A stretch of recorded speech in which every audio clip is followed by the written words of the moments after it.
bring my camera down a little bit. There we go. Oh, maybe I just need to make the camera smaller. There we go. Little Falcons love over there. We got the notifications. Welcome, ladies and gentlemen. Welcome, ladies and gentlemen. How y'all feeling today? How y'all feeling today? You out there in Norwood? I am alive and well. Feels good to still be here. It's been a hell of a weekend. Let's pod. Let's pod, baby. Let's pod. Oh, you can't hear the music, so I need to do that too. Sorry for the late start, y'all. We are migrating over to OBS Studio, which is a different broadcast platform.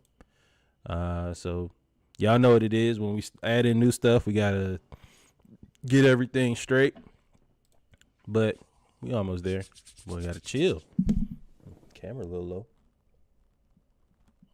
See exactly what I got.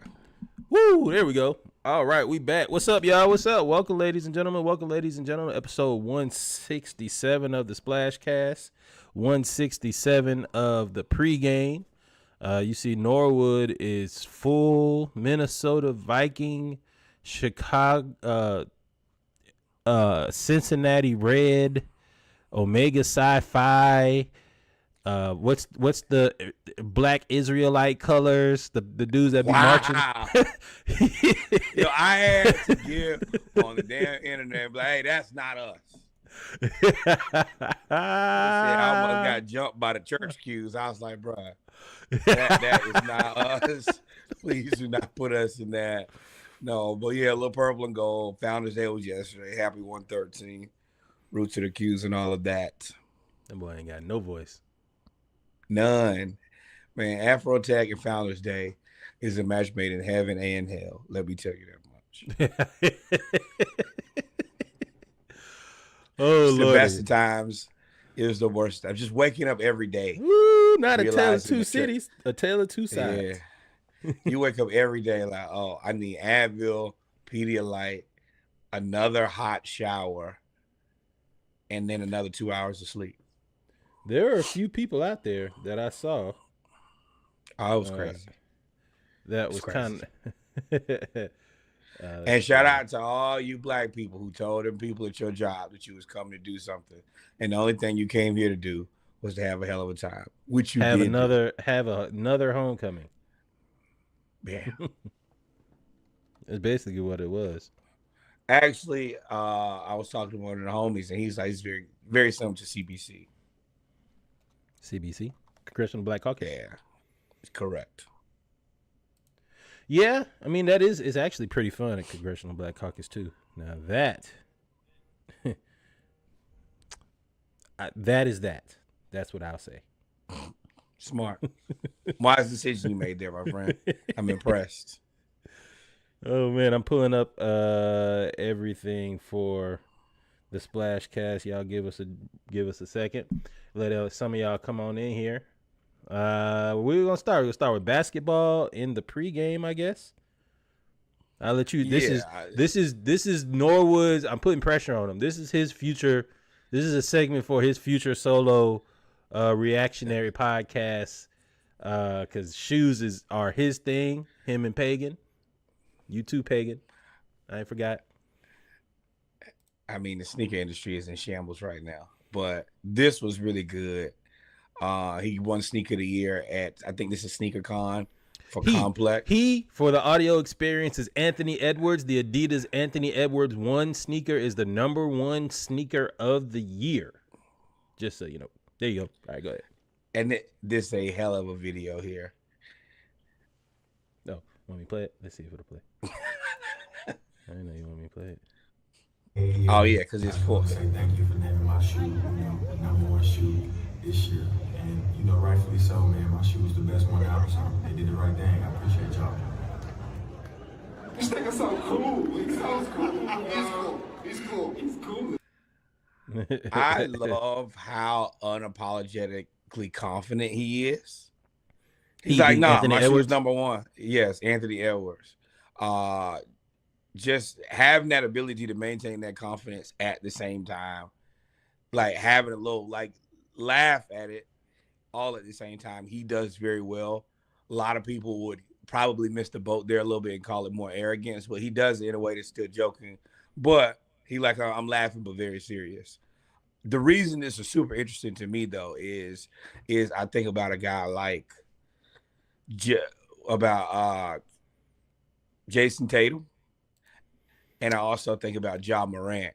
Jason Tatum, where he just doesn't have whatever Anthony Edwards. Yeah, he just doesn't have what Anthony Edwards has, and it's like an intangible. And then you look at a guy like Ja Morant, who you opened the door for Anthony Edwards. You kicked the door down and made everything, easy for him pretty much. And now you got to spend the next couple of years trying to fight against that guy in an uphill battle with a good sneaker. Oh no, bro, you ain't fighting. You, if y'all can still hear me while we open up some of this stuff, you are relegated to Charles Barkley. You are going to have, right? You're going to have one or two shoes. You were supposed to be that guy, but you're not a role model. And because you're not a role model, you will not be getting role model type money. LeBron is a role model. What is he? A gajillionaire. Anthony Edwards, although you might not think he's a role model for the things that LeBron is a role model for, he is unapologetically him. And he also is a person. Elite charisma. Yes. He knows how to navigate through everything, no matter what it is, the drama off the court, whatever. Well, also, he don't seem to be out in the public with all his drama. All his stuff be behind closed doors. He don't be circling the block trying to be. It be somebody telling on him. He never gonna tell on himself. Yeah. Okay. I'm gonna say this, and then I'm gonna try to be nice. It's the difference between somebody that grew up in a certain type of environment and somebody that didn't, that's acting like they grew up in that environment. Gotcha. Understood. Yeah. For those that need explanation, then you are the blue pill of that. You are the the latter part of that. No. If you need an explanation, welcome to the Splashcast. My name is Norwood. That guy is Reggie. Anybody who's been here for any amount of time knows exactly what we're talking about here. But yeah, that's just, I think about how Ja kind of tricked it off into Jason Tatum. Like, as good as he is, he probably is a better basketball player, maybe, but he just doesn't have the charisma to match. He's like a better version of Kawhi Leonard, honestly. Jason Tatum? Yeah. Not defensively, but Jason Tatum is on a No. I'm talking about like charisma. Like, I don't get anything from Jason Tatum. Nothing. At least Jaylen Brown is like, hey, I'm really smart, and I make all of you guys uncomfortable. Now that might be a little bit more to deal with, but I guess Tatum is kind of like Book a little. No, Book guy. I don't know. Jason Tatum. Book is an asshole. Book is an asshole, and people and Tatum. Book didn't, and he does now, but he never had the expectations that Tatum had. I think Tatum was a number 3 pick. So to say all the least, Ant has all the charisma. To say all of that, we'll just leave that there. Ant has all the charisma. And shout out to the shoe. I'm not gonna say I don't like the shoe. I'm not a real big basketball shoe guy anymore, because I think they've been relegated to just team style shoes because they chase revenue. So all of their stuff is geared towards AAU. Most of their stuff is geared towards AAU, high school, college. It's team shoes. What he's trying to say to y'all who don't understand is he putting out young man shoes. They not them young man shoes. Young man, they're not that great. You're not finna have me in those. No, that terrible ass. Okay, we're gonna leave it alone. But shout out to Ant Edwards, man. All right, I got everything. But the black and red joints, the UGA joints, is gonna look good, very good. I guess they're UGA ones, but they're really Atlanta ones because all of Atlanta stuff is black and red. I mean, that works for all parties involved. Yeah. Let me see if I can move the chat up. While I move the chat, let's do. We're gonna talk about a few things actually. Fight. We're gonna talk about fighting, but not the one Nora was talking about. We can't forget this. So Jake Paul and Mike Tyson had a fight, or a semblance of a fight, or a Shakespearean play, or a Broadway musical, or a school dance. Whatever you want to call it is what they had, but it really wasn't that much boxing.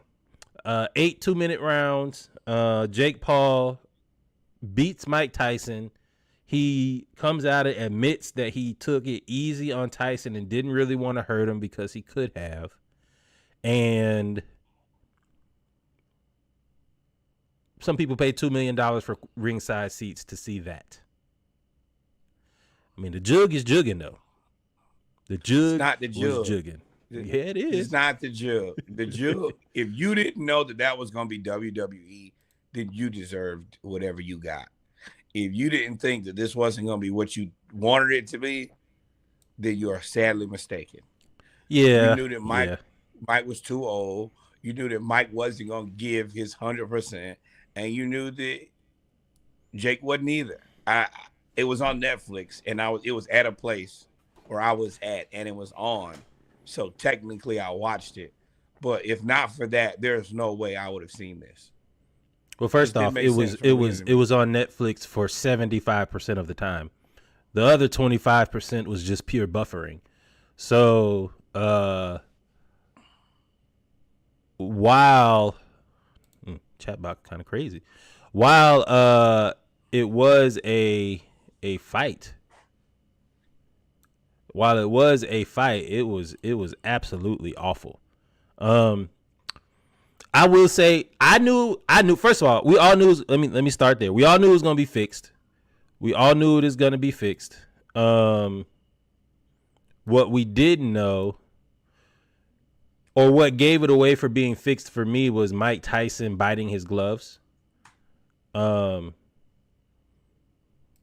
there were a few moments in there when I was like, oh, he gonna kill Jake Paul. Like the first round when Mike hit him with that, Mike hit him with like 2 punches and he ducked up under Jake Paul trying to take a big cross, and he was about to hit him with the right, that patented Mike Tyson peekaboo duck, come with the right cross, and he stopped and he backed up. Every time he was about to hit Jake Paul with a counter, he backs up, and I was like, oh, here we go. So this is definitely fake. Oh, it's a setup. Set up. I'm happy he got paid though. I'm happy he got a ton of money. 20 mil. Yeah. Now, Jake Paul, this is a finesse. It's not even finesse. This is just preying on stupid people. Like this is MAGA. This is what they do. Prey on dumb people. Like no, it's a good jug. I'm mad that none of us figured that out, that we should do this. But yeah, this is great. I'm not really going to get hurt, and I'll make a ton of money in the process. Yeah. What is there not to do about this? Like when somebody got a good jug, they got a good jug. So now he's talking about calling out Canelo, which all the real boxers, everybody's like, yeah, that's not a good idea. Somebody suggested Manny Pacquiao, which ain't a bad idea for me, but yes, it is. Manny Pacquiao's a real fighter, bro. He ain't no sometime fighter, and he ain't that old. See, y'all got one. See, that's the problem. People get one and think that once I got one, I can have two. Manny Pacquiao will beat the brakes off, anti-lock brakes off of here. Not the anti-lock brakes. And then go right in there and be the president again. Man, hell no. Yeah, ain't he a senator or ambassador or something? Yeah, all of it, and still gonna get whooped. Netflix is preparing for WrestleMania.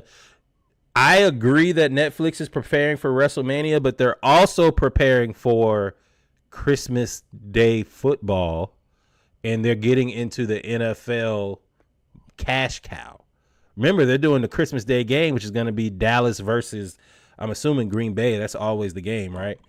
And then you know what else? You got to throw a little Tony Satcheries on top of that, because ain't that the Beyonce halftime? Oh, yeah. So it's going to be a gajillion people watching that. And y'all didn't really do great with this Netflix, so maybe fix it. Well, they said, so they didn't say who, but a high-ranking official said, yeah, that was bad, and we'll have it fixed, is basically what he said. Man, it's this 3-factor identification, boy. But nobody cares about Jake Paul. Honestly, hey, man, we get y'all getting finessed and jugged. This is the year, month, day election of the finesse and jug, and I'm just like every other black person. I'm just sitting in the back, washed my hands of it. Y'all have a good time, and continue paying that money. I know I will never pay for anything like that. I'm minding my business. When it ain't got nothing to do with me, then it don't have nothing to do with me. Which chat? Ain't playing with y'all. Oh yeah, there we go. Okay, yeah. You said you're not playing with me neither. It is what it is. Y'all can have whatever fun you want to have. All right, so now we go from semi ducking the smoke to pure smoke duckery. Shaquille O'Neal at the fight, it was a who's who of billionaires, and that's a whole nother discussion for a whole nother podcast.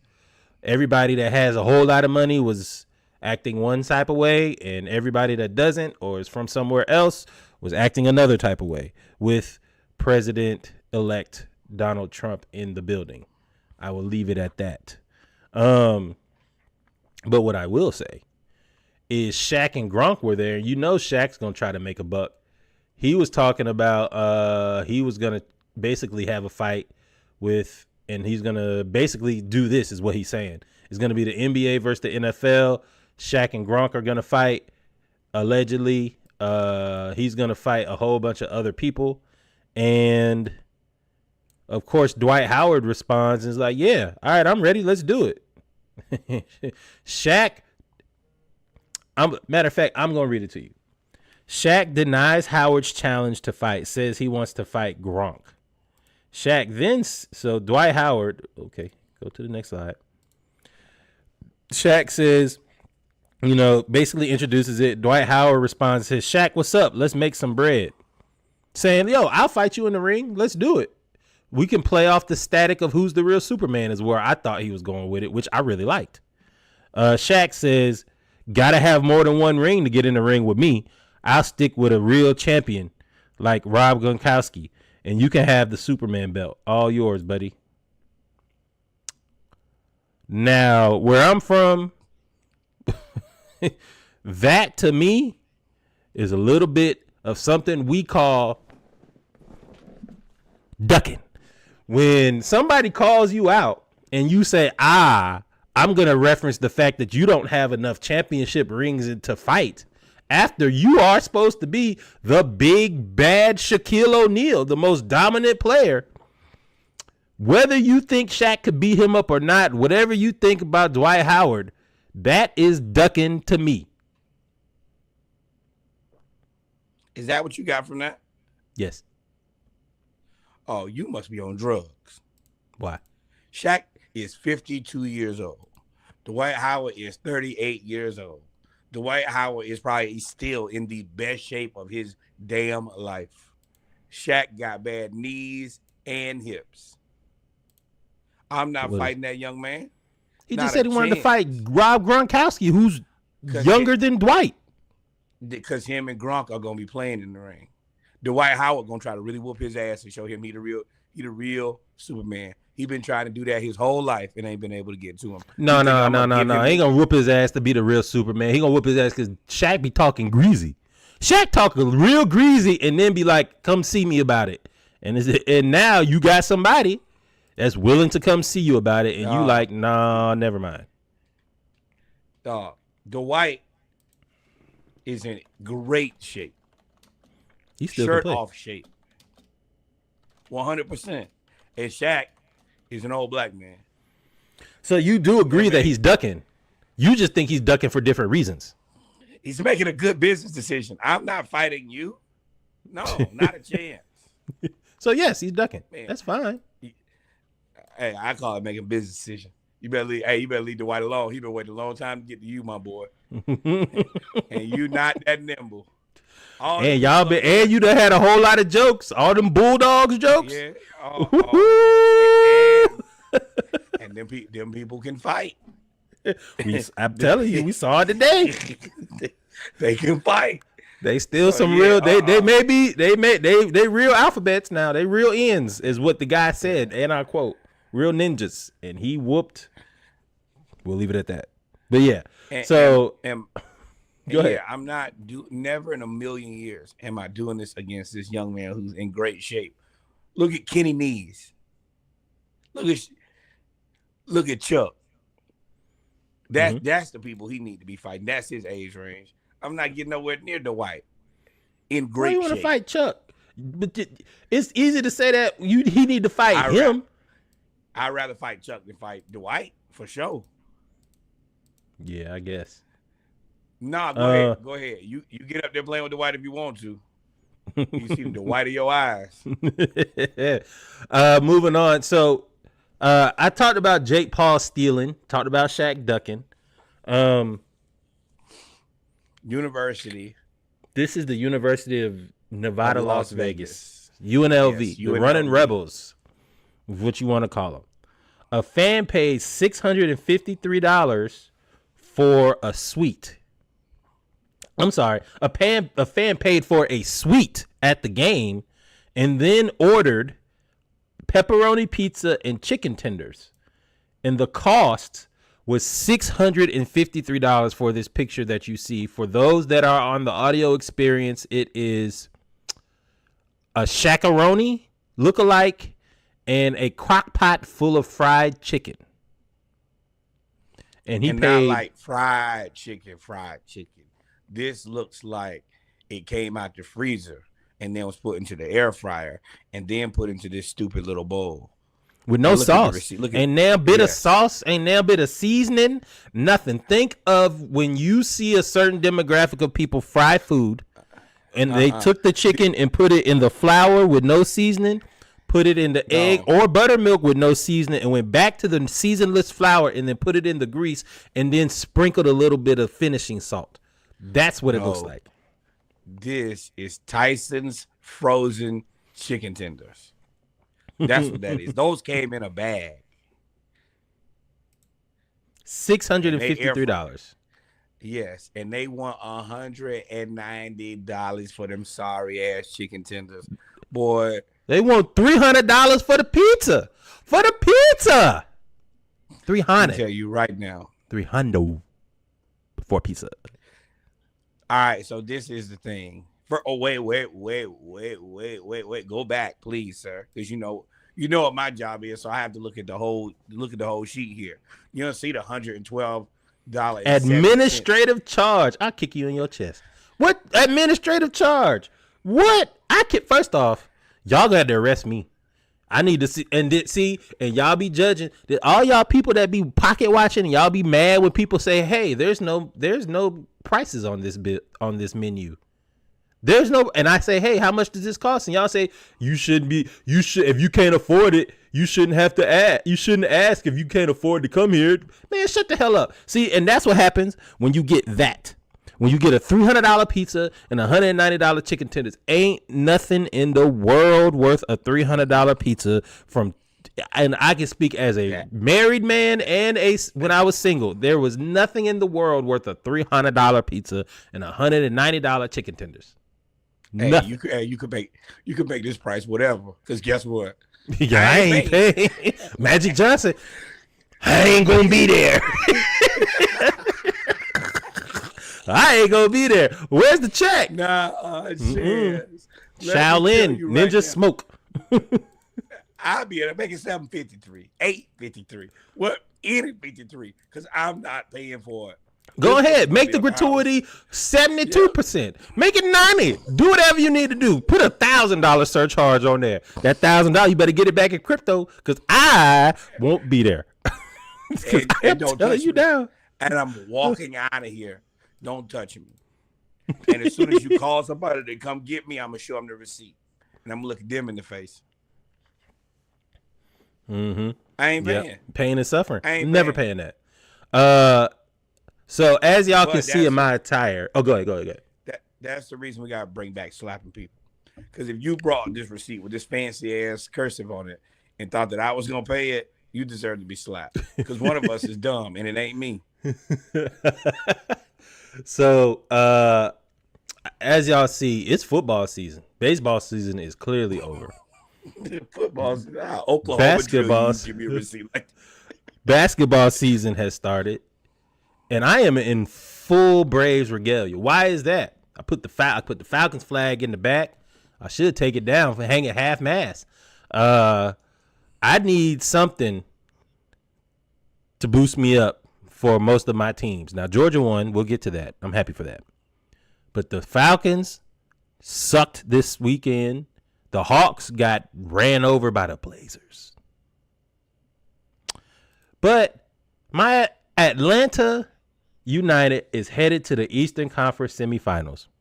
Now, if you've been following this podcast, you know that we've been championing the Atlanta United since they started when they won the championship.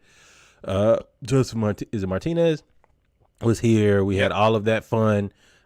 We saw the rise and fall of the Atlanta United. And now, after a series of changes, they are back and they knocked off Messi and the Miami Soccer Club to get there. Upset. Big mad. And they were big mad too. Messi was like, man, I ain't come here for this. Literally, that's what he said. And we struggled so long. We deserved it. I just hope that we can field a good team, keep a good team, and then not lose everything like we did last time. I'm a little scorned about that. That's the reason that it's a little difficult to go back, is because as soon as we got good, we won that championship, everybody dipped. And They went and got that money. They was like, oh, y'all got real soccer players. Come on to Real Madrid. and it's like nothing you can do, because it's like, oh, he's like, no, I'm going to get paid. Yeah, we're going to give you $70 million. Oh, okay, well, listen, Atlanta, this was cool. Yeah. It is what it is, bro. Buy the team, maybe, but I got to go get this bread right now. There's nothing you can do. Yep. And Miami was embarrassed for the loss, but because they feel like they shouldn't have gotten beaten, and it was a giant upset. But nothing is more embarrassing than what happened in this high school game. In the state title game, they pulled off one of the best trick plays that I've ever seen. For the audio experience, it's the state championship fourth quarter. The team has called timeout, and the coach huddles with them on the field near the sideline. That's one caveat. So most of the time you call timeout, you come all the way to the sideline. They're right there. He actually walks out a little further. They line up on the line. The offensive line lines up, but acting like they're in the huddle. So the ref is waiting for them to spot the ball, and I'll play the video, but the ref, he basically tells the ref, all right, we good. So when the ref spots the ball, you see the center. Yeah. Watch the coach back off. He runs off real quick. Put the ball in play, and then just a quick toss. This is tough for me because it's a little douchey. Oh, it's not. Like, if I lost like that, I'm furious. Why? You got outsmarted. That's nothing but being outsmarted. Yes, but it's like you didn't want to just beat me. You did this to win. I did beat you. I beat you. I did a trick play. That's beating you. I outsmarted you. It's not brute force. This ain't Oklahoma drill no more. Mm-mm. If I'm the team who did this, I'm probably okay with it. If I'm the team that lost, I'm furious. And even if I did this to win, I'm like, ooh, that was a little shady. It is. But I guess totally different opinion. This is something I would do. Put the ball in play, you got to be ready. Yeah, you got to pay attention. Ain't nothing. You sound like Nick Saban when he was mad at the spread offense for running fast, no huddle the whole time. Like he was like, it's shady. And this is something you got to learn. When the ball is set, you got to be ready. If I'm the opposite coach, eventually you should have noticed, like, hey, Okay, what's going on? The safety over here, number 2, has his whole back turned to the game. Look at 50. You see the 50's like, what's happening? Son, why in the hell can I see the back of your helmet? This means you not ready. The only one that recognized what was happening was number 70. Unfortunately, when you wear the number 70, it means you probably can't catch somebody wearing number 5, number 2, or number 1.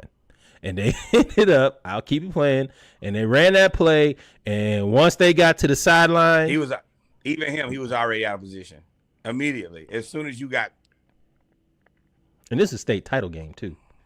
Some folks said it's an illegal formation, but it's not, because you can only have no more than 6 or 7 men on the field. 1, 2, 3, 4, 5, 6. 6 on the line of scrimmage. No. You can have them all on the line of scrimmage. You got to have at least 3 in the backfield. Oh, you can't have more than 3 in the backfield. That's where it gets tricky. And I learned that last week. And they don't. So the center looks like he's in the backfield, but he's not. He goes there. And now he's on the line, so you only have 3 in the backfield. And now the play is legal. That's well thought out. That's a team that know they were going to the state championship, and they knew that they had one shot to do this.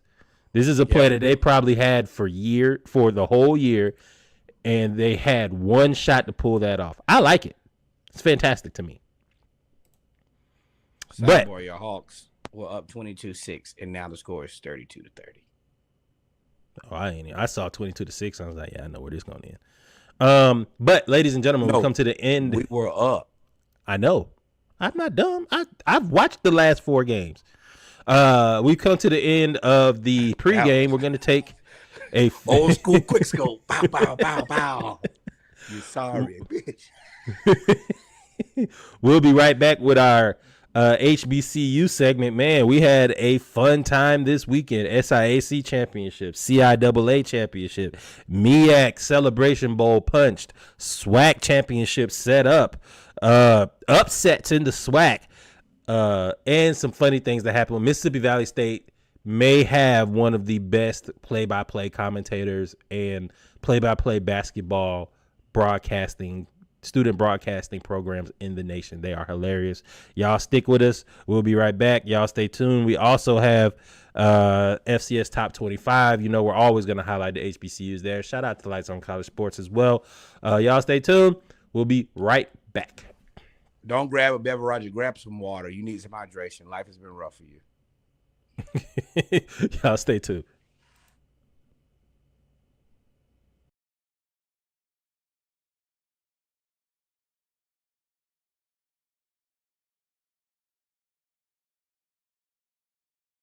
Still bust there. 15 round a nigga for some bust fare. Like God. Yeah. Make it hot. Yeah. What? Yeah. Make it hot. Yeah. Make it hot.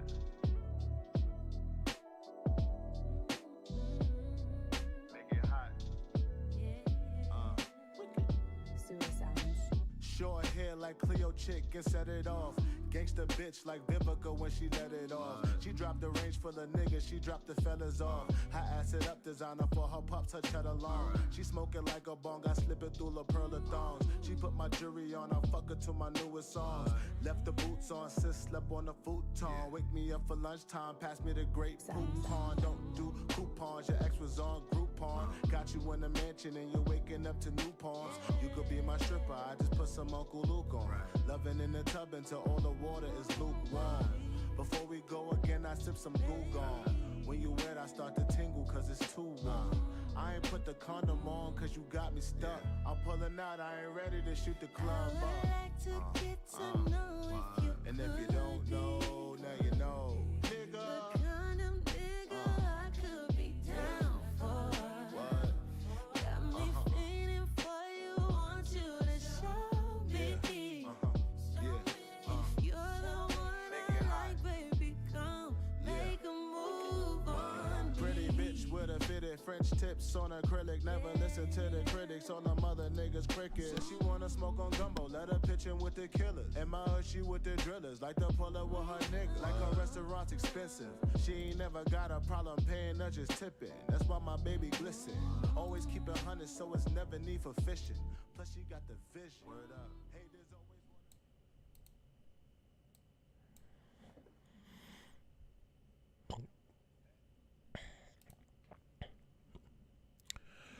Welcome, ladies and gentlemen, to episode 167 of the Splash Cast Monday Night Raw. I am your co-host, Reggie. I'm your co-host, Norwell. Our powers combined. We are your HBCU homeboys, and we are recovering from Afrotech. You are recovering from Afrotech. I am at the crib. Got a few things we're going to talk about today. Y'all know what it is. We always start out with our HBCU news around the culture, followed by football news around the league, basketball news around the league, baseball if necessary. Normally throw that in the pregame. Y'all make sure y'all go listen to the pregame. It is out if you're listening to the taping. For those on the live stream, welcome. We appreciate y'all for tuning in. Make sure you like, follow, and subscribe as we grow. Got a few things we're going to talk about today. Let's go ahead and start it off with the SIAC. Show this so. SIAC championship took place between Miles College and surprising Clark Atlanta University.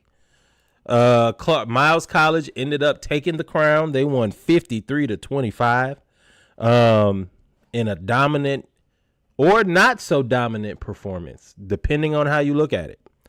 So Miles actually won, but Clark Atlanta threw 6 interceptions this game. SIAC Player of the Year, David Wright, or former Player of the Year. He came from Lane, and then he is now at Clark Atlanta for his first year. Threw 4 interceptions. Another quarterback threw 2. The backup quarterback threw 2 more and completed none. He completed 2 passes to the other team, but none to his own team. Clark Atlanta could not run the ball. Jeez. They had less than 100 yards. And Miles had over 200 yards rushing and scored 5 touchdowns on the ground. 6 turnovers directly led to 28 points, and they lost by 28 points. What you gonna do? Be sad. 82 yards to 220 yards. Jesus. You can't do nothing with that. 6 interceptions, can't. Now, the good thing about Clark is first-year head coach. Right. The quarterback is only a sophomore, so David Wright will be back. They have a lot coming back. They just got caught on a bad day. They already beat Bethune-Cookman this year. It sucks that you have to flush the championship game, but you guys have a lot to look forward to. So, and you got to a championship with a first-year coach, young quarterback. Sometimes the biggest stage. I mean, 7-3, hell of a season. Shout out to Miles though. They took the opportunity and seized it. They seized it because Bethune. Benedict might as well be Bethune. Benedict had been dominating with Chennis Berry for 3 years in a row now. I think he was 45-1 or 42-2 or something like that in the last 3 years at Benedict before he took his winning ways to South Carolina State right up the road. So Miles seized the opportunity, and now that the SIAC season is over, I'm excited. I don't want to rush it because I don't want to rush the fact that they won their championship, but I can't wait to see what's going to happen next year. The NIL is going to grow. The transfer portal is going to bring players to Clark because they beat Bethune-Cookman, so they're going to get money and sponsorship. The SIAC is getting more money. We saw Tuskegee. Shout out to Tuskegee. They still have to play Alabama State, but they also threw on Tuskegee added lights to their field like Alabama. So those are the pyrotechnics, and they're now able to play more night games at Tuskegee, which is going to be a whole different atmosphere. It's going to be fun. So the SIAC is on its way up. Hopefully with brand management, SIAC. We keep telling y'all brand management, so y'all can post more, post the scores, post everything. But I'm thoroughly impressed with Clark, and shout out to Miles. Miles Miles just got the job done. Clark, hell of a good start. That's all. I mean, once again, that's all you can ask for. Yep. So moving on to the CIAA now this game was way more competitive. In a rematch of last year, 4 points. In a rematch of last year's championship in a rubber match from this year, which is the rubber match game because Virginia State and Virginia Union played. Virginia State and Virginia Union played in the CIAA championship, and Virginia Union beats Virginia State 17-13 in a relatively even, hard-fought game. CIAA Offensive Player of the Year, and I believe he's MVP, Jada Byers, 32 rushes for 178 yards. Romello Williams for Virginia State, 17 of 28 for 149 yards and a touchdown, but each team had one INT. This was about as close as you could possibly get in a championship game, and that's what you kind of expect. Back-to-back championships. Somebody going to leave here. I hate to say it. Somebody headed to the SWAC, somebody headed to the MEAC, for sure. I could see Virginia Union going to the MEAC. I could see the CIAA and MEAC. That would be a good merger, really. Because that's what it was originally. CIAA. Everybody from the MEAC came from the CIAA right. Just about. You're right. That would be great. But right now, Union is tough. Me and Reggie still have hopes for the HBCU Super Conference. We need to. Man, look, man. They trying to take us back in time. Should I say this? No, they're not saying let's go. They're trying to take us back in time, so we should remind them of our unity and how united we were back then. Okay. Is what I'm going to say. MEAC. Howard was beaten by North Carolina Central. South Carolina State beat Morgan State. There's a couple other scores, but the main story of it is South Carolina State under first-year head coach Chennis Berry has now punched their ticket to the Celebration Bowl. Delaware State got beat down by Norfolk State as well. And Central won 26-3. Got whooped. Howard, great job. 3 points in the first quarter. Never to score again. Makes my soul just smile. Central, really good football team. Delaware State gets stomped out by Norfolk State. I'm still disappointed in their season. I thought they were better than this, especially with their quarterback situation, and just never really got off the ground. And Chennis Berry slapping Morgan State 54-7. Yeah. Masterclass. 47 unanswered points. It was 7-7 in the second quarter. A masterclass on going from one place and coaching at a high level, immediately going to the next place, coaching at a high level, and he is 8-2 and 4-0 in the MEAC. That's why I'm not really mad at Norfolk State. You had to play Central, 3-1 in the MEAC, 7-3. South Carolina State came out of nowhere to y'all. We told y'all about it. But South Carolina State, I think that was my sleeper, 8-2, 4-0 in the MEAC. Then you got Howard. 2 of their 3 losses come to Central in South Carolina State. And Morgan State ain't no slouch at 5-6 with 2-2 in the MEAC. They just ran into the buzzsaws. Loss. Well, that's the other part. Sometimes teams just play a lot better than anything that you could expect. But you can't lose like this, 54-7. And they're the team with all the MEAC preseason All-Americans. Yeah.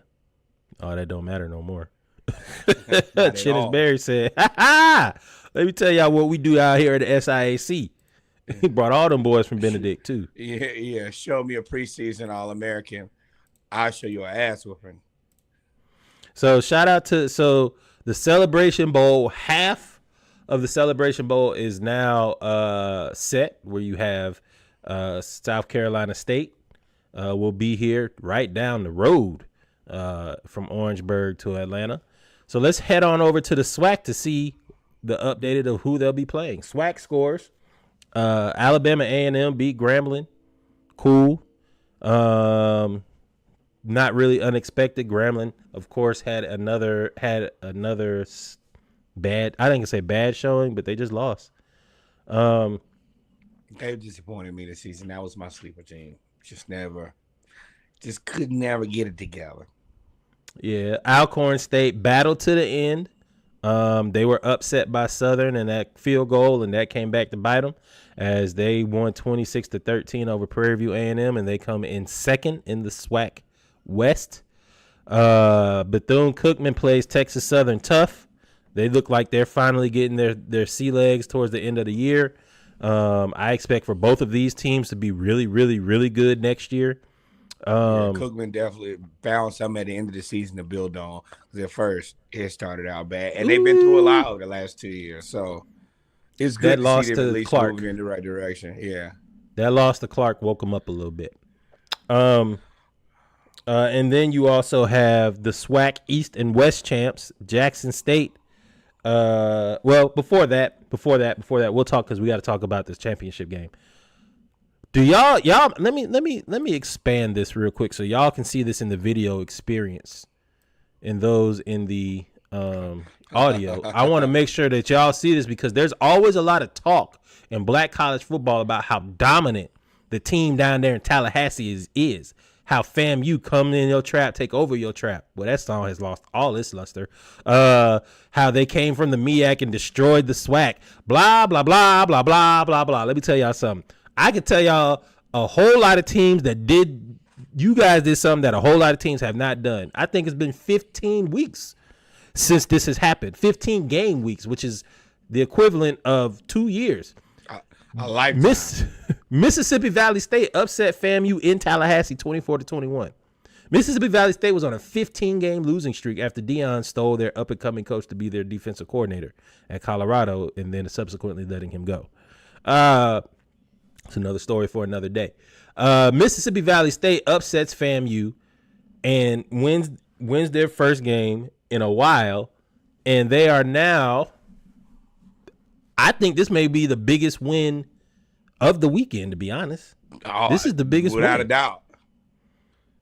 Mm-hmm. And it was in Tallahassee, right? In Tallahassee. Loserville. Oh, Loserville. I think this is where the movement and everything that's transpired with their team and the athletic director and their coach and all of that, it finally caught up to them. You can't have that many moving pieces and that type of stuff going on, even going back to the dude with the fake check and not at homecoming and graduation. Like FAMU over the last 24 months My dog has whistle been at? going through it. My dog And it's only so many times that you can kind of sneak out with a win before eventually life just comes at you fast. And right now they're losing Mississippi Valley State. Like Reggie sent it to me and I was like, what the what? This is not on my bingo card. I didn't ever think in a million years that this thing was possible. And they lost. This is a bad and it was not a comeback. It was not a 21-0 and they scored 20. No, this was methodical. They beat y'all. This is the worst loss in HBCU football this season. 100%. Easily.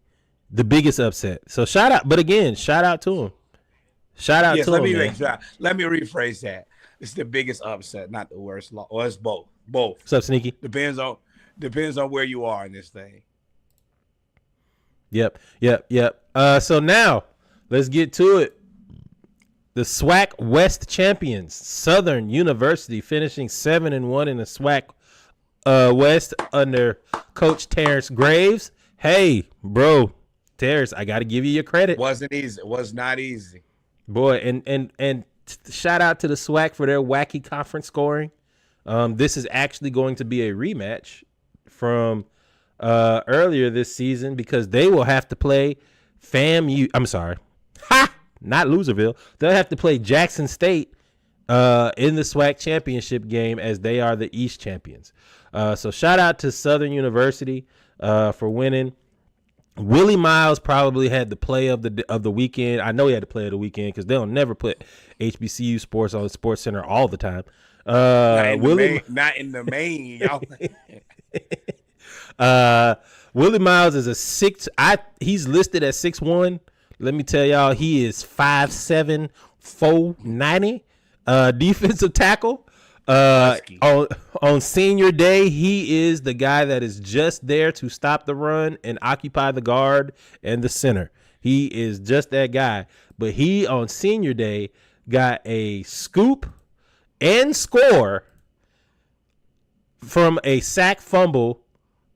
He moving slow. Ooh, get off me, buddy. Got that low center of gravity, and he got there. Yo, I'm not going down, fam, and just kept running.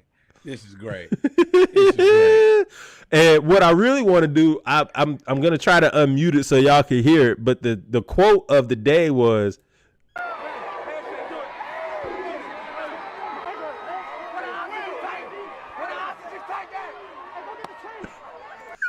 "Where the oxygen tank at? Go get the trainer. Where the oxygen?" But my boy ran 32 yards. Yo, look right here. I mean, 17. He ran 17 yards. First of all my back, hamstring, everything would have been gone.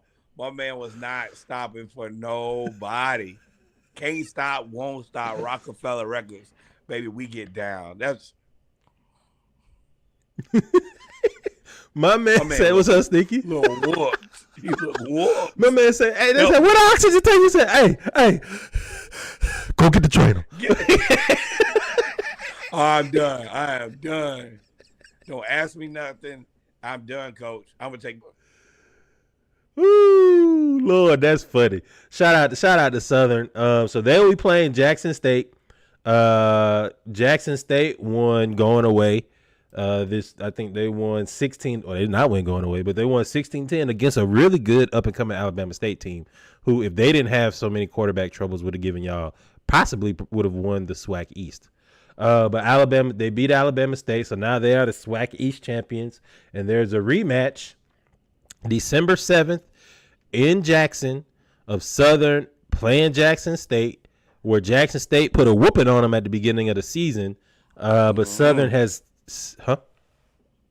I said, But Southern has kind of settled their quarterback situation, although this was another new name. This wasn't a freshman.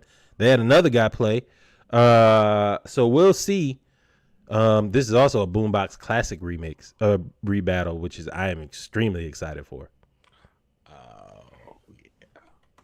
I would love to make this game if I could, but I can't.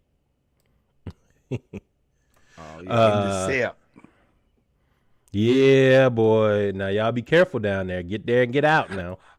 Well, who my old? I was laughing at the comment. My OT tried that and fumbled. Yep. Surely did. Yeah, appreciate boy. That. So now that we've got our SIAC CIAA champion set and the SWAC MEAC championship set, and the SWAC championship game set, let's look at the final. I guess it's the final standings or one of the last. Yeah, it's the final standings of the FCS. Jackson State comes in at number 17. South Carolina State comes in at number 21. Tennessee State and Eddie George, number 25. See, number one, I'm happy for all three teams. This is excellent. I do think the TSU is better than both of these teams. I think they play a tougher schedule. I think this is where it kind of benefits playing in an HBCU conference because you get a little bit higher of a seeding because your record's going to be better. I think South Carolina State is the best team in black college football. I am a believer in Chennis Berry. I told Southern to get him 4 years ago. I told Southern to get him last year. I told I picked him as my sleeper. I figured that they would be up there. The only thing unfortunate about these rankings, and because I think North Carolina Central, I believe they may get an at-large bid, is Jackson State and South Carolina State will play, or the winner of the Jackson State Southern game will play South Carolina State in the Celebration Bowl, so you don't get to go to the playoffs.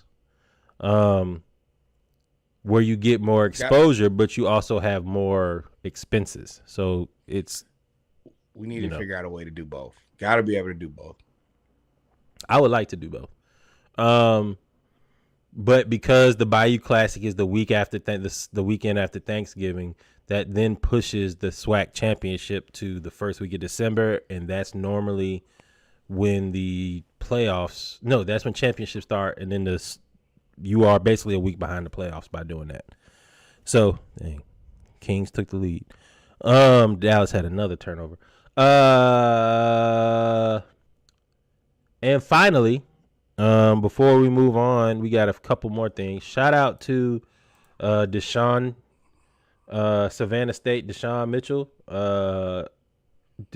Says smashes Unk's record at Savannah State and raises the bar for the next wave of players. If you don't know about Unk / Shannon Sharp, he is a product of Savannah State University. I believe it was a state college. Receiver. He was an elite football player. He was a tight end and wide receiver. He actually broke my neighbor's records. My neighbor, RIP to Twins' dad, Mr.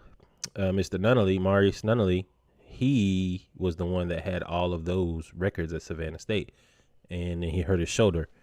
So shout out to one. I watched the nightcap. Shout out to Chad Johnson or Chad Ochocinco, whatever you want to call him, and Shannon Sharp for one and for highlighting Savannah State, because they have had a tough year, but highlighting the good out of them. So this was really good, and shout out to Deshaun. He'd have thrown Shannon. Yeah, and it's always dope, to see, the torch being passed to a certain degree. It's cool to have a record, and I think he said he had the record for like 38 years. Like, yeah, there's also like you get to be celebrated in your record being broken. So, yeah, this is good. And I think they retired his jersey and all of that stuff too. So, yeah, he's the greatest. Which one? Shannon Sharp. Oh yeah, absolutely. You right, the best athlete. Yep.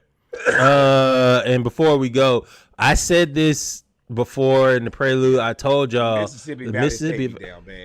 Mississippi Valley State's basketball team athletic department is not good. They don't get a lot of money. They're in the poorest state, the most racist state, the most segregated state, where millionaires steal money from welfare people to get their daughters to go to Southern Miss. Hey, Brett, pay that money. Nah, don't.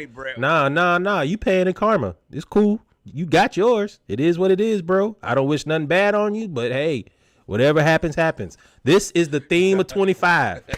You already said wiping our hands. Bad on you, but if it happens, I ain't. Hey man, he just got a diagnosis, and all of the black people are calling him out. Like, nah, don't try to get no sympathy now. Go to court. Go to jail. Yeah.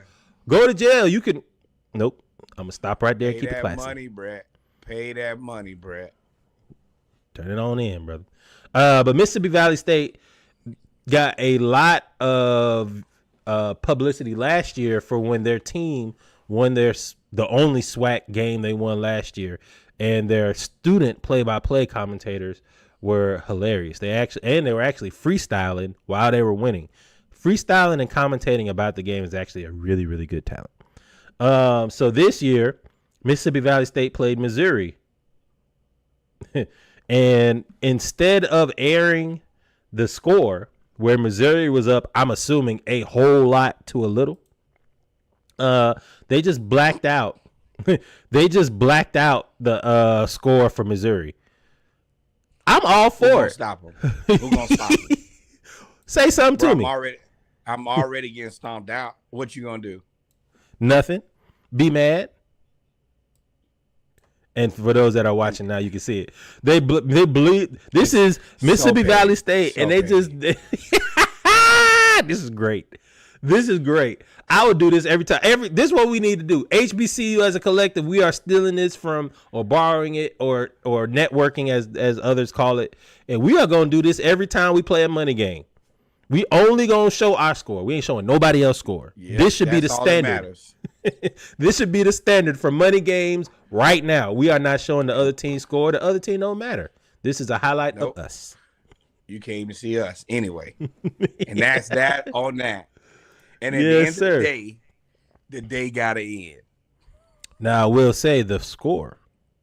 You see why. You see why they bleeped out. They lost by 72 points. They lost 111 to 39. South Carolina got them back. Final score: Mississippi Valley State 39, Missouri more than that. That's what I'm talking about. That's funny as hell. And why does this man look like he should be playing in the 1980s? Oh man, yeah, he looks like a punk rocker. But with that being said, we have come to the end of the HBCU segment of episode 167 of the Splashcast. All right, gonna take a break. Go get your beverage. It's about to be a lot of shit talking. We get into the football segment. I don't really even care about basketball. It is what it is. We'll talk about it. There's some good stories, some feel good in there when we get to basketball. But for football, it's going to be a lot of shit talking, a little bit of disrespect.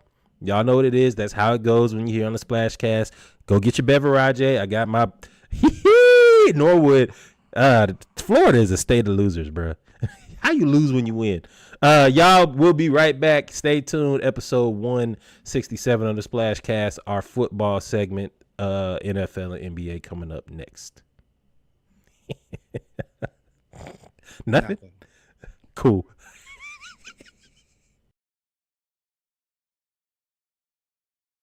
Sticking to the plan 'cause I'm a man on a mission.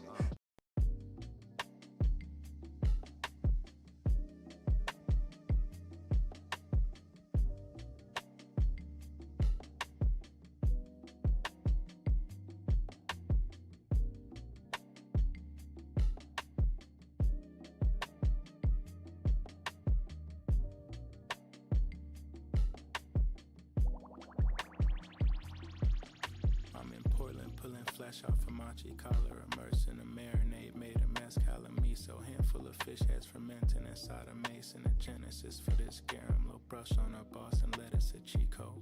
Body over capacity, but I'm pushing the limits. Ain't no monotonous moments, and Paraíso won't find a shit at the bistro. My hire a 50-piece orchestra just to quietly play me the instrumental for Pico. That line ain't nothing to decode, can't say the same about the others. That's what turned a nigga to painful Pollack's magician amongst these functional digits. To them, that's GPT templates and gimmicks. To me, that's particle physics. That's why my prism is iridescent like neck of a pigeon. Halibut cheeks need dimension. I scorch the surface a smidgen. My ego needs some attention. I've been successful in starving it. Valet, no parking it. GLE guts can never be basic. Ironic, they tinted calcium carbonate. Canopy ornament, Punxsutawney, retreat the burrow with press of a button. Yuzu wasabi composites at Miyazaki adjacent in case the BMS richness could use a good bit of cutting. Guillotine if it's desolate, creatine with a deficit, protein rice and a mescaline, vinaigrette daily regimen. Living life got the best of them, still get shit off the muscle, but now I'm trimming a tallow. Kiss a pic of my mama before I enter these battles. Bought a Bentley off of Twitch, I gave a beam to my bitch. I bought myself a vintage Benz, then I bought 7 more of them. I'm a low rider till the end, my blue and pile of my best friend. I'm blowing fire to the wind. I'm admired and I'm conspired against. I'm a giant, I could step over the fence. She gon' choose me over him. I bet I'm always gon' win, cause I ain't Ready? nothing like them. We don't attend the same events. GS 400 Lexus, Wallow, he ain't 170 years. That's alright though, he's still my friend. I wake up and I'm counting ends, rolling joints and burning them. Sweat and teary up and hear this shit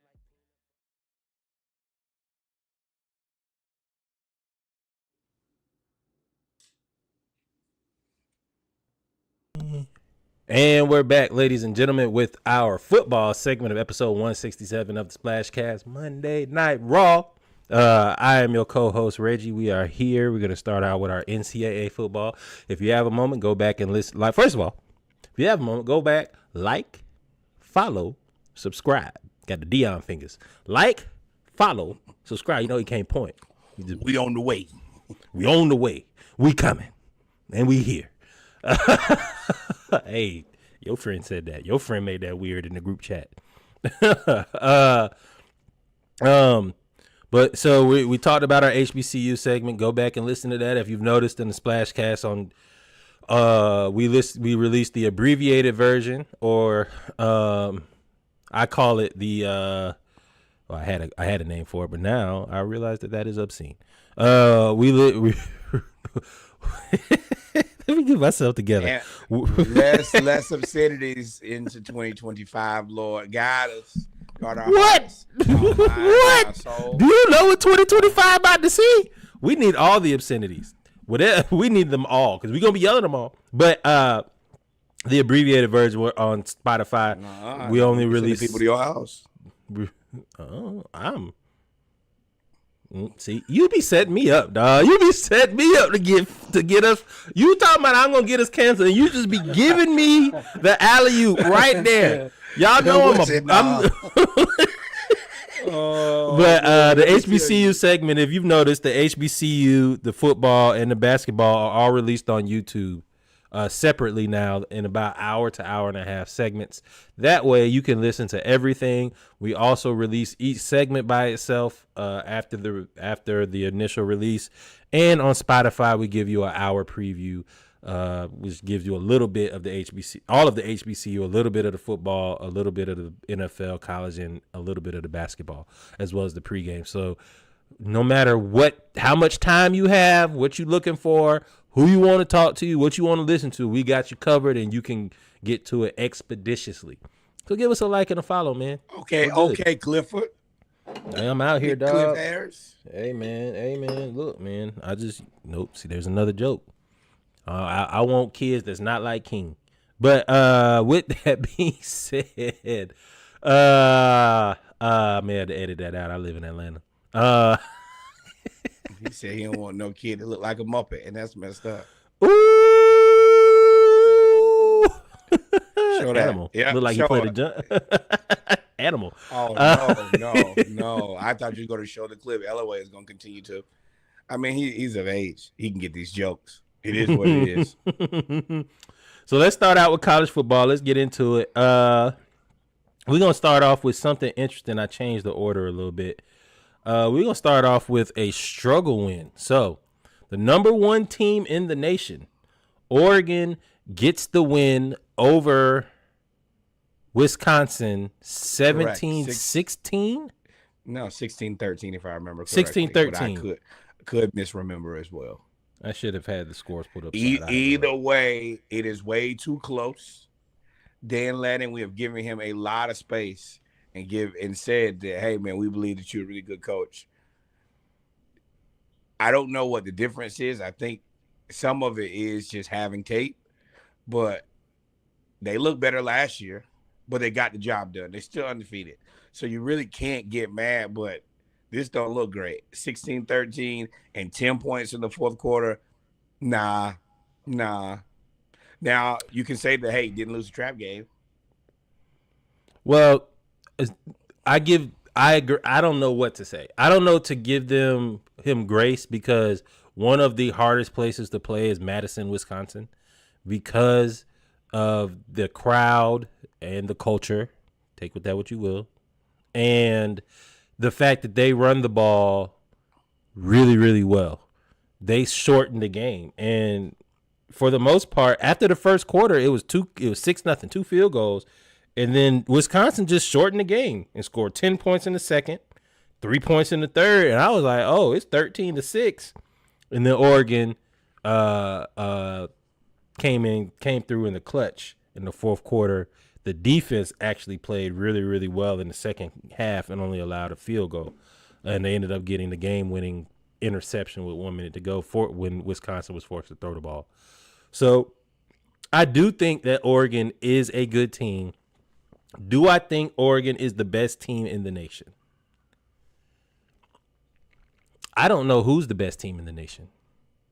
No, parity is back in a big way with free agency. And by free agency, I mean the transfer. Okay, there we go. That's a hell of a transition. Forgot to scroll.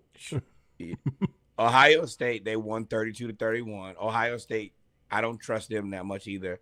And then they beat Illinois 38-9. That was a good win for them.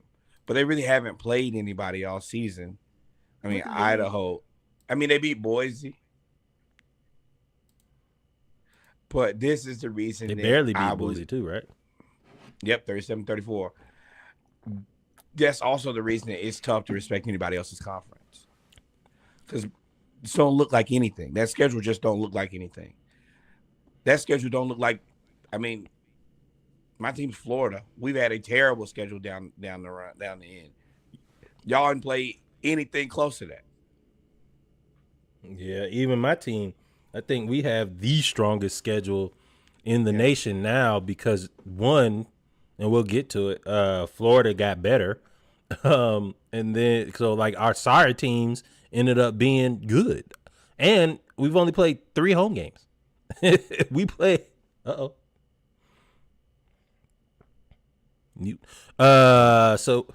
well, you're there.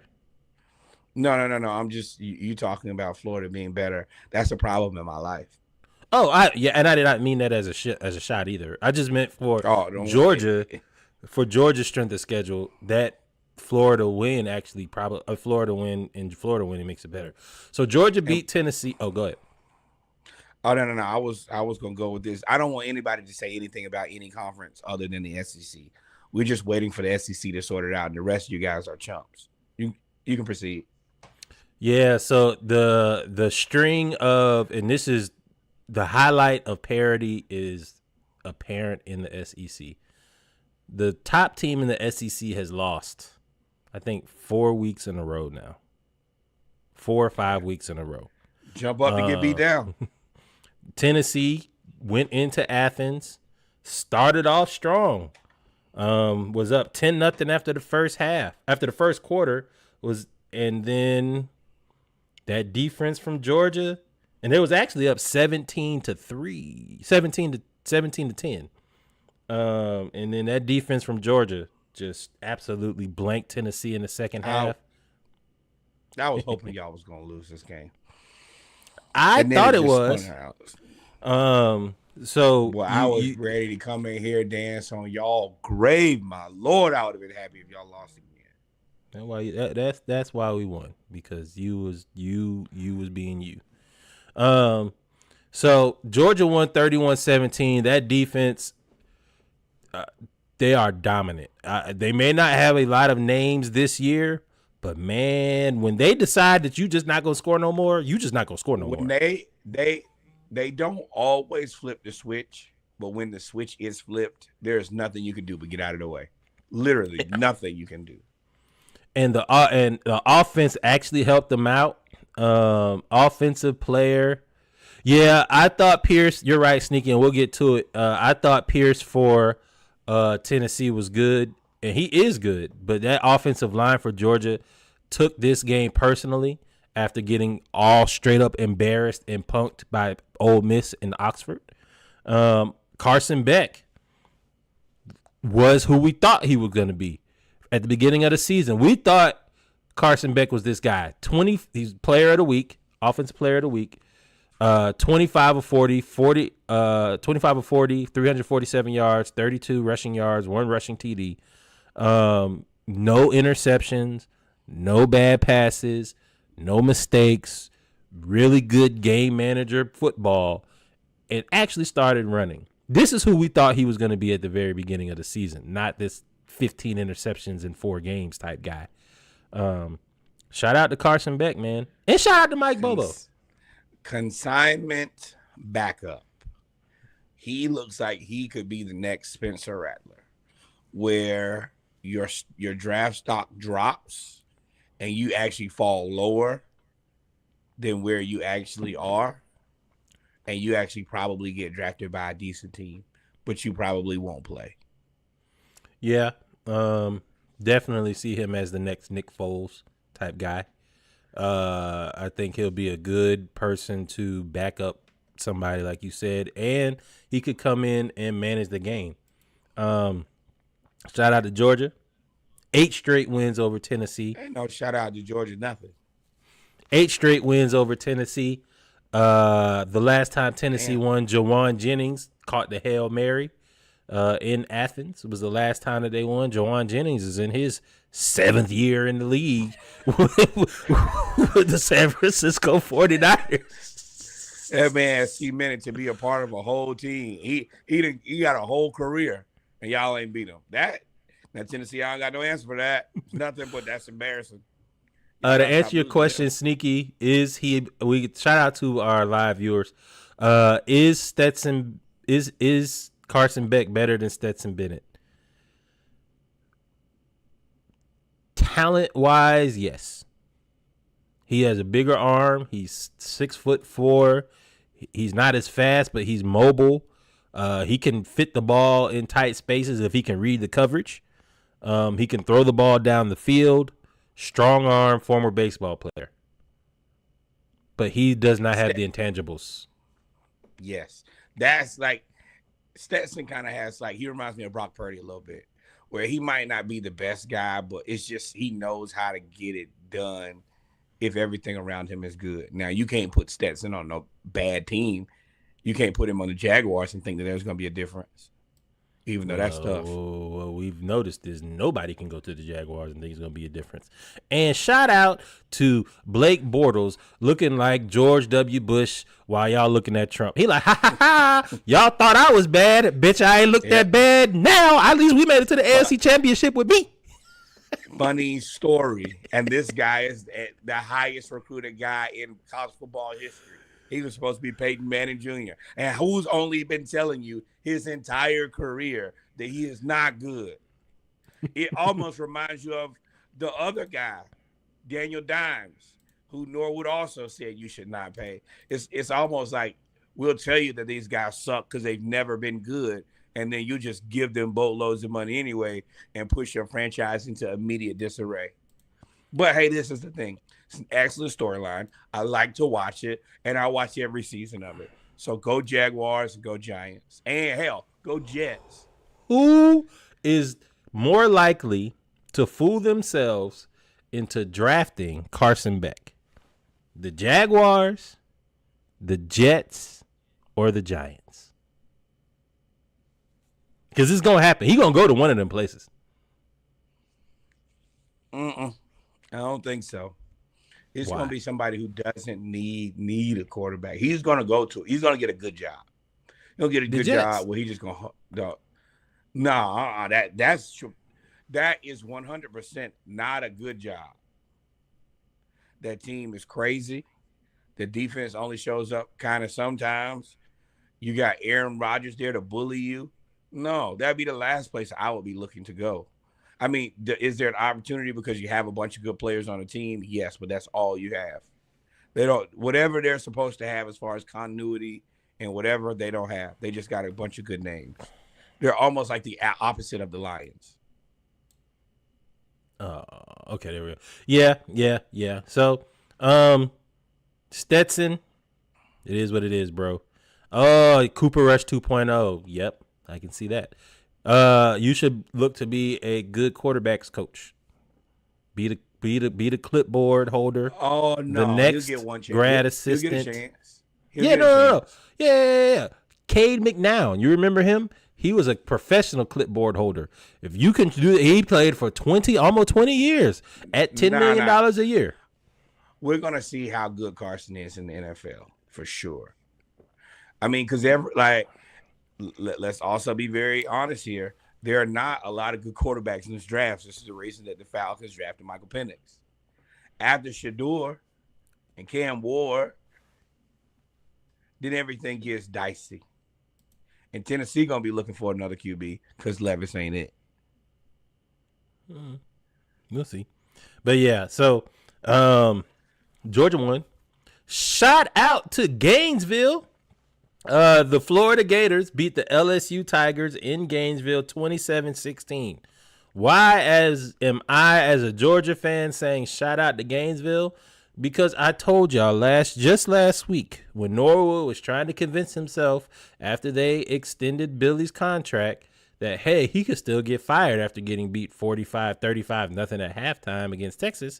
I said no, because what's going to happen is they have these 3 games left. They have Florida State. They have LSU. Who else they got? They got another team. Is it Kentucky? No, they already played Kentucky. Yeah, another team. I said, they're one of these 3 games, they going to win. And I said, No. We had Georgia, Texas, LSU. What's after and that? then Mississippi State, and then FSU. Yeah. So I said, hey, they're gonna win. Oh yeah. I said they're gonna win one of those 3 games: Georgia, Texas, or LSU. I said they're gonna win one. It wasn't Georgia, thank God. We knew it wasn't gonna be Texas, but LSU could be had. And LSU was show had in Gainesville. And they won 27-16. DJ Lagway comes back, plays well. Billy gets the confidence of the team, and they win 27-16 over the Bayou Bengals. Shout out to the Gators.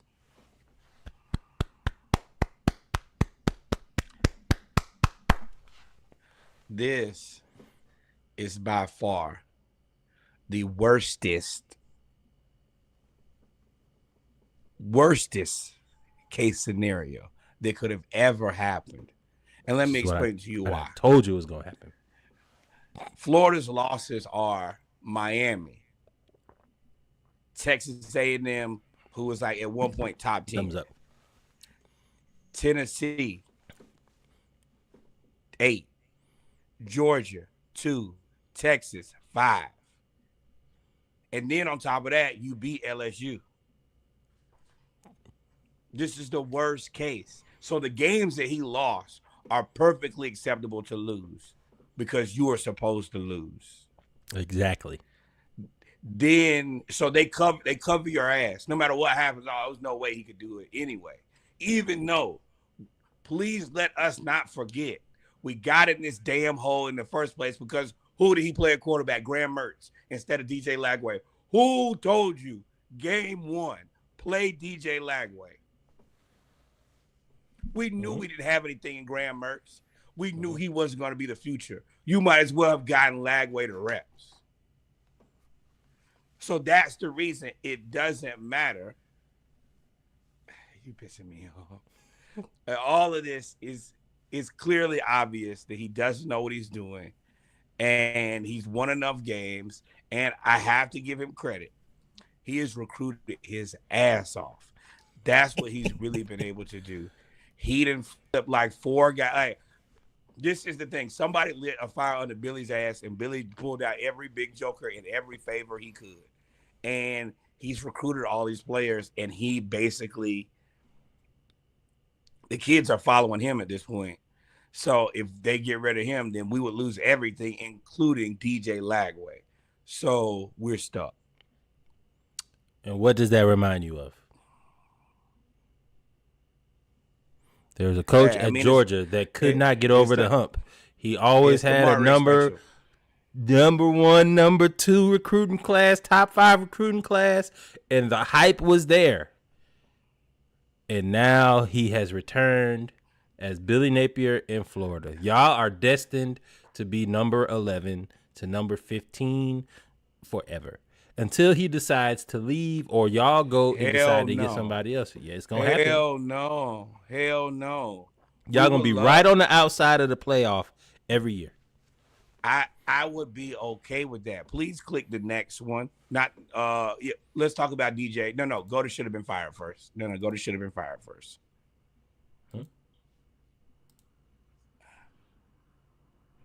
Hold on, I'll tell you.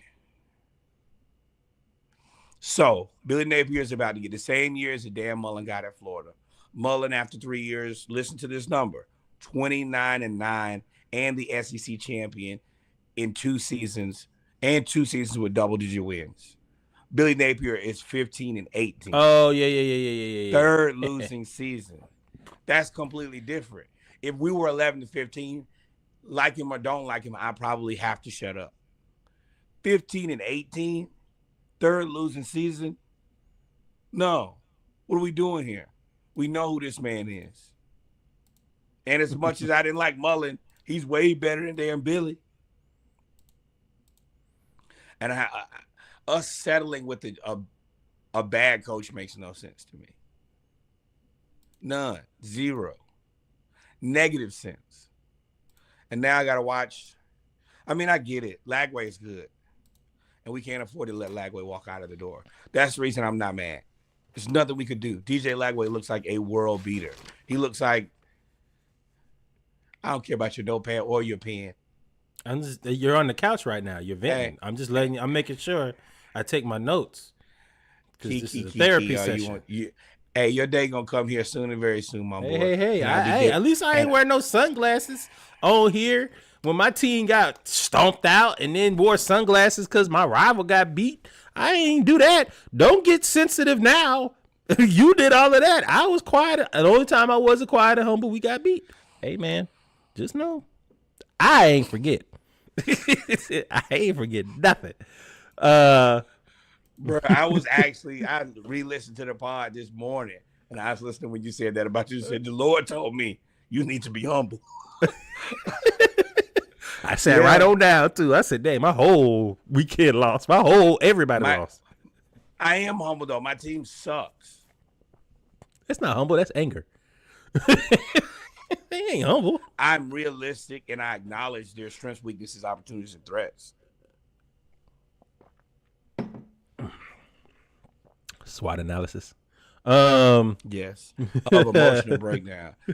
Hey, at least now let's take it over. Now that we're done with Gainesville, ironically, you're wearing LSU colors. No, I'm wearing Omega Psi colors. Let's get that clear and very clear. I'm sure LSU was founded before Omega Psi Phi. Hey, they don't have nothing to do with each other. The furthest, let me tell you, literally the furthest from each other. One of my buddies that he's now married, and people grow up. We're not growing apart. It's just people's lives move on. But he used to say, as watching the Falcons and watching the Georgia Bulldogs, his teams always seem to fall down the damn stairs when things need to happen correctly. Hawks included. Right now, it seems that title has been passed on to LSU.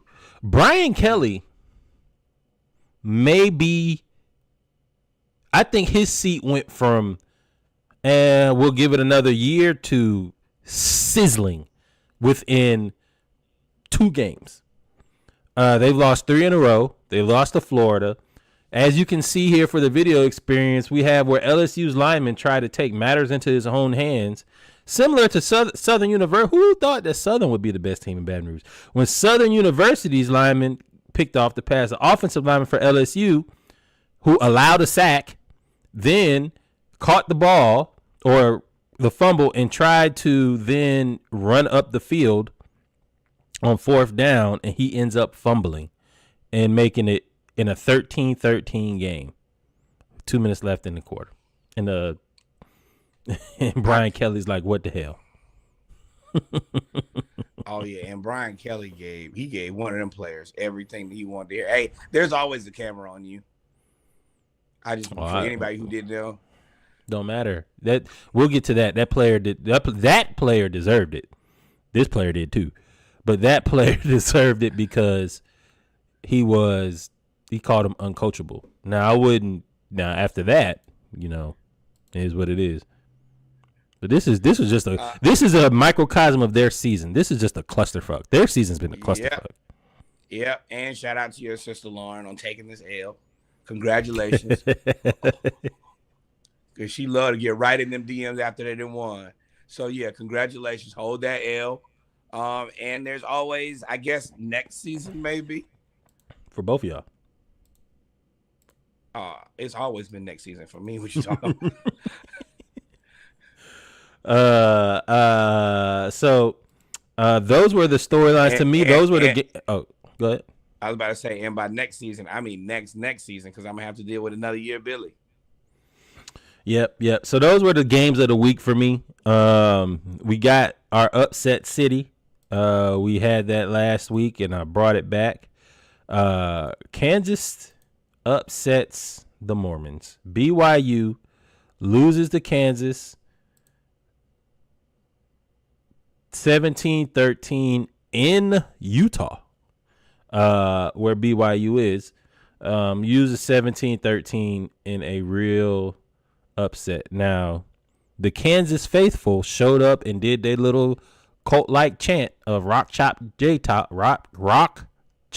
Jayhawk. and they were talking trash, saying this was not a real upset. We've been better than y'all. Y'all are a fluke. So now BYU, I don't know if they're out of there, but they are clearly they are out of there. You're done. You can wave at your playoff why? chances. They in the Big 12. Why? No, toast. What's toast? If they win the Big 12, they get an automatic bid. That's where I have a problem. And everybody else is beating themselves. So even if they lose in the championship game, they'll only have They only have two. They only have two losses. Even if they lose in the boy already said they're all beating themselves. I said, what have you said, my boy? What have you said, my friend?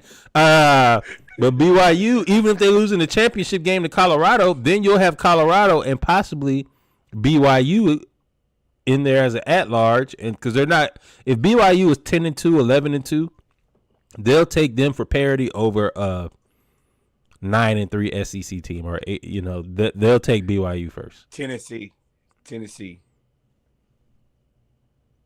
Mm-hmm. But see, that's the thing. I think that Tennessee is a better team than BYU. But I don't think that this is about the 12 best teams. And that's okay. BYU is now 14. Texas A&M back to 15. Florida's schedule is so tough. That schedule is unreasonable. Yeah. I mean, at least y'all got them at home. We had to travel. We went to Alabama, to Texas. Y'all have to a coach Florida, and a team. To Ole Miss. We played 3 home games. We played 13 games. We have 3 home games. 5 total. And y'all have a team and a coach. All we have is a quarterback and a hope and a prayer. The audacity of it. We got a couple of receivers too, but Big Screen Billy gonna mess it up.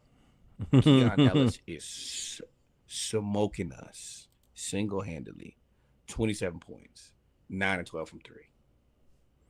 So in another upset city that I don't believe was an upset at all, South Carolina, number 21, upsets number 30.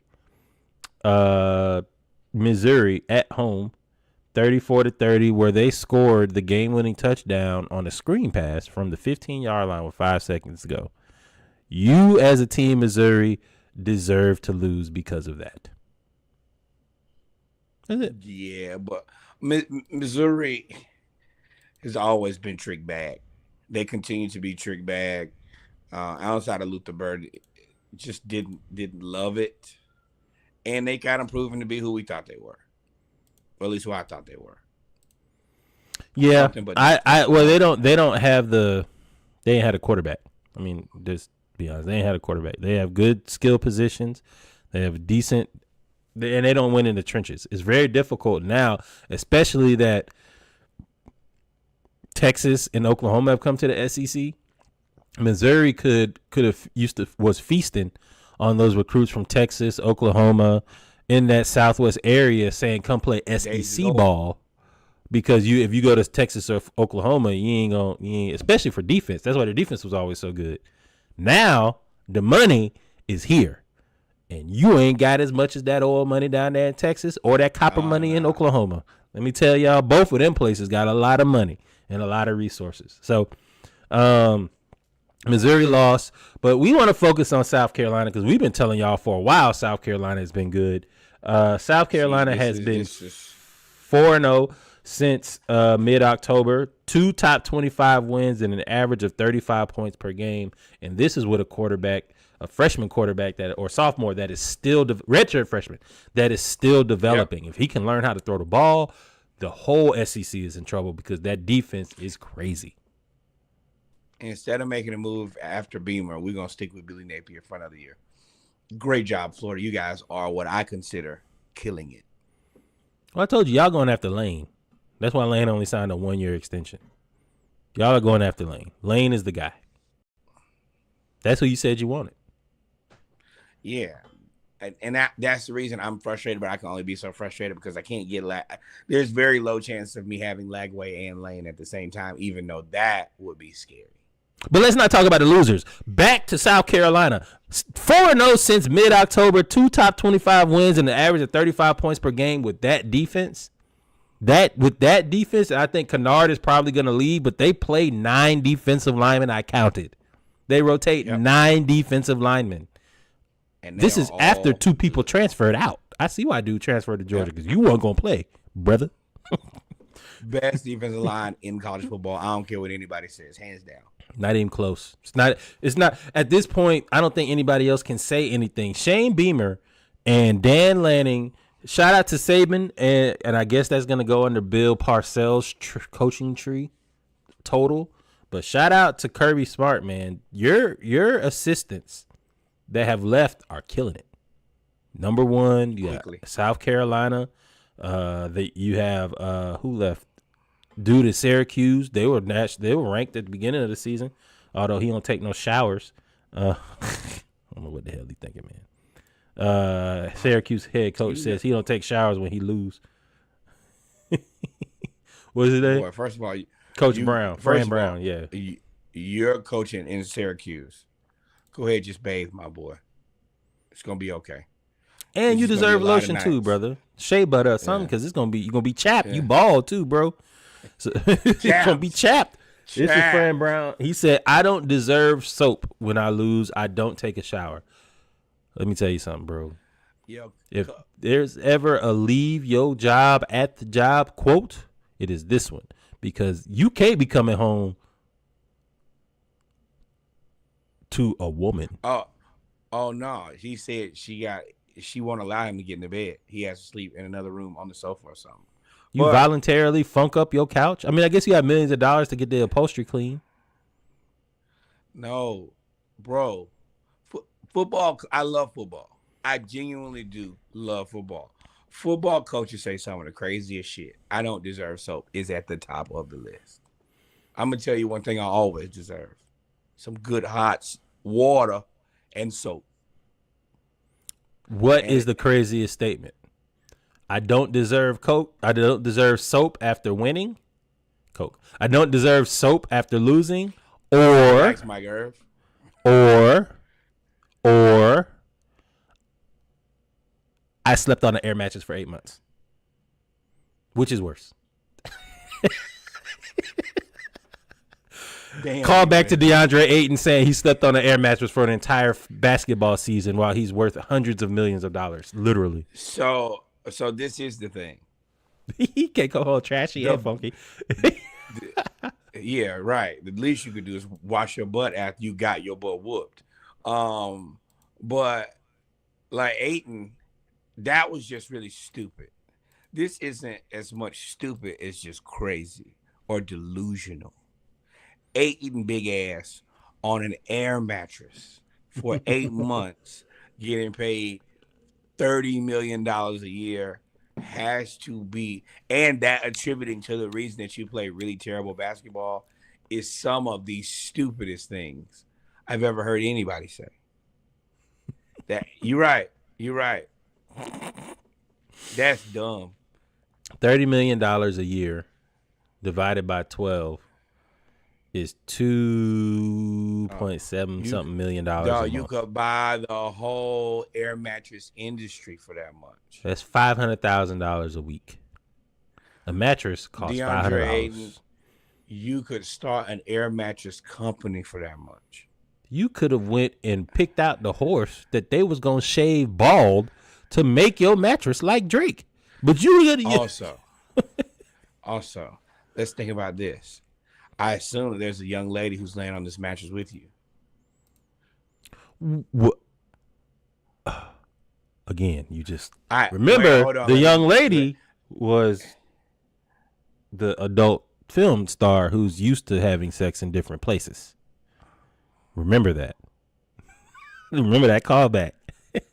That was around the time LaMelo was dating Drea, or whatever with Drea and Tiana Trump. Boy, both of them came up.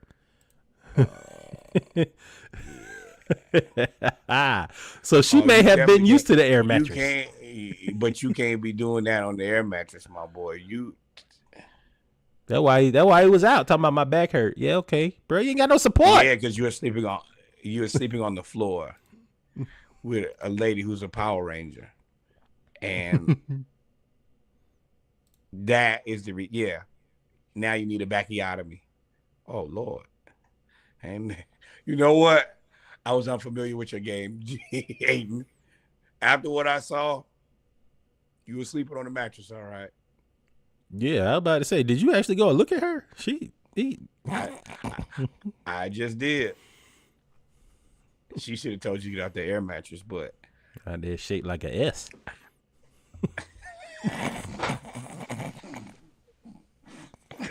And she is.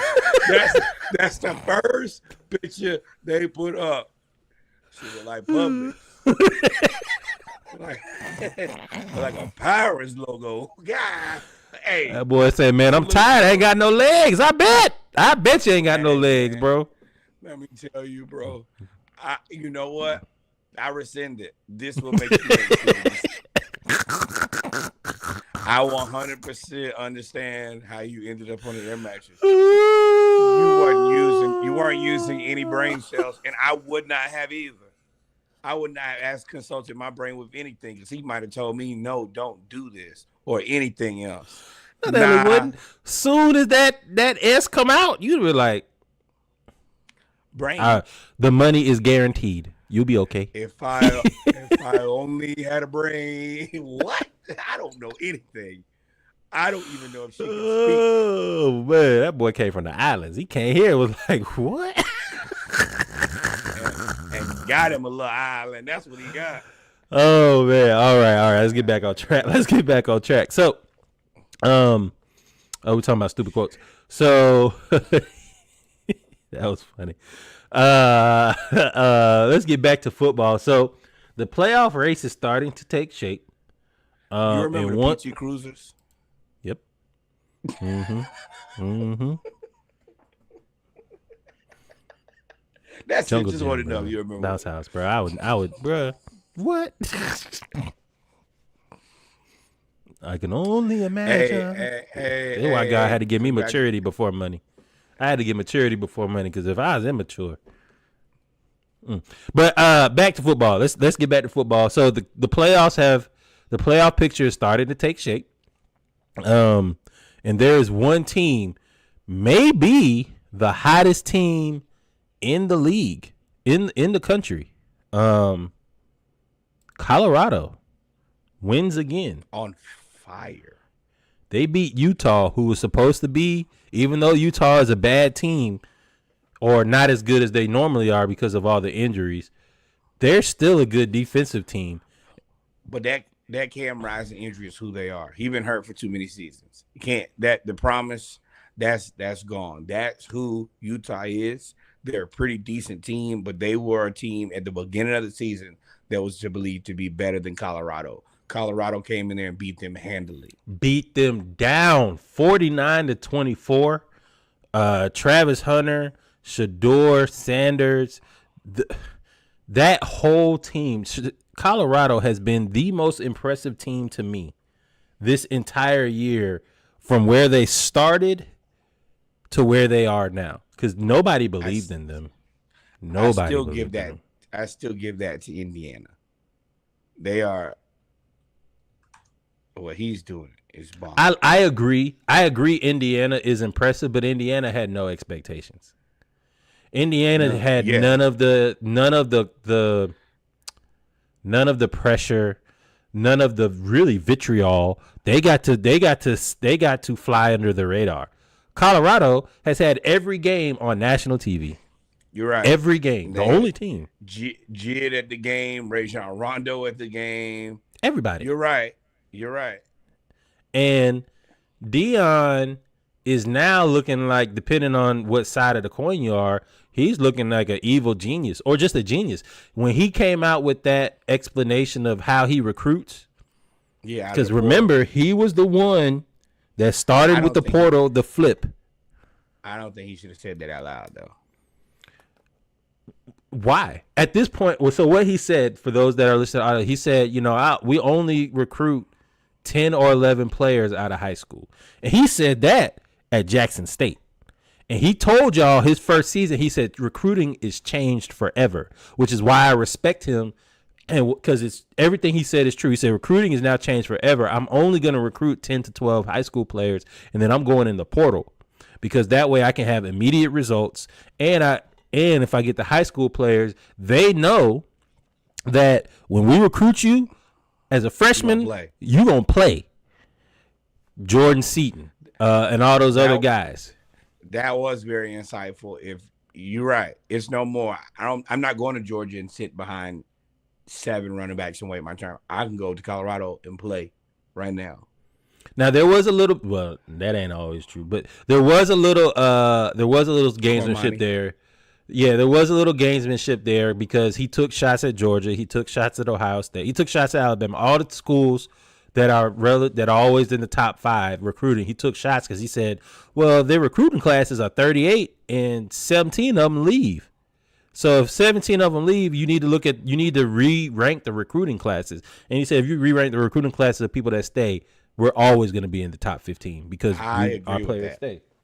I agree with that. With the way that people move around now, that's the reason I look at it and I don't even know what to make of it. Like, oh, okay. By the time that it's time to play football, how many of these players will still be around? And until you can prove that it's going to be a lot, then I just play football now. Don't recruit. Don't rank the recruiting classes. Just play football. I'll be able to tell who's good by playing football now. All this pomp and circumstance. And he said that 3 years ago. And he then that same year he said that, he got Travis Hunter, who at this point has to be in the top 2 for Heisman, maybe the front runner. I don't know. Ashton Genty's putting up video game numbers, but Travis Hunter has 10 total touchdowns, almost 1,000 yards receiving, which he's probably going to eclipse in the next 2 games. 3 interceptions, 8 pass defenses, and 1 forced fumble, while being the number 1 receiver, the number 1 cornerback, and basically shutting down a half of a field. They don't really throw to him anymore.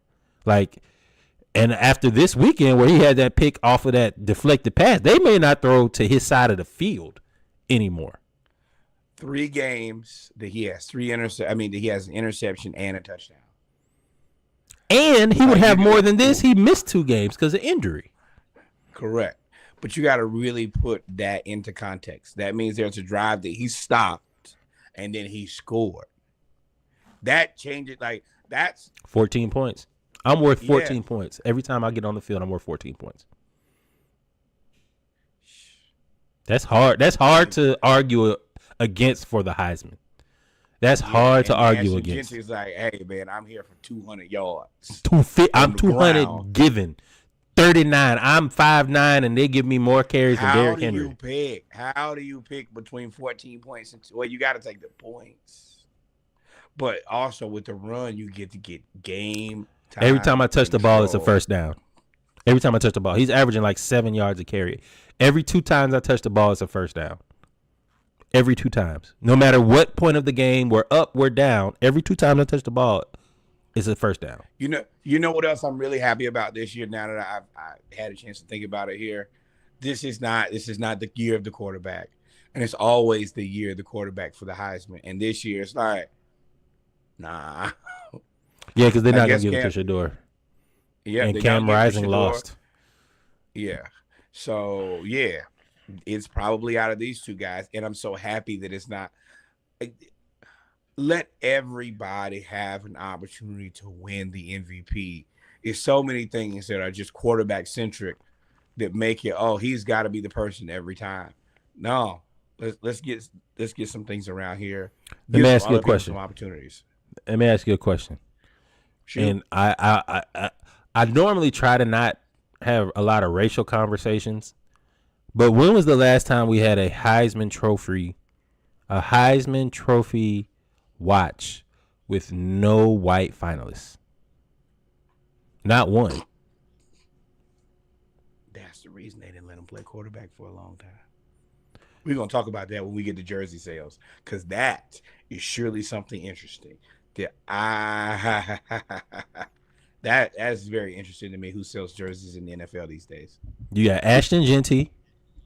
You have Travis Hunter. And I think the third person is got to be Shador. That's the only other person. Dylan Gabriel. Click Heisman watch. Oh, my bad, y'all. Behind the scenes. Yeah, because I'm going to talk about the playoffs. Hey, Saints, also, y'all should draft Jalen Milroe. Whatever you got to do, you need to. We'll get there. Milroe on your team. Heisman odds movement. Travis Hunter. Oh, come on, man. There we go. Travis Hunter is now the overwhelming favorite to win at -400. Dylan Gabriel went to +2,500 after that awful game against Wisconsin. Cam Ward has lost to Georgia Tech. And normally when you lose, you lose. Get you right on out of there. At the end of the day, they going in. Cam Ward is out of there, and then Jalen Milroe can't lose. No, I don't know. That's another question. I need y'all to answer this question. Has anybody lost to Vanderbilt and won the Heisman in the same season? It ain't that many people that lost to Vanderbilt, which is why it's a good question. Milroe is a touchdown machine, though. That is the thing about him. He is a touchdown machine. Yeah, he run the ball just enough, man. He got he can throw it. He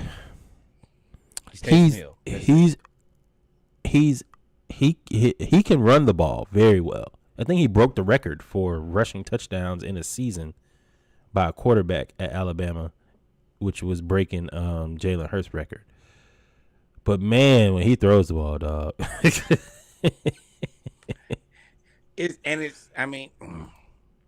Yeah. Where's Ashton Genty? Oh, Ashton Genty's at +375. Mm-hmm. That's disrespectful. This whole graphic is disrespectful. ESPN bet at ESPN CB. How college football? How y'all have all of these Heisman folks and you don't have Ashton Genty on there at all? And he's the next person at +375 who's going to be a finalist. It's disrespectful. But y'all messed up, though. Right. You know why you messed up? Because this man right here, you can't see it, but this man right here told y'all Shador's going to be a top pick, a lottery pick. So is Travis. And Travis is going to win the Heisman. And we go into a bowl game. And why can't we make the playoff? He said all of those things 2 years ago. Or when he got there. 2 years ago. Last year. This is year 2. Last year. Have to give him and he is that this year's execution has been impeccable. Flawless. Him and Brock Bowers, they got me. And you was making jokes about his fingers and look at his left hand. Lord. Yeah. That's what happens when you play in the 80s and 90s. There ain't no rules. That's why them dudes that played in the 50s legs be cut off and all of that stuff. So the Buffs won. You got the Heisman, Travis Hunter. Shout out to Colorado superfan Peggy. Was emotional at Folsom Field after the whole crowd sung her happy birthday. Dion has pretty much adopted her as his Colorado grandmama. She celebrated her 100th birthday. She's been a Colorado Buffaloes fan since forever. And they sung her happy birthday. And now Miss Peggy sees to see them go to a bowl game. This reminds me of the lady from, was it St. Mary's? Was it St. Mary's? Oh, yeah. Or IUPUI or one of them in the basketball in the NCAA tournament when she was there. I know exactly what you're talking about. The nun lady. Yeah. Yeah. She was like 90 something and she passed away. But so shout out to Miss Peggy, man. And hey, sometimes she has an identical twin too. Well, she had one. That's crazy. So shout out to Miss Peggy in Colorado. Peggy been supporting that team for that long. Y'all should have been hired a black man. Peggy could have saw multiple bowl games. Y'all should name a building after her. And him. Yeah. So she cried and she was so happy and she's in good. Yeah, she looks good. I was gonna say, Peggy, you look damn good for 100. A hundo, 1924. Doesn't seem a lot. Get out of there.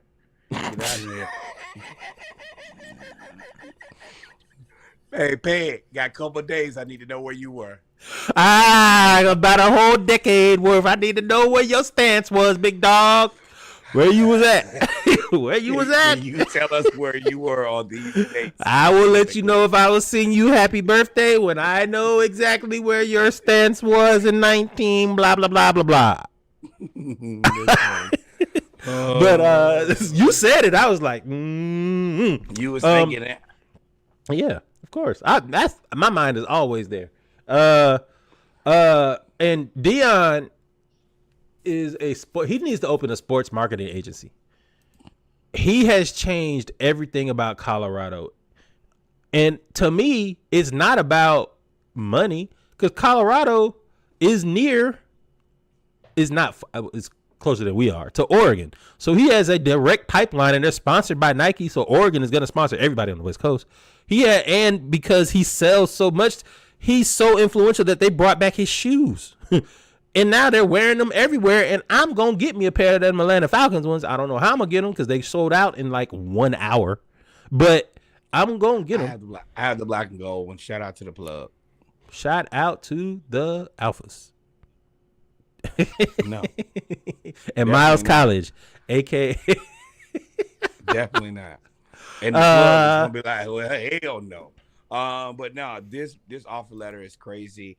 And like I look at it from the sports marketing positioning of this is like a combination. Number one, his brand is on everything, which is great. His sneaker is on everything. Nike gets good branding. This is as good as it gets. And Colorado, you get to go along for the ride. You're not even, I don't think, doing the majority. You don't even got to do nothing. Talk about investment. You are literally just reaping the rewards of an excellent hire. You look good, you play good. You play good, they pay good. No, you look good, you feel good. You feel good, you play good. You play good, they pay good. And that was his famous quote. And putting that on the offer letter also sets the tone. Like, hey, we're gonna get you to the pros. Whether it's actually gonna happen or not, it sets that standard that we're here to win now and to create professional athletes. And I love treat you as a professional. He puts his brand on everything. All right, Nike, you're gonna get yours. Colorado, you're gonna get yours, but also you're gonna see Prime 21 everywhere. That everywhere. And he's coming out with his own show. He's got a whole show that's gonna be on Tubi. Him and Roxy. Is it Roxy? That was on 106 Apart? Yeah. He's gonna have his own show. So Dion in Colorado, I mean, he says, hey, we flipped the roster. And it seems like everybody was mad at him at first because of the way it happened. But it looks like he just ripped the Band-Aid and dictated how this NIL will go. If you think about it, he dictated how this will go. Because if you remember Dan Lanning, which is, I would love to see them in the playoff replay each other. Dan Lanning was like, clicks over bait and all of that stuff and talking about Dion, and they tried to score 50 in the first quarter, and Dion said, this is as bad as we going to be. Let me tell you, if this happens, y'all should put the playoff on pay-per-view, and I'd still pay. If Dion wins the Big 12, and they win and get one of the first-round buys, and they win the game, because they're going to have to play a SEC at large. They probably got to play like Ole Miss or Texas. And they can mess around and win that game, and then play Oregon in the semifinals or in the quarterfinals to get to the semifinals, Colorado might beat Oregon. You think Colorado can beat, you said Ole Miss or Texas? Mm-hmm. I think Ole Miss and Texas will beat each other up. Because they're going to get a bye. Big 12's going to get the bye. Yeah, wow. SEC, ACC, no, they're not. Big 12. Yeah, SEC, no, because SEC, ACC, Big 12, Big 10. No, so ACC ain't gonna get no bye, and they're not gonna give a bye to the Power 5. Well, the Group of 5 conference, I think, gets a bye. Yeah, and Boise's gonna be there. They're gonna get one of them. They're the Group of 5, so they're gonna get the bye. That sucks because I don't think they deserve the bye. But I mean, I think Colorado can hang. I think Colorado is putting fear in a few people just because. Nobody expected him to be this good. And while we're here, because I forgot to say this last week, or maybe I did, and I'm just going to say it again. Shout out to Warren Sapp, the best grad assistant in the history of grad assistants. He has that defensive line and offensive line, because you remember Warren Sapp came in as a tight end. He has that defensive line and offensive line playing out of this world. They get to the quarterback. They make you uncomfortable, and they've gotten better. That's how I judge a good coach. I don't judge a good coach by, okay, y'all have, like the 2022 Georgia football team, you ain't have to coach that team. The only game you had to coach was Ohio State. Did you freeze? They were going to go out there. No. I'm here. But yeah, you're 100% correct. That team was prepared to win. Yeah, you didn't have to coach that team. They had what, 15, 20 something? Yeah, in that first, there you go, mostly keeping out of trouble. That first, them two drafts they had, 21, 22, Georgia had 40 players drafted in the first 3 rounds or something crazy like that. See, you don't got to coach that. But no. When you get on day one, I've never been so concerned in my life. I said, oh, no, this is a problem for me. But when you can get a team, like I think Kirby Smart coaching this year has been one of the better coaching jobs. I think Warren Sapp and Deion coaching this year has been one of the better coaching jobs, because for different reasons, but the same outcome. They have gotten better as the year has progressed, especially the unit of the D-line in the front 7 for Colorado. They have gotten better, and I think that's part of it is the transfer portal, part of it is coaching, because you have to learn the playbook on a very quick basis now. But shout out to Warren Sapp, shout out to Deion. He flipped the coaching staff and the roster, and he's built it, and they will come. And I'm letting y'all know now, the number 1 quarterback in the 2025 class, Juju, from Carrollton, Georgia, who was committed to USC for 10 months, has now decommitted. And it is rumored he is going to either pick between Indiana, Colorado, or Georgia. I think Colorado has the inside track. I think he's favored to go to Colorado. So that means Deion would have gotten the number 1 offensive tackle last year. He got Travis Hunter. He got the number 1 cornerback in Cormani, but Cormani had some issues. And then you have, and on Juju. top of that, he's gonna also, at the end of this, he's gonna throw 2 guys into, I assume, top 10 draft picks here. So easily top 10. Well, yeah, easily. Shador's gonna end up being the number 1 quarterback. Him or Cam Ward by default. Ain't nobody else. There's Jackson Dart ain't it. Carson Beck ain't it. Or I mean, I could see certain guys. Certain teams want a specific profile of quarterback. But it's going to be tough. Giants. But let me tell y'all better get away from that profile. Y'all had a different dude come out there and he won a game, and then you fired him and brought back Eli for 2 years.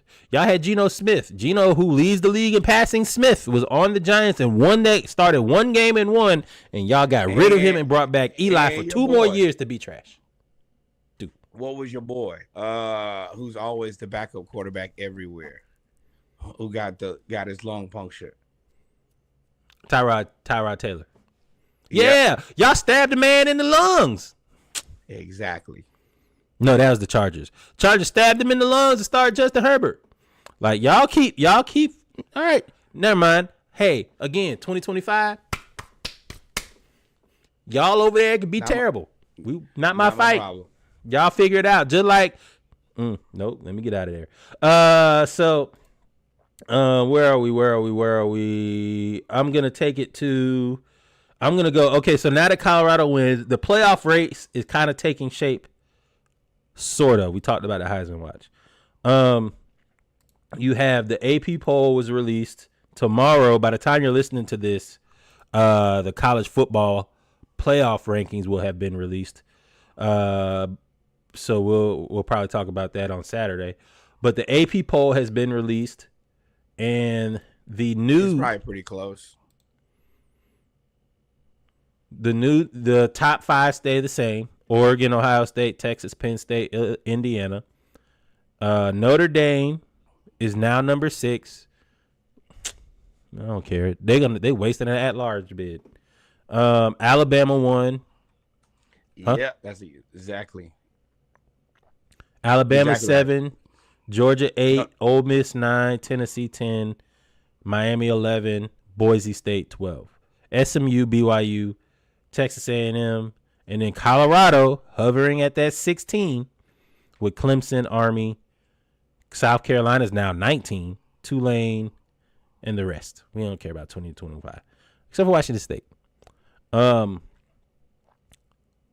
Colorado is the most intriguing team here to me because if they keep winning and they beat BYU, they gonna be right up here at number 10. They should make Army play South Carolina since they believe that they're that close. I think that's disrespectful. And Carolina beat the hell out of the troops. Especially now, ain't no sympathy for the military. Boy. They be out there. Them defensive ends what make y'all have a bad day. Yep. Change your career path. So what's interesting about this is Oregon and Ohio State are probably going to play again in the Big Ten championship game. Texas is probably going to end up playing either Alabama or Ole Miss in the SEC championship game. Georgia and Tennessee and Miami. Miami's going to win the AC. Oh, watch Ole Miss lose to Florida. I can just see it.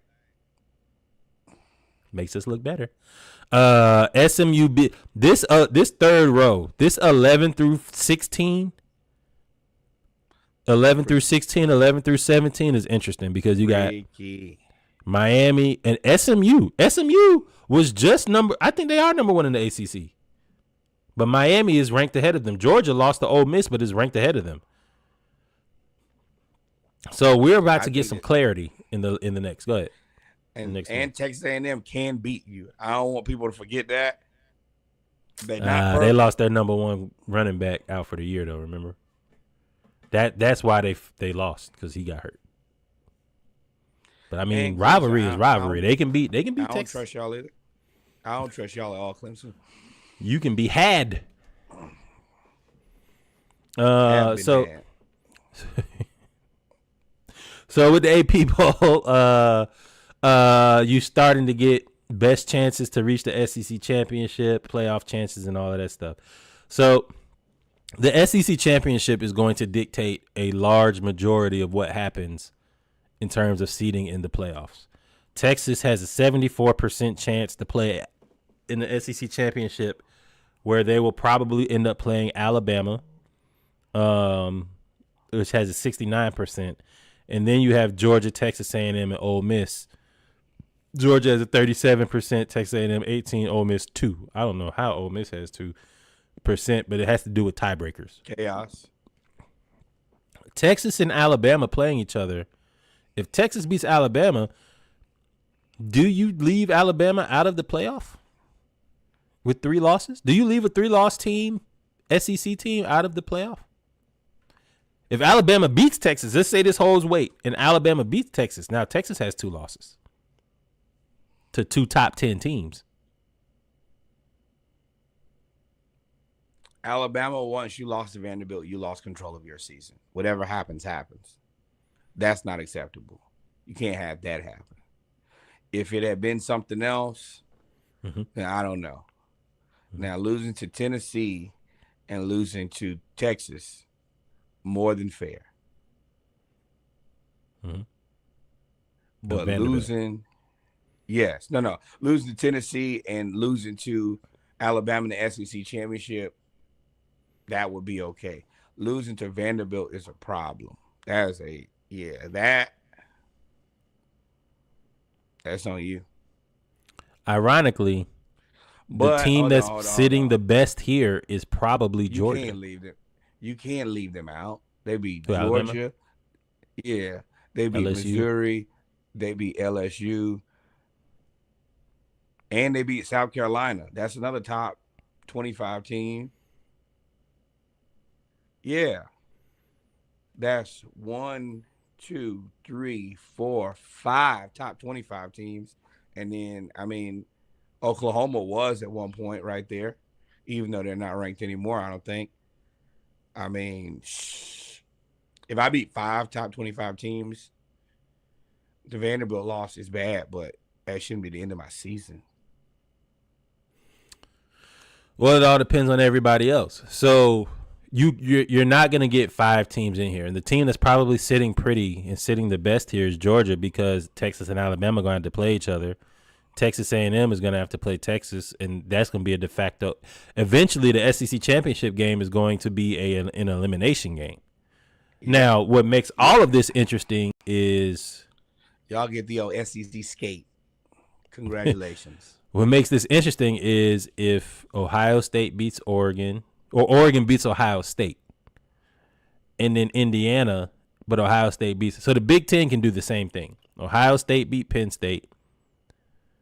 Ohio State plays Indiana. Indiana has the opportunity to beat Ohio State. And I think Indiana and Penn State play each other, if I'm not mistaken. Nope. They may not. But I know Indiana and Ohio State play this Saturday. And then Oregon probably has the easiest schedule to the Big Ten championship game. So there's so many moving parts aside from you, Notre Dame. But there's so many moving parts for this 1 through 11 minus 6. Well, really 1 through 13 minus 6 and 12, because Boise State going to get the at-large. Notre Dame's going to get an at-large.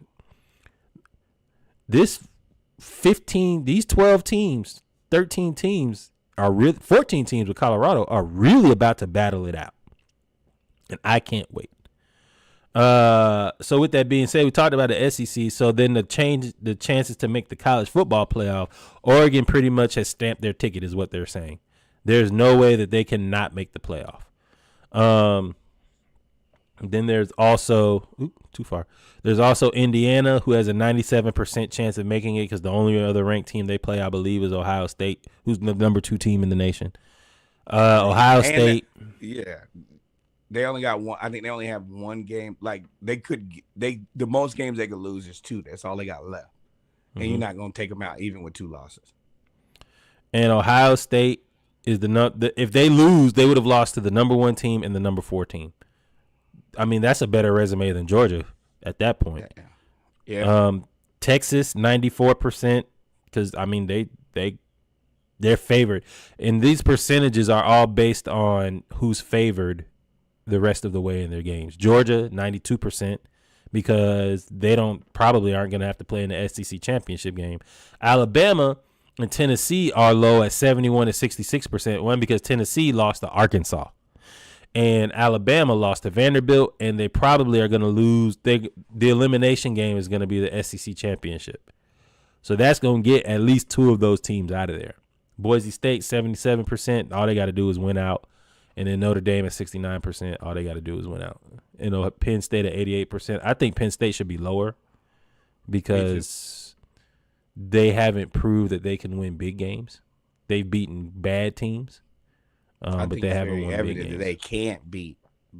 They can't win big games, and definitely not on a consistent basis. For sure not. Not at all. Not at all. So, from a college football standpoint, man, this playoff race. This is going to be a great great last 3 weeks of the season, which is what they were trying to do from the beginning. That's the reason, as much as I really wanted it to be 8, kind of is what it is. Well, it's currency, money. That's what it really is. Now, this is the other part. These playoff games are going to be interesting, because you're going to have like the teams that kind of always have been able to skate with, we just didn't play them, so we could be national champions because we went undefeated, USF. Nah, there's not going to be any more of that. You're going to have to play Alabama and have fun with that. Or you're going to have to play Texas, have fun with that. You're going to play with it. Also, you eliminate opting out. Good. This is where you potentially lose recruits. You go out there and get shellacked. Recruiting's changed. The money. You go out there and get shellacked, and you're going to still get a top 10 team if you got the top 10 NIL. That's just going to happen. But what this does do is it eliminates opting out 4 more games.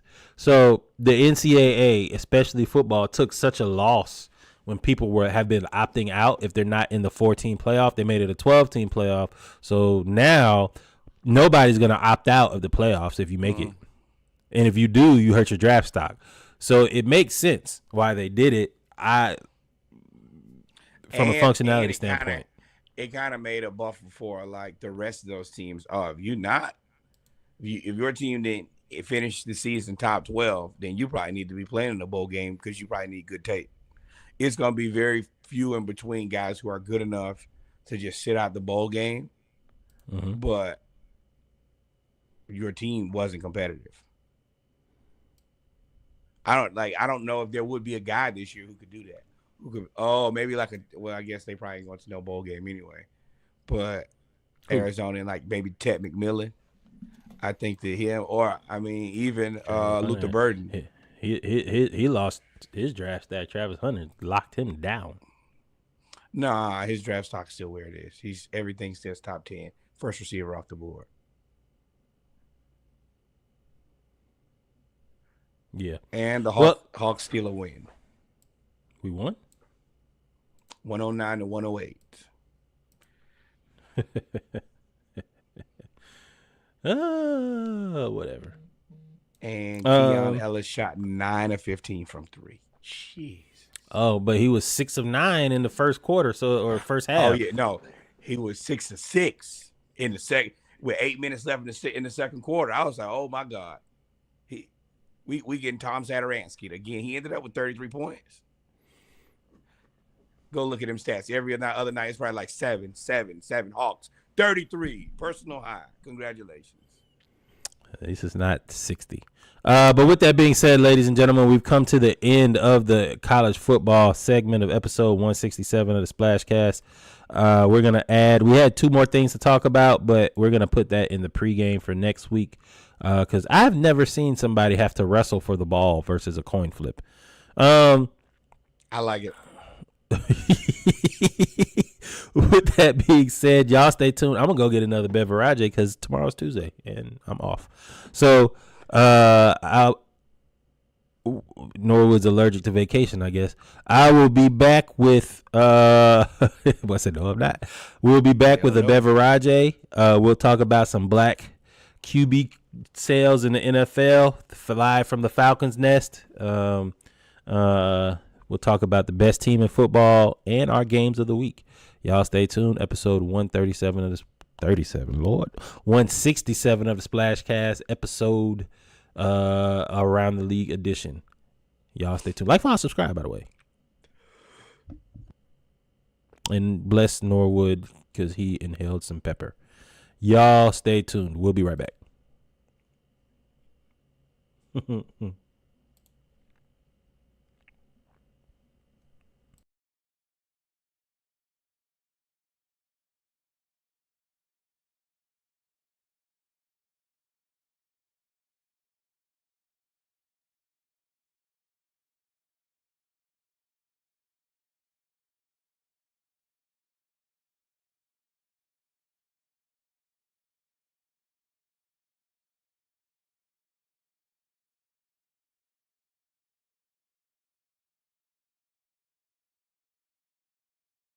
Frequent know it's foreign genius, premature, born anemic, but I rose a phoenix. Jive free me from a fetus, though you keep a secret. I ain't preaching, but you buy allegiance. I ain't trying to teach it, we just follow suit. So I'm stepping in Bottega right before I hit that booth. I got movies in the loops, you aloofing in the Louvre. I'm acting loopy, you confused. I'm in Paris drinking too, nigga. 2013 was in the dollar van with you, nigga.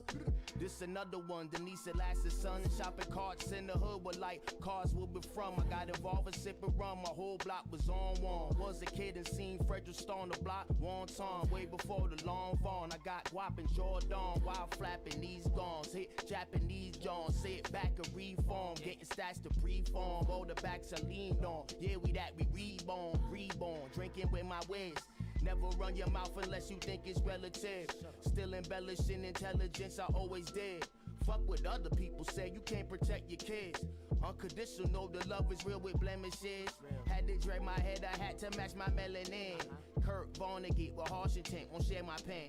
I'm in my element, I swear to God, I've always been. Check it out. Okay, I walk like this. Mobbing out in Paris, France. Sharper than the razor's edge. Okay, I'm drinking red. Mobbing out in Paris, France. Mama said protect your kids.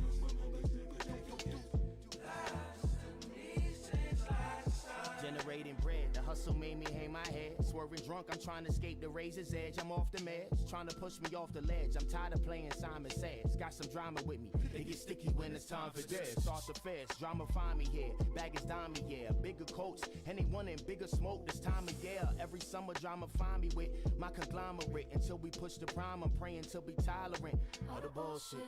Every time I have a thought, I question even if I say it. Nowadays you make excuses for your music, but they play it. Far as I'm concerned, the only nigga that can really say it is the architect creating charter dialect. The fire burning in my chest. Had to find out what that ice about. Spent a couple on the set. Jewelry wet, pussy wet. Phony vibes is disconnect. Was on my shit before we met, so I ain't really so impressed. Spent this whole summer stressed, but something told me to invest. How I'm feeling at the moment, at the bottom of them steps. God smiling at me vexed. Went through trauma to be best. Explaining why I rap like I got 5 minutes left. I tried to dodge them cigarettes. Man, my uncle's from the Jacks. My mama's from the Jacks. So don't tell me I ain't blessed. With every fiber in my flesh, I try crying, but I'm stressed. Had to fly to the west, but we giants on the jets. But we giants on them jets. Like this. Mobbing out in Paris, France. Sharper than the razor's edge. Okay, I'm drinking red. Mobbing out in Paris, France. Mama said protect your kids.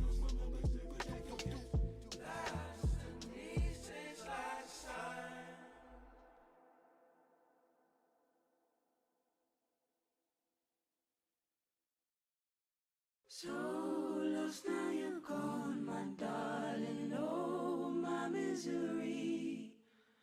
We were so special, honey. Don't forget about me. No.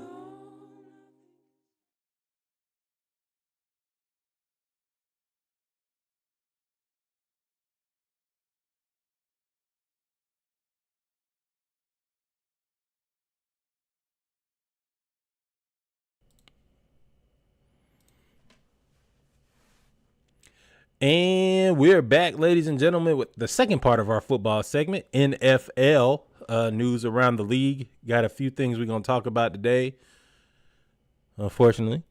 We're going to start out. I'm going to let Norwood lead this one. Remember, like, follow, subscribe. This is about jersey sales.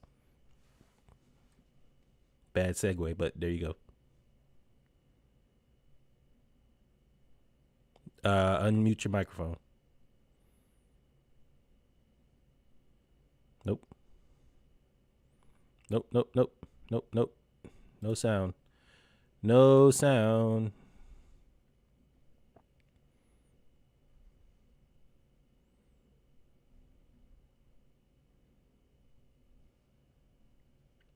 Can you hear me now? Yes. There you go.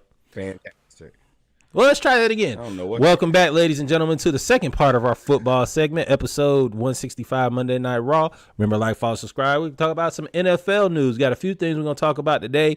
Falcons lost. We got games of the week. Best team in football. But before we get there, we're going to talk about these surprising jersey sales. Norwood, take it away. Yeah, so episode 167, number one. What say, 76? Number two, yes. Forecasting, it's all right. No, you try to send us back to 165, which is a place we've already been. Right and left. Great episode. Yes, but if you could pull that up for us. I found this very interesting. I think that we all do to a certain degree, but we watch the evolution of the black quarterback from when we started out, where it was basically none to then you had to be an elite starter to now the league is covered with black superstar quarterbacks.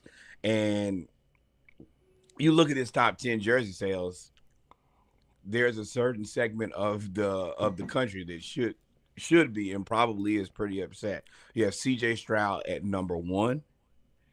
At number 2, you have Caleb Williams. At number 3, you have Patrick Mahomes. At 4, there you go with old Aiden Hutchinson. Then, back to 5, Jaden Daniels. Then number 6, Amon St. Brown. And then you have CD at number 7. Josh Allen holding it down for the quarterbacks at 8. Justin Jefferson at 9. And Max Crosby at 10. I was laughing talking to one of my friends this weekend. I understand why they did not let black people play quarterback, because they were going to be good and take all the jobs. This is one of the places where you will be replaced. And, I mean,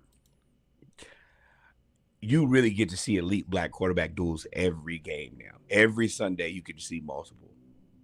I ain't got no sympathy for the people that are mad about this. If you hate the demo, and it's a certain demographic, y'all didn't want to claim them. Listen, y'all came up with them rules.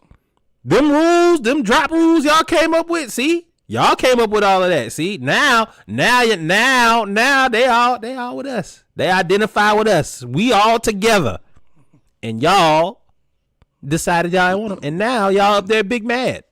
Y'all best jersey seller is Aiden Hutchinson. I ain't mad at him. He's really, really good. But it is what it is. See, if y'all had just been all inclusive like a resort, y'all could have had 50. See, let me stop. Y'all would have been good, but y'all ain't want to do it. So, live with it. What's interesting, though, there's not many established quarterbacks here. It's only Patrick Mahomes and Josh Allen are the only established quarterbacks. There's no more. I don't know if that says something about young jerseys. Guys who, I mean, it's a new wave. Like, I mean, we just lost Brady, Manning. What's my boy who was at the Chargers before Herbert? I can't think of his name. With all the kids. Drew Brees. Rivers. No, yes, Phillip Rivers. But it's a changing of the guard now. It's where the black quarterback is the norm, and these guys are young and interesting, and they're leading their teams. I mean, look at what C.J. Stroud has done for the Texans. Look at what Jaden Daniels has done for the Commanders overnight. And, I mean, Caleb Williams, he's struggling, but people are watching the Bears. There's way more, definitely way more expectation and way more visibility. And Mahomes he's Mahomes. He's magical. I think the reason the jersey sales are like this and that they are for the young quarterbacks is because they're benefiting from the fact that the generation before them suck. So you have Justin Fields, Mitchell Trubisky, Daniel Jones. Oh, yeah. You haven't had Travis, jersey lately, so you Trevor, need a new one. Trevor, your boy, Trevor Lawrence, Kirk Cousins, Kirk Cousins isn't the demographic for jersey sales. He's a LL Bean guy. So Carson Wentz. Andrew Luck was supposed to be that guy, but he retired. He said I'm out of here. Matt Ryan retired. So, and he was just a filler guy. He wouldn't even have a lot of jersey sales outside of the Southeast. So you lose there. These quarterbacks are benefiting from the fact that whole last 5 years of Trey Lance, Brock Purdy don't nobody want a Brock Purdy jersey. Like, they're benefiting from the fact that these quarterbacks suck. They're benefiting from the fact that these whatever. My point is doesn't matter. My point is, what I'm saying is they're benefiting because there's hope that they've showed life. Think about it. Justin Fields and Mitchell Trubisky and all of these other people were supposed to be the next group of quarterbacks. How many people out of those next group of quarterbacks are good? 2. Him and him. That is it. There's nobody else from them draft classes that are good in those 5 years. I don't think maybe Justin Herbert, you could throw him in there. Deshaun Watson is nasty, man. Jameis Winston ain't it. Like, there's no Marcus Mariota, awful. Like, there's nobody there. But that goes back to what I was saying probably about 50 episodes ago, where, hey, there are not enough good quarterbacks in college football or pro football. And I kept looking like, hey, this doesn't make any sense. And then that's how you get Jaden Daniels. That's how you get C.J. Stroud. But there was a point where there was a deficit. The Daniel Jones era of quarterbacks. Oh, my God. Boo-boo. But this is the thing. Boo. Me and Reggie both told y'all they were scams. Daniel Jones has never been good at football. I don't care what anybody tells me. Trevor Lawrence, you were good. What school did he go to? North Carolina or Duke. Daniel Jones? Yes. No. Drake May went to North Carolina, and before him, it was his brother. Oh, his brother. The other May. He's trash. Like, all of them are bad. No, he went to Duke. I'm almost 100% sure. Yeah, Duke. You said North Carolina. That's how he got the job. Is they thought he was going to be the next Arch. Man. Stupid. Man, Arch, your foot probably better than damn Daniel Jones, sorry ass.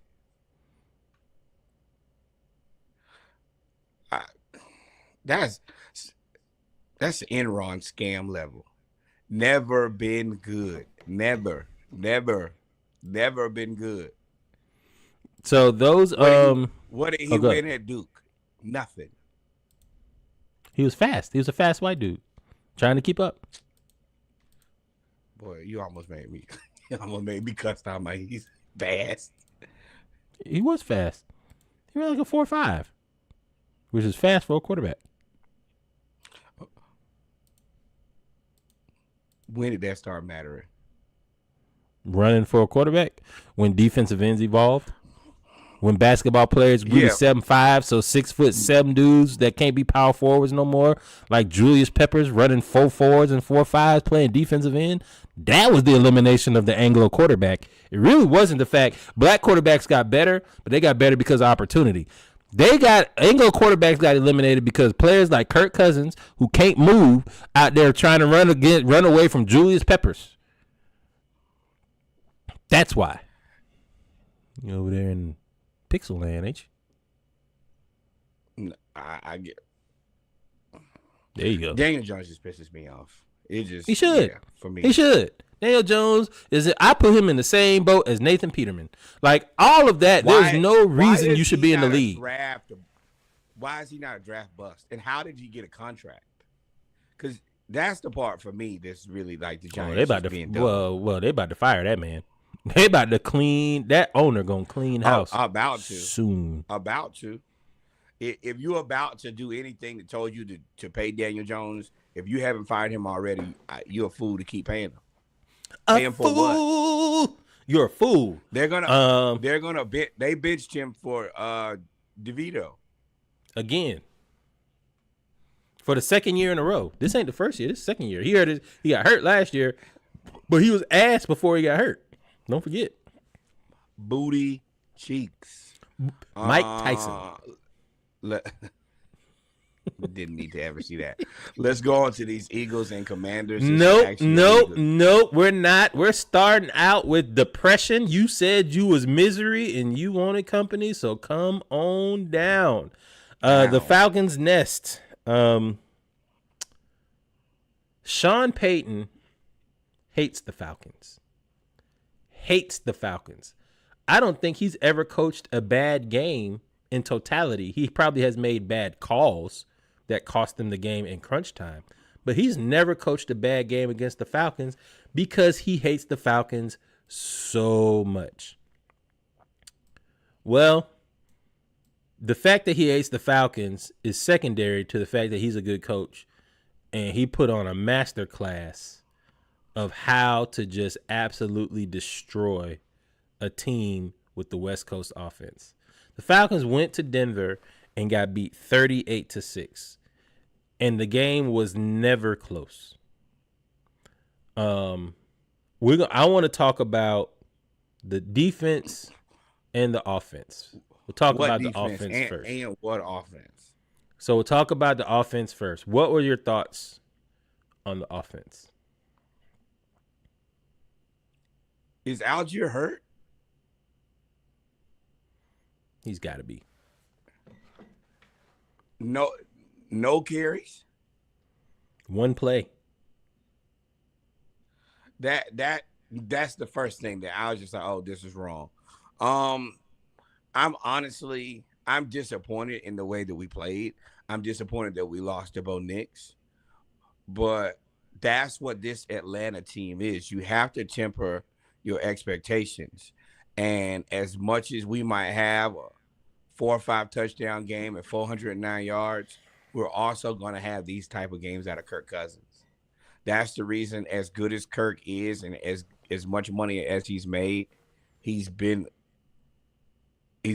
not retained. Eventually, the Commanders let him go. Eventually, the Vikings let him go. Is he good?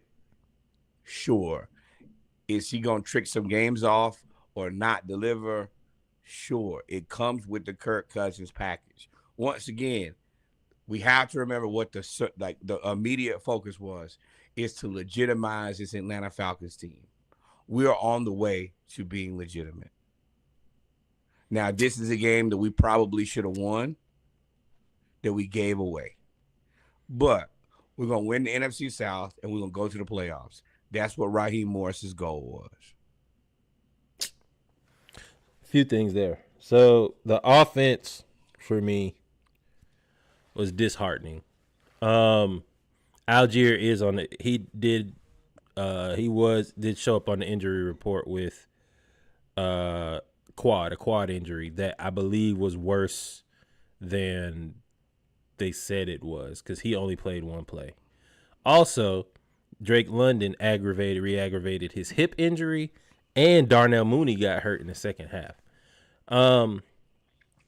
But before even all of that happened, it's disheartening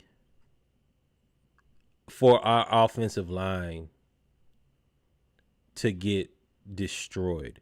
We're either really, really good or we're destroyed. It's no in between. There is no, they only gave up 1 or 2 plays. It's, we get destroyed. And Denver, I disagree that we should have beat Denver. Denver is a good team. Their defense is Vance Joseph, who is a head coach, should be a head coach in this league. Shout out to you, Arizona. Is a good defensive coordinator. He's learned from the best, and he has that team playing. And you have arguably the best cornerback in the league on your team with a really good front seven, where they flipped all of those high price. They did the roster flip right. They paid who they were supposed to pay. They flipped the roster for all of those high priced defensive free agents, Bradley Chubb, all of those dudes. Fant, remember Fant was there. They got him out of there. Yep. They got all of those guys out of there, and they took that money and they reinvested in the draft. And they stayed with Cortland Sutton.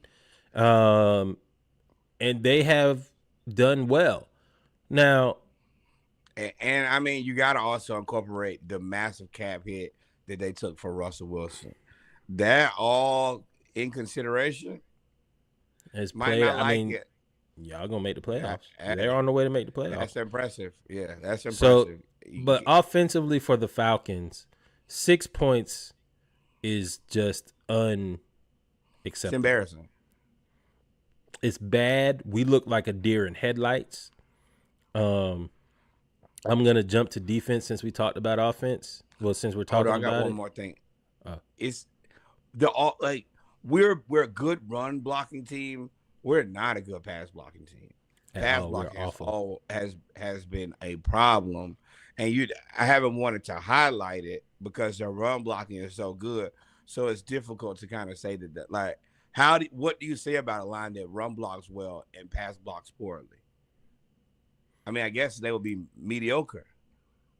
Failure. That's 50%. Well, that's the issue. And Kirk and pressure, boy.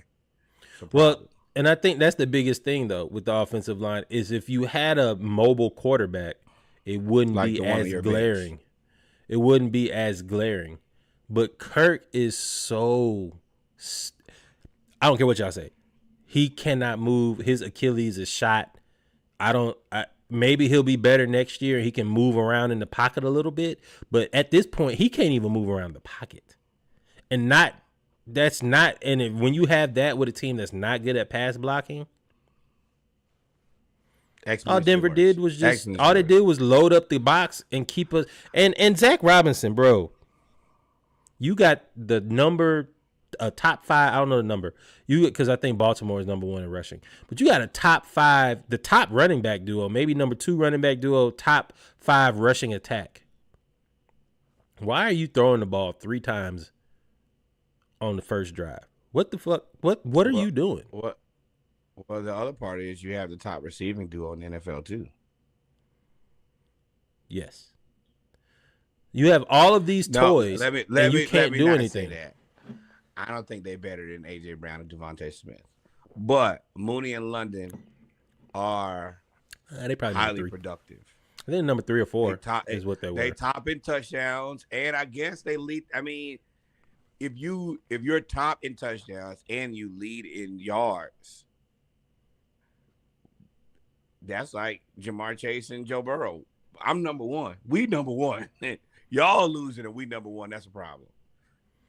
So the offense, while it was disheartening, unfortunately, you kind of expect that to happen maybe once a quarter of the season. Every quarter of a season, with the way that this offense is set up, you're going to have bad games. That was disheartening. But to me, the defense was the most disappointing out of everything, including Younghoe Koo missing field goals. The defense, and I'm not even going to blame the entire defense. To me, this game and this blame deserves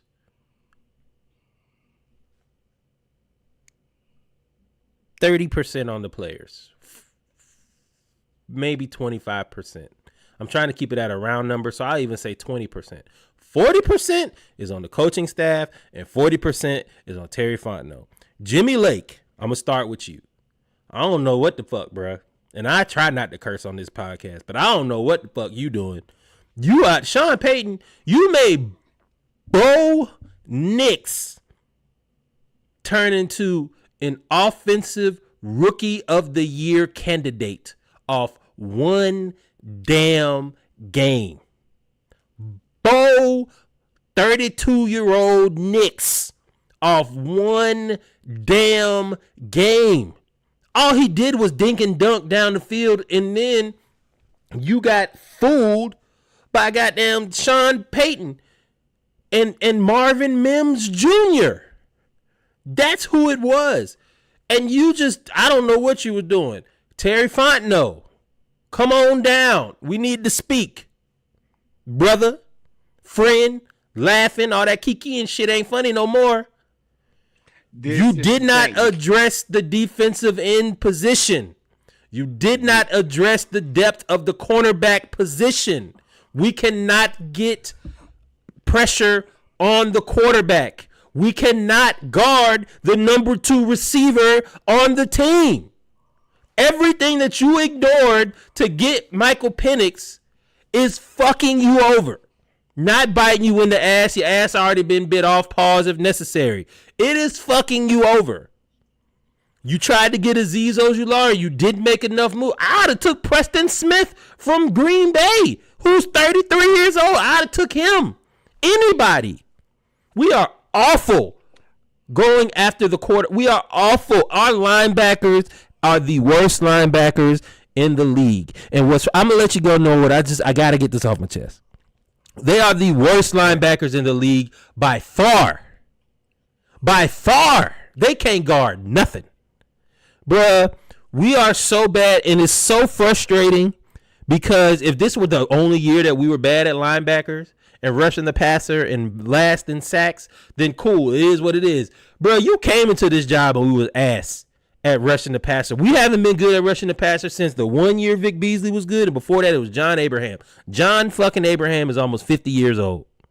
And we have not addressed the pass rush. We have not addressed the linebacker position adequately. We let the dude that led us in tackles last year, we just not even bringing him back. We don't even bring him here. So you got an undrafted guy in Nate Landerman, Caden Ellis, who is a defensive end, rush end, and Troy Anderson, who can't stay healthy. You refuse to address everything that you did not address is destroying you, Terry Fontenot. You are on the seat. The seat may not be hot, but it damn sure ain't cold. I digress my time. Yeah, it's tricky for me because you're right. Terry Fontenot, you have yet to address the defensive end position in an effective manner. That is a problem. A- And I don't know if that should be, I don't know if the fact that the Atlanta Falcons struggle at defensive end before you got here, if that means that, we should just kind of give you some bail because clearly we just can't do it, or we should hold you to a higher standard because going in, this has been our Achilles heel for the last umpteen million years. Look at this shit. But I also have to give him credit. Darnell Mooney was an excellent pickup that I don't think many of us saw as. Oh, I did. That I called that one out. Okay, you said he was good, but we still both thought like we could use another guy in that receiver room, and we still can. I mean, but what? I mean, like I said, this is the top touchdown duo, top duo in receiving yards. Like, yeah, you would like another guy, but you got your two good ones here. So it's tricky. You've done some good things, but not ever addressing that defensive end. And, Jared Verse and old boy Latu in the Colts have both played. They've shown at least flashes. Some flashes. That's where it gets tricky. But you sign Kirk Cousins, and that stabilizes, I think, your franchise for the next 2 years. But in order to do that, you also had to go get Michael Penix. And when you got Michael Penix, this is where you're paying for it. And you could have upgraded the offensive tackle position. You don't go get Kirk Cousins and not upgrade the pass blocking, knowing that he can't move off an Achilles. Like, there's so many, looking back at this, there's a lot of logical decisions that they just did not make. They just overlooked. And if it looks bad. If you had tried, I think that people would have been a little bit more understanding. All right, well, he tried again. Kind of like the Judon thing. If Judon doesn't work out, I give you respect for trying that. But you got to continue. You got to continue to try. And when the trade deadline came, you knew that you had not addressed it yet. That needs to be the main thing that we try to address until it is addressed properly. And that means every time shoot your shot. Oh, this ain't good. We're not ready to go into the playoffs yet. You need to make one more try for a defensive end. And if you miss again, then we got to talk about all these misses. But you're not doing anything, and you knew it wasn't right. It wasn't right. That's unacceptable. Well, we're going to talk about the misses right now. Your first draft pick, Terry. Zach Harrison. No. When they draft pick Kyle Pitts? Oh, yeah. Kyle Pitts. He's not working out. You're drafting Michael Penix. Cool.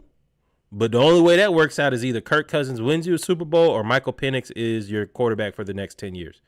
And really, it ain't no or. It's kind of an and. What other decision? Not going to get a linebacker, bringing back Richie Grant at safety, not going to get a second corner, not addressing the pass rush, not getting another offensive tackle at right tackle. Caleb McGarry been getting just punked the last 3 games. Y'all keep making all these that he tripped over the running back's leg. Oh, he got kicked in the back of the knee and he decided to, man, you need to come off the field or block the damn man. Ain't no more excuses, dog. Y'all keep making all these decisions. Let me tell y'all who y'all look like. There's a man that we fired because he thought he was doing the Patriot way by getting all these mediocre ass players and thinking that he can mold them into something. No, you are not. You are looking like Terry Fontenot, a.k.a. Thomas Dimitroff. That's what you looking like.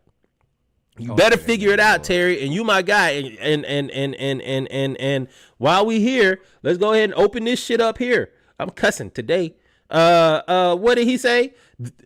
this week number 2 about I know this team gonna bounce back. This game won't define us. You fucked around and lost to the Saints off 4 missed field goals and bad play calling. Every game that we've lost has been missed field goals, bad play calling. Raheem, all that kiki and shit ain't happening no more, dog.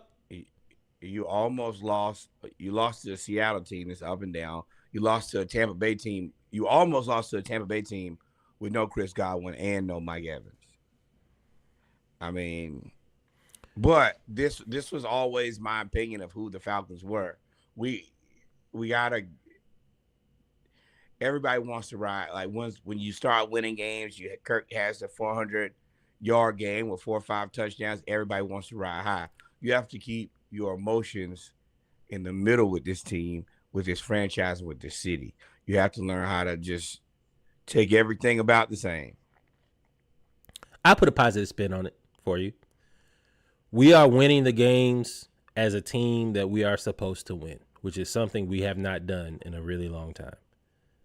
We are losing the games that we are supposed to lose. The unfortunate thing is the games that are a toss-up, we are losing. The games that are a toss-up, we're losing because of stupid-ass. I think the Falcons had like 15 penalties. Stupid-ass penalties, missed field goals. We're hurting ourselves. And then the games that are like 50-50, the toss-up games, we getting blown out 38-9 by Bo Nix. Bo Nix is so insulting. And I don't care how y'all feel about him at Auburn. I don't care how y'all feel about him at Oregon. I don't care how y'all feel about Sean Payton. I don't give a damn. He's ass. And y'all out here making him look like the next coming of Steve Young and Bill Walsh, George Seifert, that West Coast offense. Y'all look crazy. Falcons, y'all look crazy. Think everybody, and I think the graphic is whoever has had is in the top 15 of pressuring the quarterback, we've lost.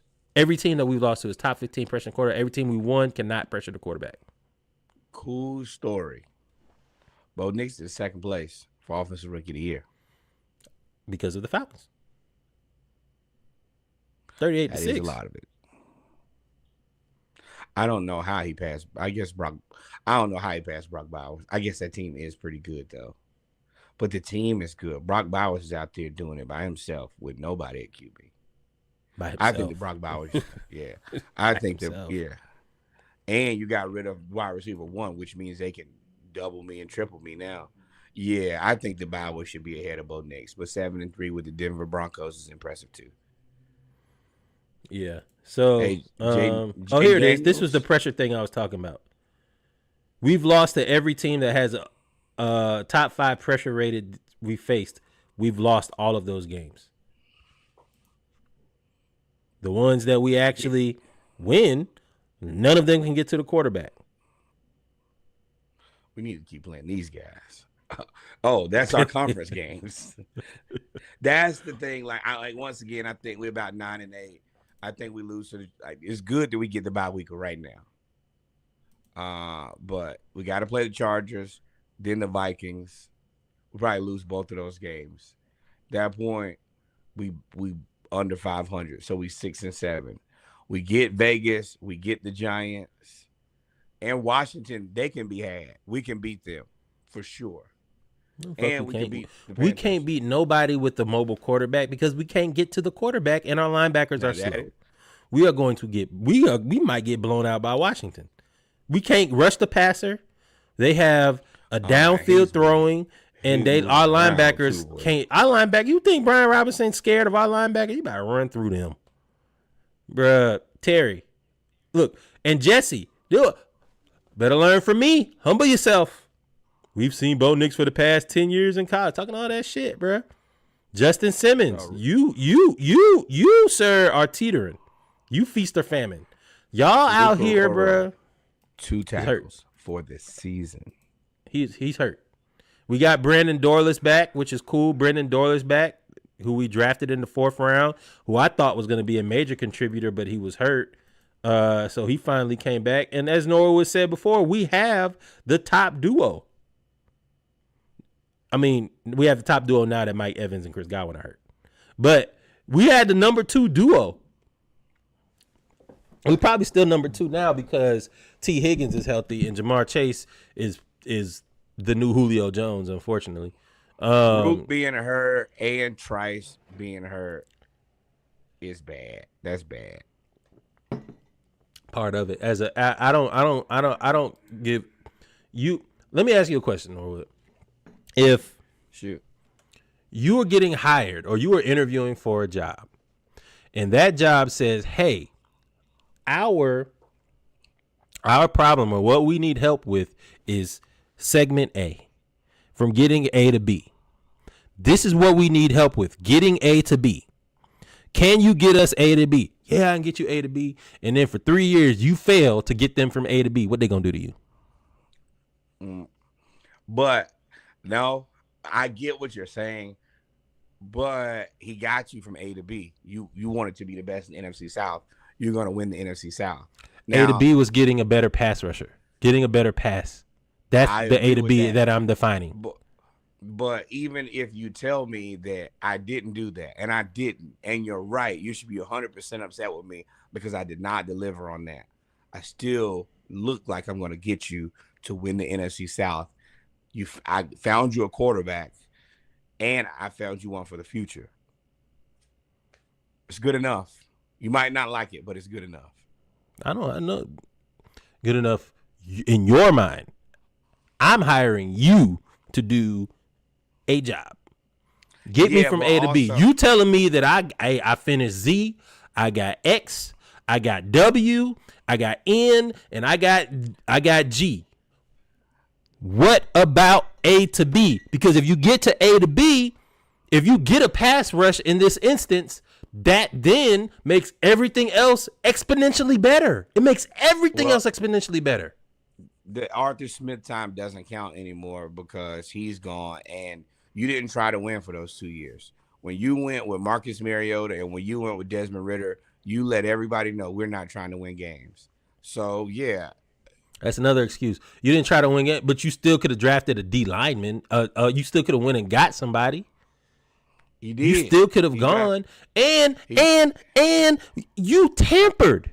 The reason you can't go as hard at the trade deadline is because they took away picks. That's inexcusable. That my tampering also got you a quarterback. Your tampering also fucked you over. You got a quarterback, but you can't make the roster better. You can't make the roster better because you don't have no picks. You only got 4 picks next year. You're and right. You traded one of them for Matthew Judon. That didn't work. I can understand that, but winning the NFC South, getting you a quarterback from now and the future, and I mean, say what you want to, Drake London was a hell of a draft pick, and getting Darnell Mooney was an excellent pickup as well. So yes, there's room for improvement, but I'm not going to sit here and look a gift horse in the mouth. He's done a good enough job. Well, bro, all of that's cool. I mean, you ain't no more leeway. Also, fine, you give them all the rope you want. Ain't no more leeway, bro. This is it.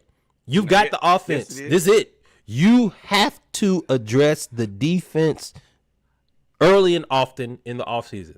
I agree with that, but also you're going to look at him and compare him to the people around him. We're probably going to be better than the Saints next year. We're probably going to be better than the Panthers next year. You're probably going to be better than the Bucs. So if he wins the NFC South back-to-back, even if he don't address it, we probably still going to be okay with it. Y'all might be okay with it. You can't complain if you win the NFC South back-to-back. Yes, now, you can. Okay. Yes, you can. If you lose in the first round because you can't get to the quarterback after winning the NFC South, you know what we're going to call it? We're not going to care. At that point, because the NFC South sucks, so it's going to be hollow. You're not going to care. You're going to get to the first round. You remember when we won the NFC South? You know what happened when we lost to the Giants in the first round? 24-2. Nobody give a damn about no NFC South at that point. Ain't nobody care. But the NFC South doesn't really suck as bad as people are trying to make it either now. Okay. Like, the Broncos went the Broncos went undefeated in the NFC South. The Broncos with Bo Nix. NFC South. I think that's also Sean Payton kind of being familiar with those guys. But I mean, the Buccaneers, if not, I mean, injuries hurt them more than anything. And they probably and they would win the division if they weren't hurt. Oh yeah, if they were healthy, they would probably. So then that knocks out your whole. Well, you're gonna win the division. Argument. That's it. But if it be a fit, if other you're backing into that, too, so you backing into that. If as long as you win, then it's gonna be okay. But what you can't do is like the Hawks did with the Orlando Magic and let a team that was worse than you come right on around you and be better than you. That's when you have a problem. And until that shows up, you're safe. We're not gonna get rid of somebody if we're winning the Washington. It's a low bar. Washington was worse than the Falcons. Oh, Washington, that's the NFC East. That's the Cowboys' problem. Jay Daniels is the Dallas Cowboys. You talking about just within the division? Yeah. Oh, Your team, the people who. Yeah, as long as we're winning the NFC South, they're probably not going to touch anything. Man, first year we gonna win it. Okay, but we'll see. I know, but like what I'm saying is, if 2025 do that, I'm gonna tell you right now, if we continue to go 9-8, they're gonna be fine. It might not be great, and then I'll probably never wear another Falcons nothing. If you're good with being 9-8 and getting out and getting beat in the first round every year, that's sure. That ain't gonna be me. I'll tell you, it ain't gonna be me. But on the other end of the spectrum, the Lions are the best team in football. Full stop. No, there's no other conversation. There's no other team. There's nobody else. There's nobody even in their atmosphere right now. I think they scored 150 points. Kansas City Chiefs. Boy, they lost. I think they've scored 150 points in the last three games. The 52 points, 26 points, 24 points. So 100 points. 52 points. So 150 points in 4 games. Titans. 150 points in 4 games. Better. That's 37 and a half points a game. Their only loss is to who did they lose to? Lost to the Bucks when healthy. I still think the Chiefs are better. Losing to the Bills is a. You think the Chiefs are better than the Lions? Why? Yeah. If I gotta pick one, because Mahomes is magical. Don't ask me to explain magic. I'm not Harry Potter. So you think Mahomes is better than Jared Goff, but you think the Chiefs as a team are better than the Lions? If they had to play each other, I'm going to pick the Chiefs. Oh, well, then we would have to bet a 24-pack on that right now, because I think the Lions' defense would just absolutely destroy the Chiefs' offense today. Just because, they're missing Aiden Hutchinson. That'd probably be the only reason that the Chiefs stay in the game. But the teams that are playing right now, I think the Lions would absolutely obliterate the Chiefs. And they got Zadarius Smith just chilling.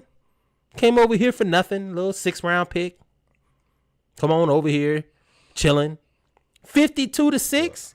52-6. 52-6. They scored on every drive. Touchdown, field goal, kneel the ball to end the game. That's how they went. If you take out the kneels at the end of the half and at the end of the game, they scored on every single drive. Every drive. And it wasn't like they got turnovers and got the ball at the 2. 9 plays, 70 yards. 13 plays, 93 yards. 8 plays, 53 yards. Effective drives. 2 what I would consider like long drives. I guess the 4-minute drives are right at the cusp. 5 minutes and 7 minutes was crazy. 5 drives of 4 minutes or longer, or right at 4 minutes. But the 4 plays, 84 yards. 4 plays, 80 yards. Oh yeah, 9 that's kicking you plays, while you down. I'm 96 beating your ass. I'm beating your ass slowly. I'm whooping your ass down the field. You know how demoralizing it is to Nah. do 13. Wait, listen. You know how demoralizing it is to go 13 plays, 93 yards?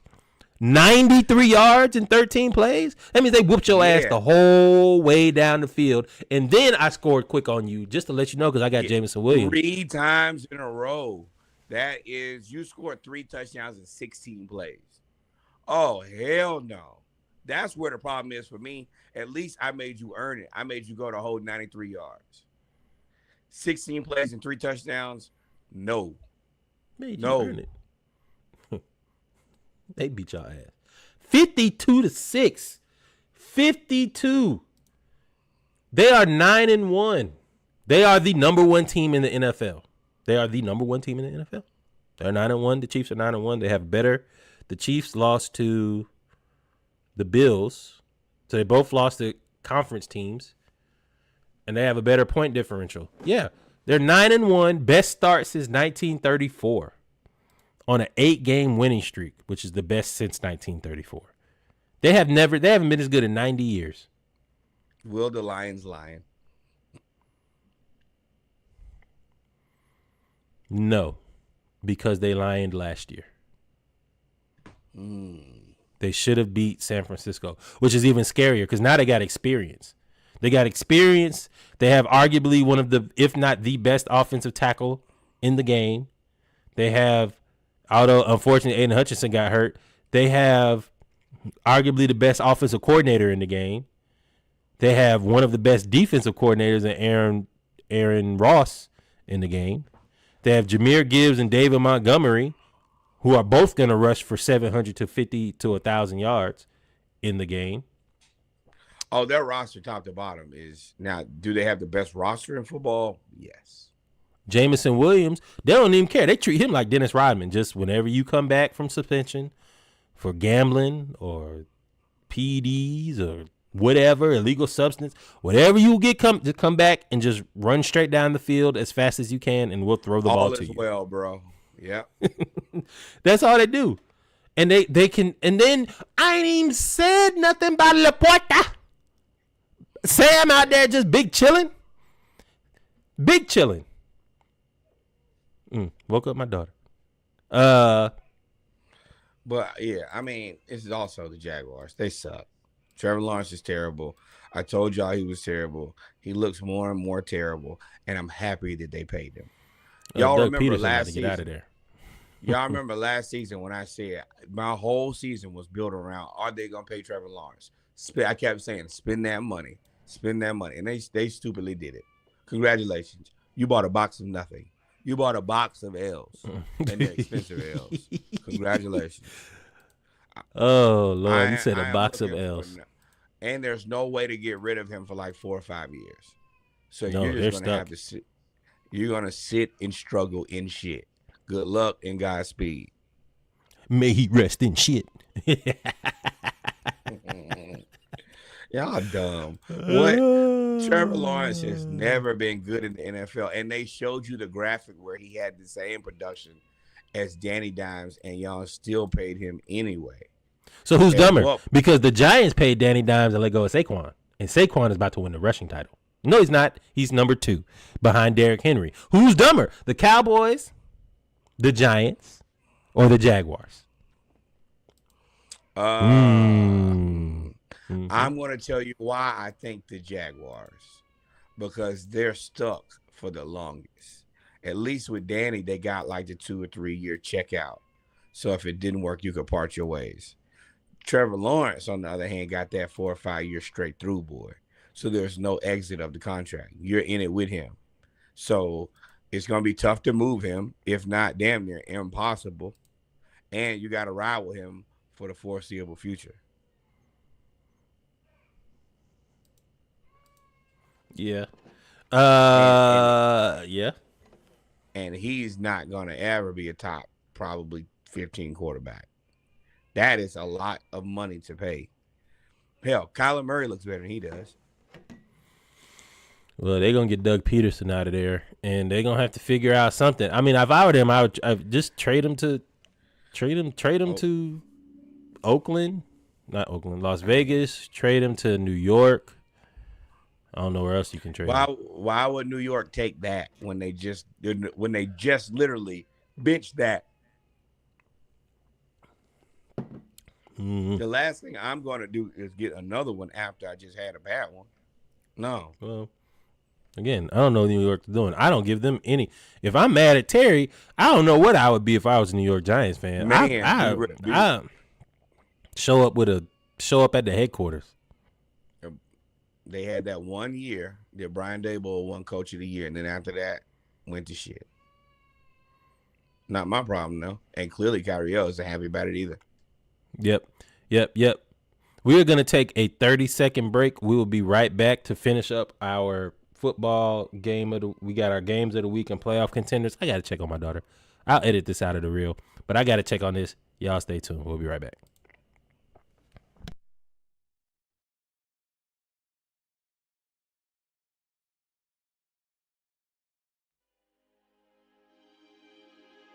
It's only right.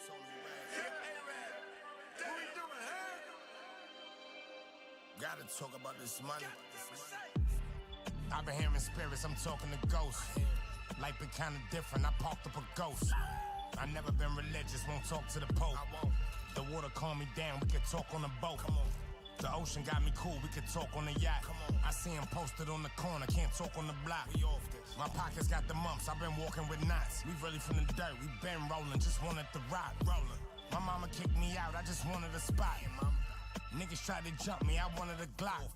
I ain't know what time it was, I just wanted a clock. No disrespect to Diddy, I never wanted Ciroc. That vodka make me throw up like a banshee, nigga. Pull up with more cookies than your pantry, nigga. I never ran from niggas. Black lives matter, I took a stand with niggas. Shout out to my mama and my pop, I made a handsome nigga. Never danced with niggas. Eggs in the morning was scrambling, nigga. Just thinking about that crib out in the Hamptons, nigga. I was rocking Coogee, now my life a movie. Make sure you bring your camera with you. I'm good all by myself, ain't gotta stand with niggas. The homie died, I was devastated. The op died and we celebrated. You wifed to share slide, I know you devastated. I used to live my life in a rush, now I got better patience. Spirits talking to me, I can't shake them, I'm devastated.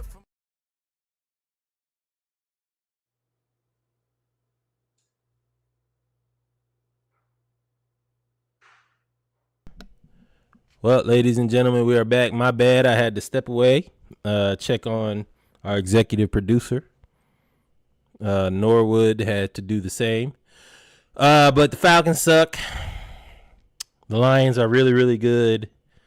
I do not believe that the Lions are better than... I do not believe that the Chiefs are better than the Lions. All right. So, Falcons. We talked about the Falcons. We talked about the Lions. Let's get back to our games of the week. First game of the week, Baltimore, Pittsburgh. Pittsburgh outlasts Baltimore 18-16 in a throwback to the good old days of this rivalry when they used to knock each other's head off and they hated each other and it was just pure anger and hate. This was a slobber knocker is what they used to call them. Shout out to NFL Primetime. It was a great game. Hey, build Mike Tomlin a statue. Oh yeah, 100%. Build him a statue. Number one. Number two, extend him a lifetime contract. Number three, all you stupid Steeler fans that were like, "Oh, fire Mike Tomlin," please never speak again. They should actually ban you from speaking about that man. He made one of the most difficult decisions a coach can make in the middle of the season. It was 100% the right decision. He's actually one of the few guys who's smart enough to actually have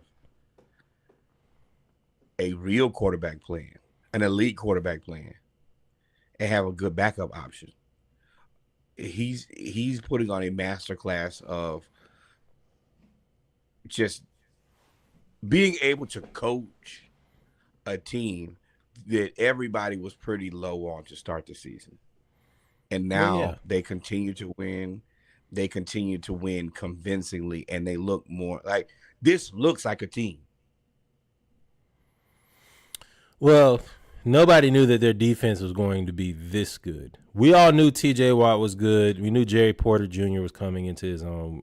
Minka Fitzpatrick has been consistent.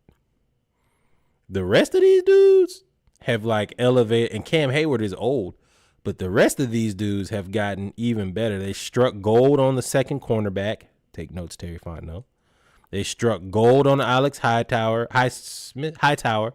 who I said the Falcons should have drafted. They got him from 5th round from UNC Charlotte. I'll never forget. Struck gold with him. They traded for Minka Fitzpatrick when all of that stuff went down in Miami. Tomlin was like, well, we need a safety. And they got Patrick Queen for pennies, although that could have gone either way. And I think that this team, you're right. He deserves a statue because the culture is him. This team, I don't think this team is a 500 team without Mike Tomlin. And it's so much movement and transition at all the time. It's like it's organized chaos. It's almost like it's perfectly fine that this stuff goes off and players are mad and people upset. It doesn't matter. Tomlin's like, oh no, we're just gonna keep coaching and playing football.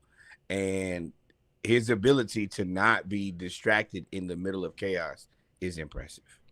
This was a good win against the Ravens team. And it was a good game. The Ravens didn't play bad. Now, that last play was stupid. That was poorly executed. I don't know what that was. But there has to get to a certain point where if we're going to go for 2, the only option that I'm considering is an option play to the wide side of the field with Lamar Jackson. That's it. And Derrick Henry. So, and somebody got to make a business decision. So the defense, Baltimore could have won this game because they were holding Pittsburgh's offense down. And then Roquan Smith got hurt. I think he went into concussion protocol in the 4th quarter. And that's when Pittsburgh kind of made the little move that they did make. Right? They won with 6 field goals. Don't get that twisted. They won with 6 field goals. The Arthur Smith special. I called last week. I said this Ravens offense is built exactly like the Georgia offense from 2022. If you substitute Stetson Bennett for Lamar Jackson, you substitute Derrick Henry for the running backs, all of them. You substitute Isaiah Likely for Brock Bowers. You substitute Mark Andrews for Darnell Washington. And then you add in you substitute Zay Flowers for Ladd McConkey, and who's a good slot receiver. Shout out to Ladd. You owe him an apology too. And then you also add in a possession receiver who nobody knows. In this case, it's Rashard Bateman or Deontay Johnson. All them people, whoever them 2 dudes are, right? So you add those possession receivers in, and that's the Georgia offense. Unfortunately, being the Georgia offense bit you in the ass on this 2-point conversion. One play that the Georgia offense staple is this dumbass toss or play to the short side of the field. They do it all the time. And they called it is either that or if it's a running quarterback, it's just a quarterback sweep to the short side of the field. They did it against TCU twice and scored a touchdown each time because there's nobody over there. Let me tell you what Pittsburgh is not. TCU. They saw that from the beginning and read that like a book, and that is not something you call in a 2-point conversion. I don't know if I would do read option to Derrick Henry and with Lamar. I agree with the sentiment in terms of the thought process. The only reason I wouldn't do it is because Pittsburgh's defense is so good. But putting Lamar in shotgun with Derrick Henry next to him, let me tell you, and just letting them create, I'd have done that versus this dumbass play here. This I'm cussing. Terrible. This was, and it pissed me off because we root for Lamar every week. I still have my skepticism, about the wide receiver position. Schisms and isms. But this game, like Zay Flowers, he just drops a wide open pass. Wide open. Hit him in the chest. Like, damn, son, did you even attempt to catch the football? Comes back, redeems himself, scores the touchdown. I'm like, great. I didn't want that to be your last. What people saw of you during this game was that ball to your chest you just missed. Oh, jeez. But balls to the chest, huh? But he redeems himself, scores a touchdown, and then you run this, what I deem to be one of the worst play calls I've seen in a very long time to end the game. Only person who's happy about it is Joey Porter Sr. because his son is the person who made the tackle. Oh, we got video. Look at this dumbass play. What? Now, I will say again, and we're going to say it, and I'm really just, look, I'm sad. I'm misery this week when it comes to Falcons fans. I'm going to want company. This is what happens. They're going to show it again when you don't go get another receiver. What the hell is Nelson Aguilar doing? What is that? Place at the wrong time. That's the part that pissed me off. Why is he there? What is he doing? That can't be the play call. Can't win with this play. Look at him. With no receiver. So either you had him block a linebacker or he was supposed to run a route and got mashed down. Either way. And somehow y'all both ended up behind Lamar. How? Almost immediately, too. This is a terrible play call. Y'all deserve to lose. Hey, Baltimore. Y'all are throwing away games that you should win. This is unacceptable. Yep. So that was a game. Now I will say from a Stan fan point, it was a great game. And Baltimore did only lose by 2 points. They're not getting blown out every week. So I think they'll make adjustments on offense. That defense played better than I thought that they would. Shout out to Pickens, 8 receptions, 89 yards. And was talking big noise. And now Pickens though, you can't make fun of somebody laying on the ground hurt. You can't do that, bro. Or you can. That can be your brand. It is what it is. But I mean, just know it's consequences would come in acting like that. Honestly, that's consistent with Pittsburgh Steelers wide receivers. They kind of. Now, George, if you come out there with that blonde mustache, bro. Yo, Reggie ain't never gonna let that blonde. Never. No, not MAGA. Not MAGA Brown. Absolutely not. How you be Big Mag? Other game of the week: Buffalo Bills versus Kansas City.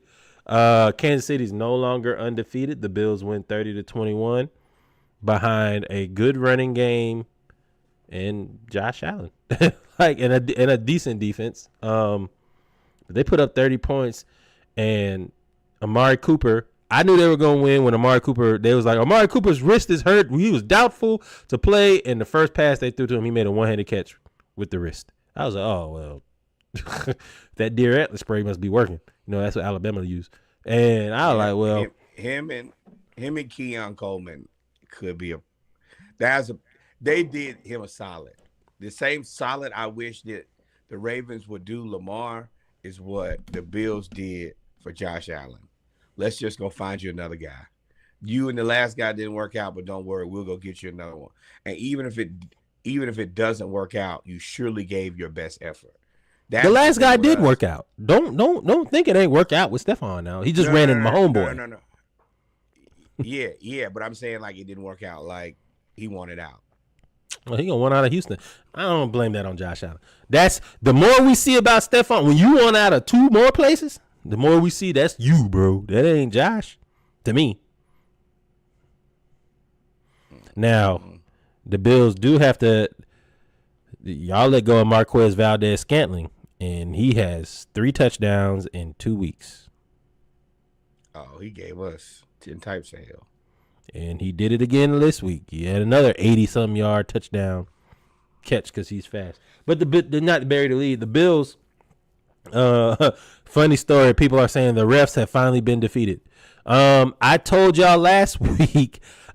That's funny. I told y'all last week. I said, what did I say? Maybe it was your week before last. What did I say, Nora? I said, hey, Buffalo, Josh Allen, if there's a year to get Kansas City out of here and get y'all to the playoffs and get y'all to the Super Bowl, this is the year. Kansas City is not on top of their game. Now, it doesn't bode well that y'all always beat Kansas City in the regular season. I think you're 4-1 against Kansas City in the regular season, but then you're 0-3 against them in the playoffs. I hate to say this, but this is an empty win. It's a feel-good win. You feel better about it because you got a chance to beat Mahomes. It don't matter, though. It's the same thing. You guys are in the same boat as the Ravens. If it don't happen in the playoffs, it don't matter. You have to win when the game matters the absolute most, or congratulations, but nothing. I don't think they're in the same boat as the Ravens because the Ravens are, especially for the last 2 years, have been regarded as the best team in the AFC, and you keep losing to Mahomes. I don't think any year that the Bills have played the Chiefs, they've been regarded as being a better team than the Chiefs. I don't think in any year. But eventually, it's just going to become a thing that he loses every time to him in the playoffs. That can't be a thing either, because then you're going to ruin your quarterback like that. He can't get over the hump. He can't beat Mahomes. Mahomes has his number.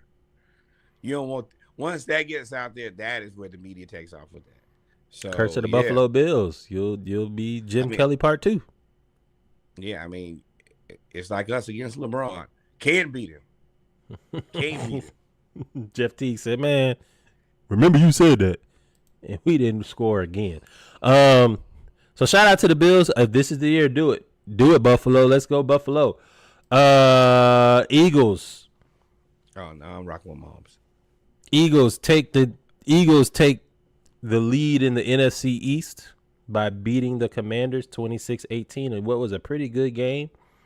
Saquon Barkley again. Man, shout out to you fools in New York. Yes. You deserve shout out to you fools, and shout out to the Eagles defense for just saying, F it, we're going to play all the young people.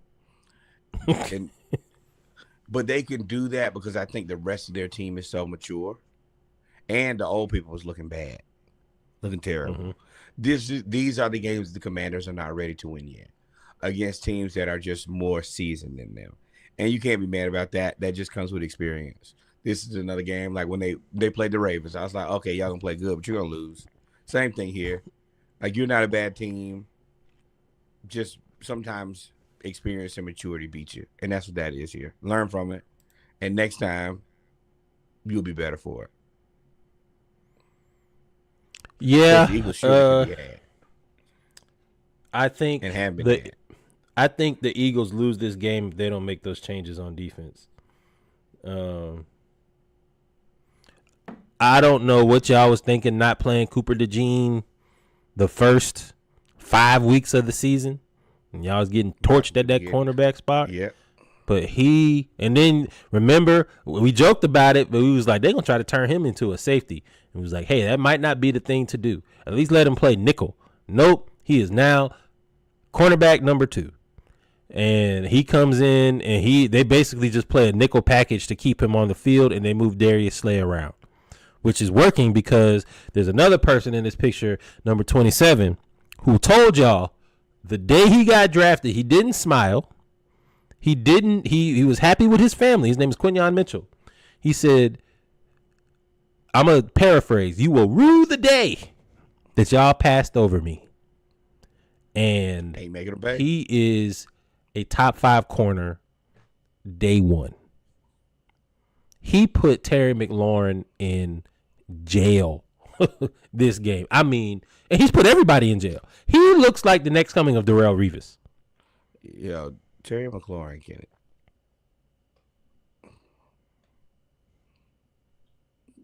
I don't know why everybody believes in Terry McLaurin. You said the same thing about Donovan Mitchell. 15-0. Oh my God, no. Yeah. I've also said that about a few other people.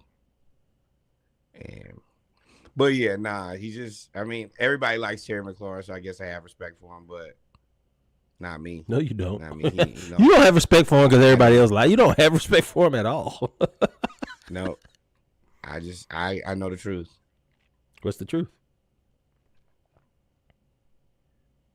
I mean, I guess, damn.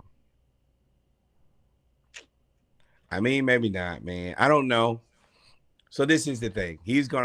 I mean, I can't deny the fact that he's basically a 1,000-yard guy every season. And with the games left, he'll be another 1,000-yard receiver.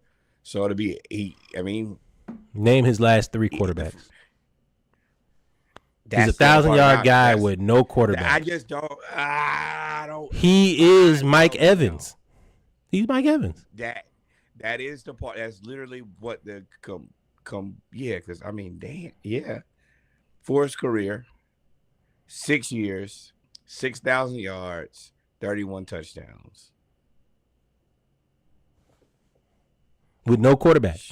You can't. Who was a quarterback before him? Before Jaden Daniels. Wasn't it the beard? What's the old boy? Who played everywhere? I don't know. Yeah. His brother plays for New England. Is the starting quarterback for New England. Who? May. That was the last starting quarterback. And he played for Ron Rivera, who ran a 4-4 defense in the year of our Lord 2022. Ron Rivera coaching as a head coach was some of the best stealing I've ever seen. He is the most. My man said, we're going to run this Bear defense until everybody from that defense is retired or gone on to glory. That's what he ran in 1984. Charlotte and the Commanders both deserve to have their ass whooped for letting Ron Rivera coach for that long. That's embarrassing. But shout out to the Eagles, man. They look like they've turned it around. I think we talked about it in the group that they were top 6 in offense and defense in the league, which is crazy. Well, they won't trick the division off, but they'll trick off maybe in the playoffs. But again, parity is all through sports now. It's got to be the Lions. The Lions are the only favorite to win the Super Bowl. Normally, they don't have favorites to win. They have favorites to make it. I don't know who's going to make it out of the AFC. Maybe the Steelers, but you don't believe in their quarterback situation. We saw Russ throw the ball awfully. You have Mahomes, who's 9-1, but that is the most flukiest 9-1 we've seen. They haven't dominated anybody. And until the AFC put another team into the Super Bowl, I'm going with Mahomes. It might not look good, but he makes it happen. And he actually has a wide receiver now. So, yeah. One loss don't mean nothing to me. Stupid ass. Y'all, I hate everybody. Right. Y'all let him get Denard Hopkins for the peanuts that they gave Dumbo at the circus. Y'all out here letting people just... It don't even matter, bro. It don't, like, man, whatever. Wait. And think about this now. This is the thing. Now they get everybody healthy. No. They get Carolina and Vegas. So they get 2 games to kind of get their life together. That Vegas is a trap game. No, they ain't gonna get trapped. The Chargers game is a tricky game. Then beat Cleveland. And then you end the season out with a little bit of a gauntlet. Texans, Steelers, Broncos. That is tough. Yep. So those are our games of the week. Around the league, you have your playoff contenders. You got your Packers. They beat the Bears 20-19. That Jordan Love. Really good game. That Jordan Love, Matt LaFleur, Love honeymoon looks like it's over. Not saying between them, but they were scoring 30-something points, 29, 30, 34, 32. Oh, that's over with now. And shout out to the Bears defense. They played well. Well, I mean, at any point where once you get tape, things change. And second part of the season. They're going through that. Yeah, but I feel like this team will be good going forward. They're going to have to learn how to make adjustments. That'll be their new place for growth, is how once they stop the first thing, Matt LaFleur, what can you implement and what can we execute on the fly? That's where good teams make themselves great teams. Because it's only so much you're going to do before you be like, hey, I know what you're doing now. But that's not the Shanahan way. Shanahan is I'm going to scheme you up from the beginning. My first 15 to 25 scripted plays going to get me 21 points. And then he normally gets a defense. And then after that, they kind of hold on. I ain't going to say hold on. But yeah, they hold on. They run the ball and they hold on. That's so them making big adjustments ain't really the thing that they do from the Shanahan offense type of thing. What I do agree that they need to do is they'll probably have to address the offensive line soon. And they'll have to replace Aaron Jones. Josh Jacobs, I ain't really heard much from Josh Jacobs this year. Now, that might be because I don't follow the Packers, but if you look at their point total, he ain't really been killing it. Yeah, I mean, I think that once you identify your quarterback, the next thing that you need to do, especially since this batch of receivers is solid, is you got to then get the protection. You have to make sure that your leader and your most important player is safe. Yeah. And I would say the only reason the Packers I think are better than the Falcons right now is because they addressed a lot on defense. They did lose a defensive end in Preston Smith, but they addressed a lot on defense. They brought in Xavier McKinney. They already had Alexander. They already have people there. So they look good. Rashawn Gary looks good on defense for them. I mean, and the Packers are a little bit further along because they have their quarterback for the future. We're still playing with Kirk Cousins. Yep. You know, as much as we believe in Michael Penix, we have to see Michael Penix be this good before we can say anything. Falcons are still in the let's just see phase. And another walk-off blocked field goal. Kansas City did it last year. The Packers do it this year. To defeat the Bears. The Bears let go of their offensive coordinator. Another guy, I like the Bears GM, but let me tell you something, bro. Eberflus is the next to be fired. You get rid of your offensive coordinator first. Your defense is only allowing 15 to 20 points, so it ain't nobody on defense going anywhere. The only other person is the coach, and after the coach, it's the what? GM. That's normally how that goes. I think that the coach needs to go. Eberflus. He should have been fired last year. Yeah. The offense just doesn't. It's just not effective to me. It's not interesting. You have too much to do this little. I think modern day football is for immediate success. Look at the Falcons when we got Dan Quinn. Look at the Washington Commanders when they got Dan Quinn. Look at the Houston Texans with DeMeco Ryans. Look at the Detroit Lions with Dan Campbell. You get a guy that focuses on defense. Dan Campbell's just a football guy. But normally you get a guy that focuses on defense and a really good and talented young offensive coordinator. And you just know that coordinator, I mean, look at Tampa Bay. You just know that coordinator is going to leave, but while he's here for this 3 or 4 years, that's your window. You got to win it. Learn everything you can. You got to win. Right. You got to win it right there because like Detroit, they're not going to have their offensive coordinator after this year. He's out. They're 9-1. Absolutely. They've scored 60-something. They've scored 150 points in 4 games, 160 points in 4 games. He's not going to be there. But that's the way that you win it because you can then focus on defense and allow them to implement their offense. And all they got to worry about is offense. Texans probably going to lose Slowick too. I think that his name keeps getting mentioned so many times. It's a point now. He's coaching him. I think he's coaching himself off a lot of lists though because their offense has been stagnant. 7-4. If you look at offensive coaches, base coaches are struggling.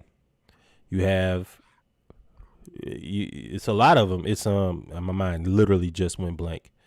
But it's a lot of coaches that are struggling offensively, that are offensive based, because they can't. It's I guess it's just too much. It's very rare. I think the Rams were the last team, or maybe the Chiefs. The Rams and the Chiefs were the last, and I think they're the ones that won the last Super Bowls. They have offensive coordinators as head coaches, but their defensive coordinators are so good that, and their defense was so stacked that it doesn't matter. Chiefs is different. They got Spagnuolo. He's an associate coach. Yeah, he's associate coach. Vikings. The Vikings end up beating the Titans 23-13, even though Will Levis threw a 98-yard touchdown pass. The Vikings win. Scam Darnold back to it. 23-13. Shout out to Justin is gonna regret that. Shout out to Justin Jefferson, most receiving yards in first 5 seasons of career, 6,784 yards, which is one more than Torrey Holt. By the time he finishes, he should be at 7,000 yards in 5 seasons. Shout out to the Vikings. He is on a Hall of Fame trajectory. Right time, man. This is like Jerry Rice coming more at receiving yards than Randy Moss. This is like Jerry Rice bringing his talent at the right time with the West Coast offense emergence. Jerry Rice would have been a top receiver regardless, because of his talent. He becomes the greatest wide receiver of all time because you can't double him. You can't roll the coverage to him because it's West Coast offense, and at the time everybody played 4-4 defense like Ron Rivera did in 2022. So I think this is a great storm for Justin Jefferson. He's here. The offense and the rules have evolved, and his talent compared with the evolution of the game make him almost unstoppable. Problematic to say the least. Dolphins destroy the Raiders. 2 old dumbass out there trying to make tackles and dive forward with it. Like, first off, shout out Jonnu Smith, 101 yards, 2 touchdowns, 2 catches. Second career game with 100 yards. With 100 yards. And he threw the ball up in the air, and his family and his son ended up catching the touchdown pass, catching the ball that he scored one of his touchdowns on. Man, Jonnu not bad, man. Maybe Arthur Smith knew what he was doing. Hey, I would not be surprised if that guy ends up a Steeler too, especially with the Dolphins in disarray and the Steelers looking better. Jonnu just finds a way to get open and make plays. He was tight end 1 last year. He's fast. Like that's his best attribute, is he's fast and physical. And he can block. Tua, 288 yards, 3 touchdowns, 127.8 passer rating, and no guardian cap. He was playing really, really well. Do-rag on now. Probably worked a little bit. But they won 34. But they also, now all y'all in the comments, I'm just letting y'all know, they played the Raiders. And the Raiders are tanking for Shador. I'm convinced of it. Let's see where we at. Rams. Just 124 yards and a touchdown. Brock Bowers. Oh yeah, Brock Bowers out there just 13 catches, running by himself. Unbelievable. Oh man, no, he has no fluidity in the hips, is what you said. Verbatim. Hey, ironically, I was wrong. Moving on. Hey, Geno Smith, bang bang. Ooh, Seahawks with the bang bang. No Niner gang. Seahawks beat the 49ers. Niners beat the 49ers, which was surprising. Yeah, the in Seahawks San are so Francisco up and down. with no DK. I think that they could. Some days they might be able to beat everybody in the NFL. Some days they lose to anybody. They're a very tricky team. Inconsistent. But I do like Geno. Geno, I'm happy for Geno because he was put in terrible situations. He was a starter. He got his jaw broke, and then he just never went back to him. He went to New York, played really well in one game, and then they brought back Eli to go 8-8 for 2 years. I treat Tua like I do the election. I can't care no more than he do. Scramble his brain. Shout out to Nelson. Not say that. I'm gonna say it out loud. It's the truth. It's the truth. Everybody done said it. Hey, we ain't said nothing that ain't nobody else said. Not thought. I don't said. even like talking about Tua. It makes me uncomfortable, bro. It's super uncomfortable. The Rams. And a little dogfight. And they keep winning. In a dogfight against the Patriots, though. Mayo. Patriots are a good team. A good coach team. Especially, yes, well-coached team. Once they kind of stabilize their offense and actually get some receivers that could play receiver, they could be a very interesting team. And they're stabilizing. They're creating culture right now. He's recreating the Belichick culture, the old Belichick culture. And considering how bad this team's roster is, not doing terrible. I mean, I guess 3-8 is pretty terrible. That's kind of crazy. You were 3-8, if you go 3-8 and the Jets go 3-8, then you're perfectly fine. They have everybody, and you guys don't have anybody. Puka Nacua, 7 catches, 123 yards, and a touchdown on 9 targets. 7 catches on 9 targets. Cooper Kupp, 6 catches, 106 yards, 2 touchdowns on 10 targets. Wow. McVay is a monster, and Matt Stafford is so polished in season. He is cooking. I mean, he is executing that all. It looks like, I'm not saying he's as good, or I'm not saying they're as good as this team, but it reminds me of when Peyton Manning went to Denver, and he was the missing piece. He's probably not as good as first year Peyton, but he's definitely better than second year Peyton. The year that they won the Super Bowl, he's playing better than that Peyton by leaps and bounds.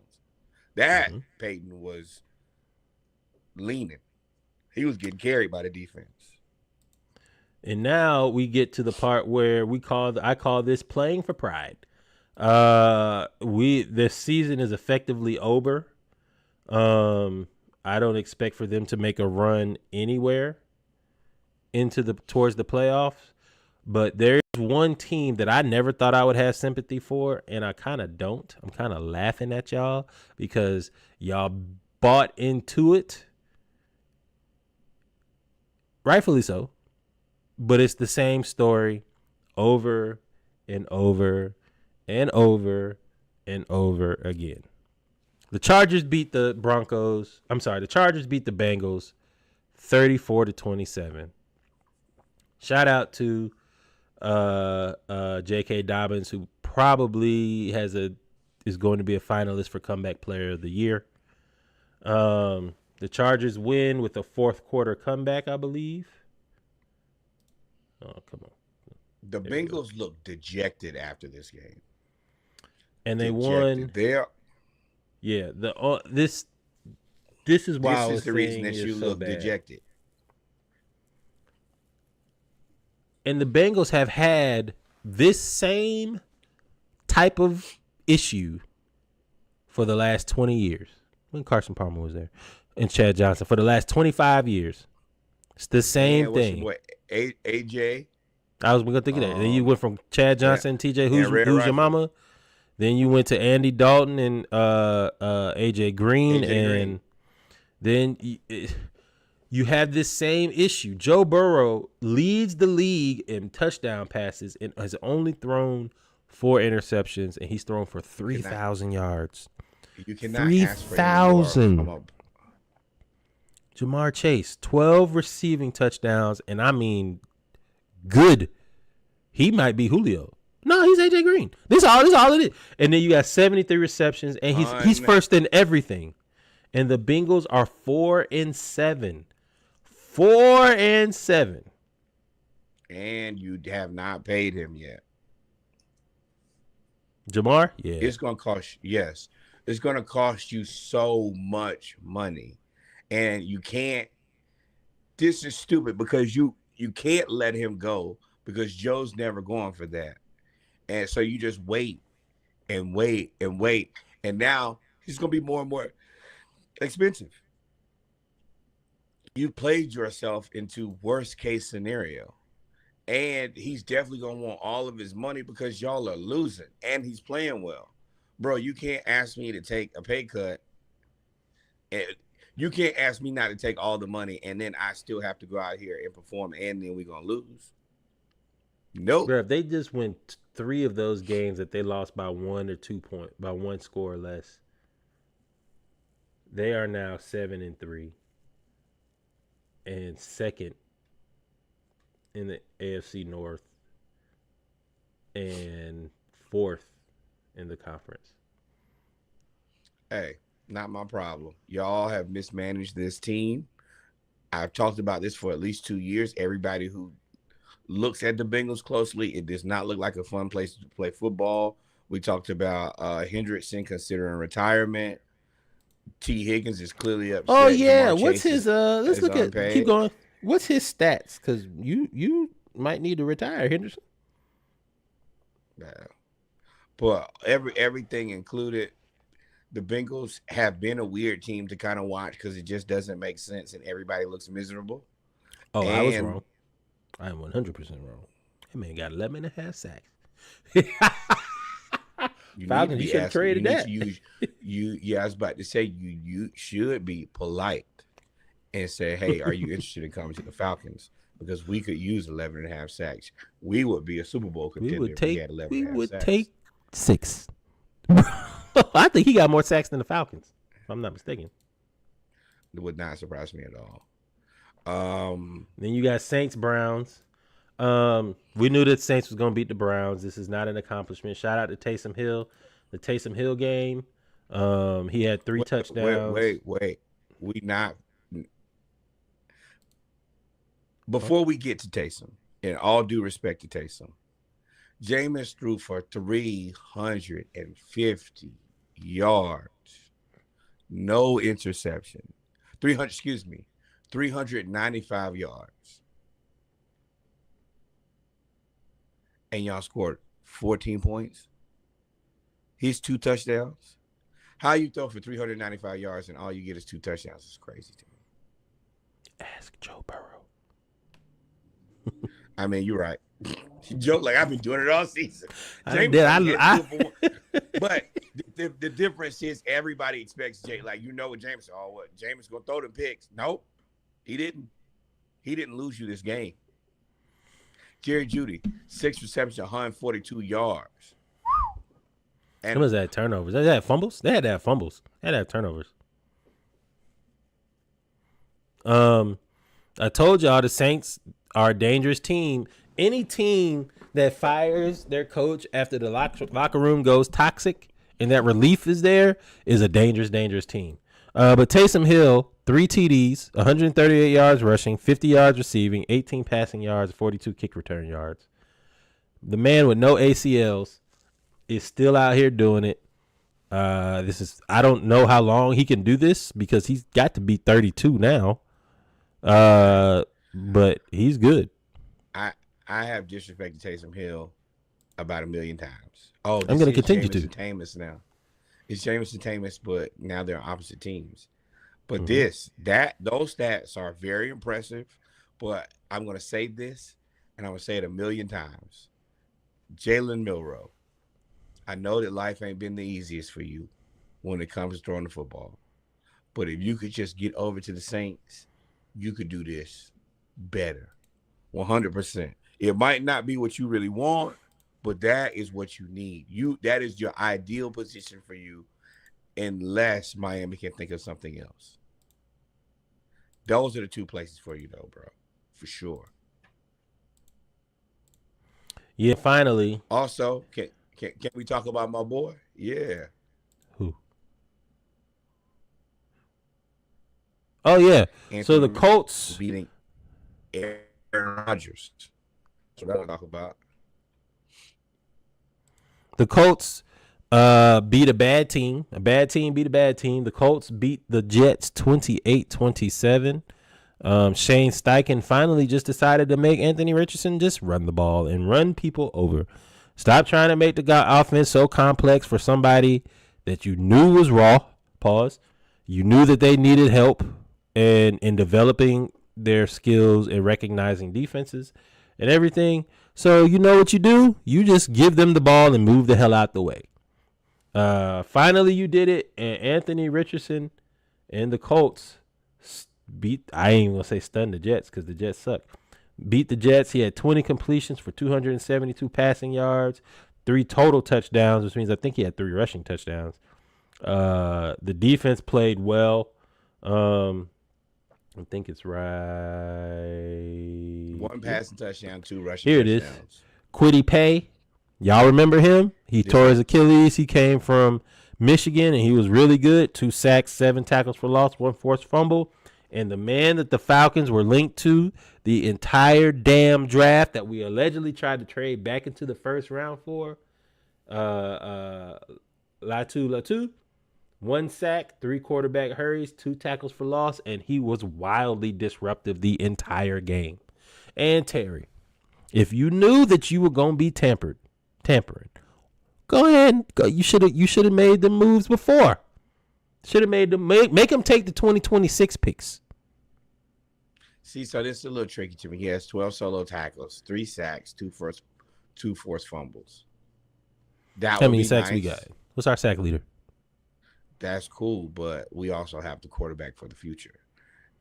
In this case, as much as it would have been like it could have been good a little bit. Also, like being right now in the NFL looking for a quarterback, oh my goodness, that has to be the most uncomfortable position to be in.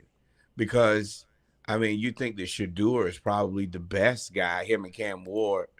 Cam Ward, I feel a little bit more confident in, but you have to at least assume like drafting Shador is at least a dice roll. It's dicey.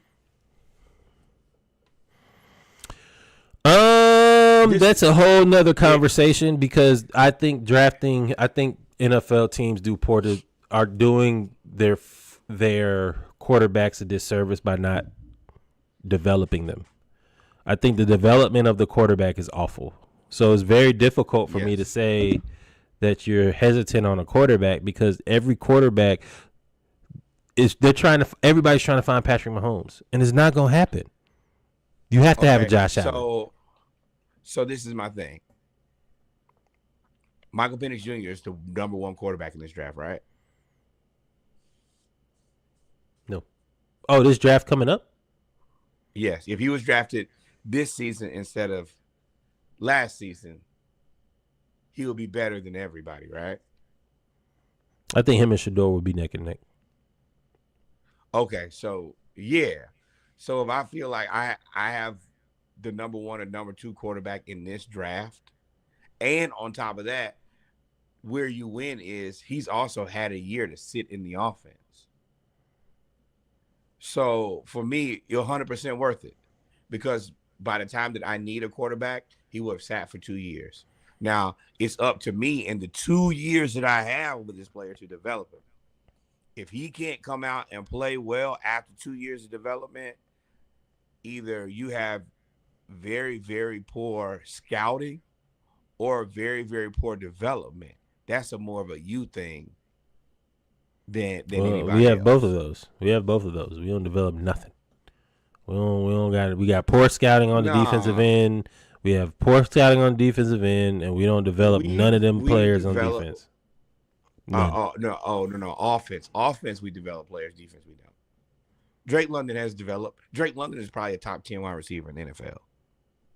Not 10. I don't want to. It's 2:00 in the morning. I'm not about to fall down that rabbit hole of top 10 whatever again.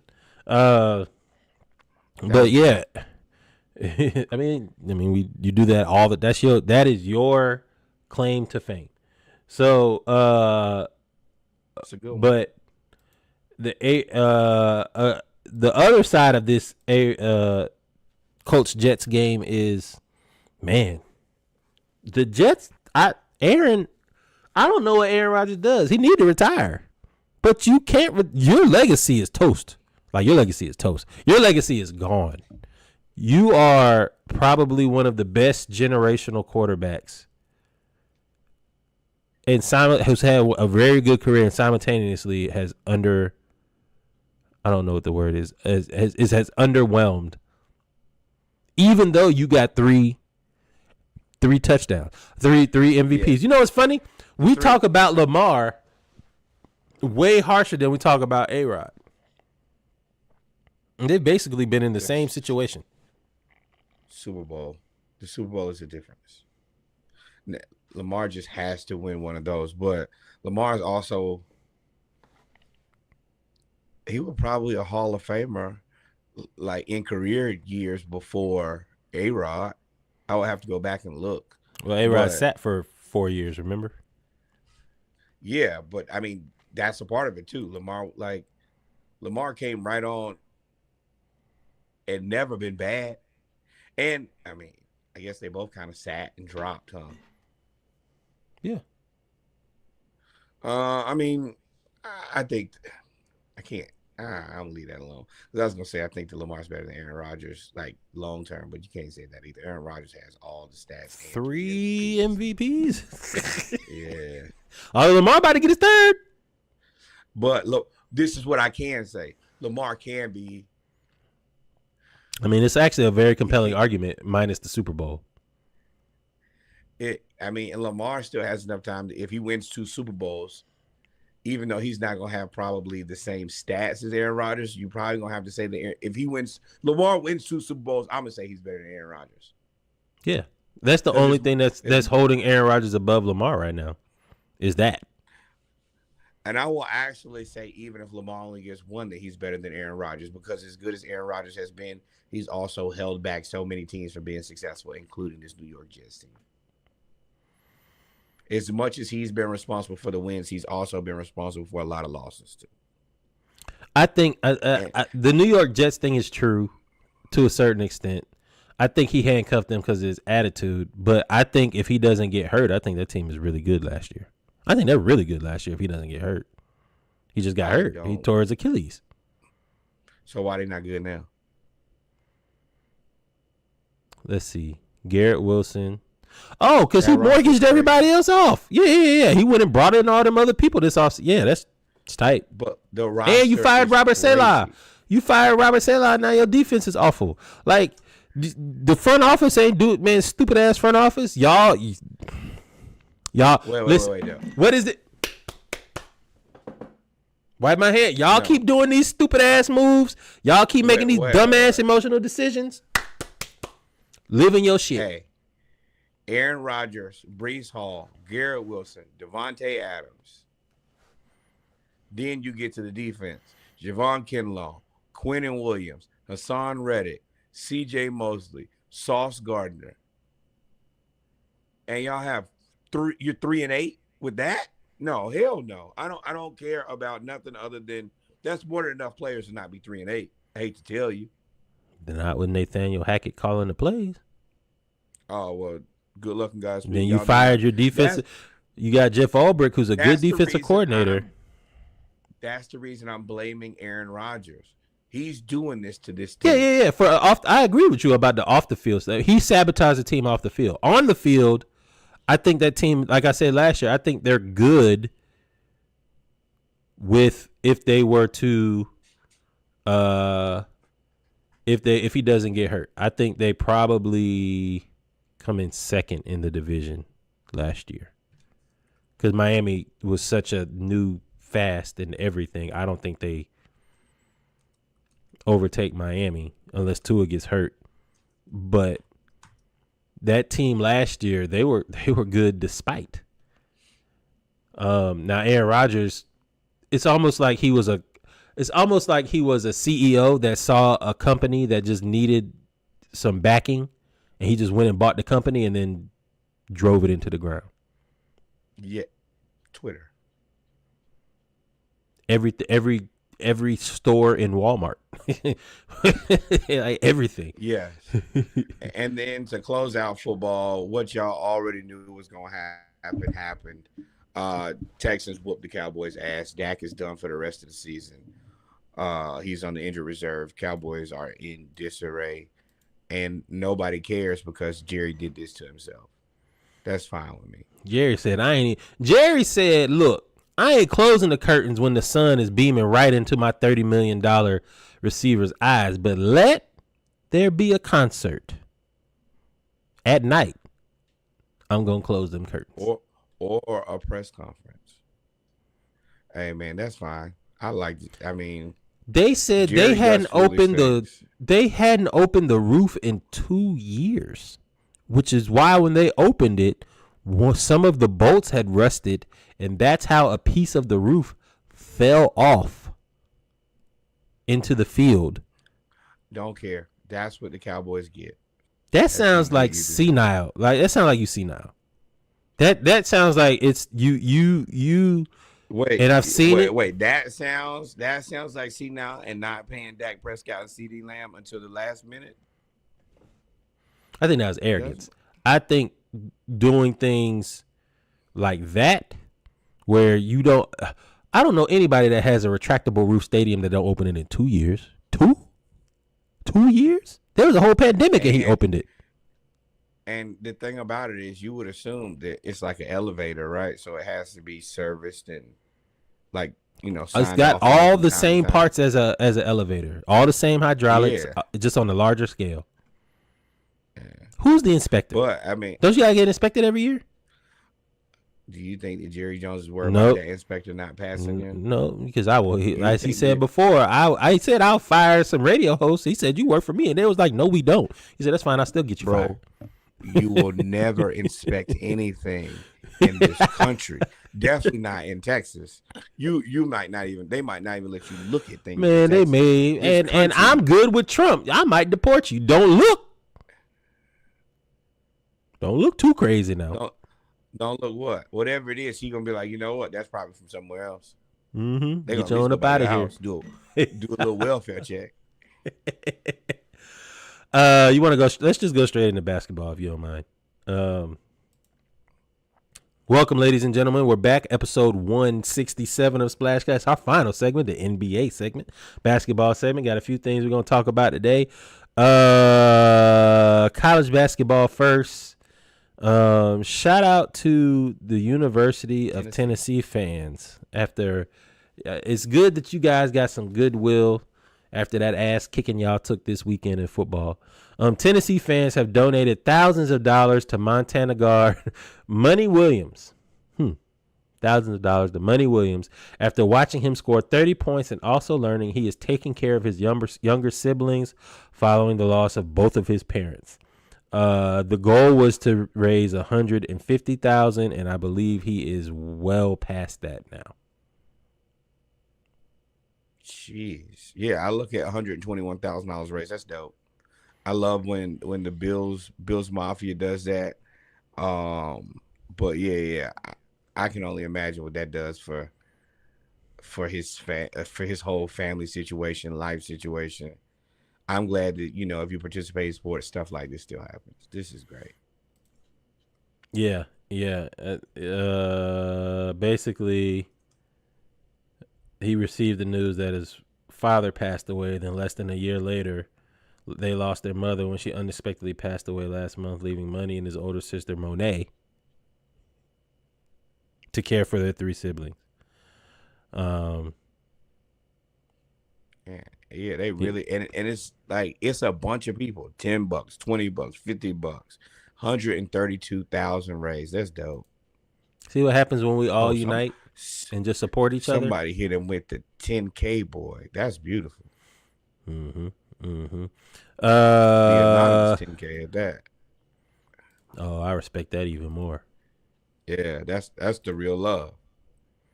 NBA news. Still early in the season, but shout out to Inside the NBA is going nowhere. After Turner Broadcasting I'm glad they fixed this, yo.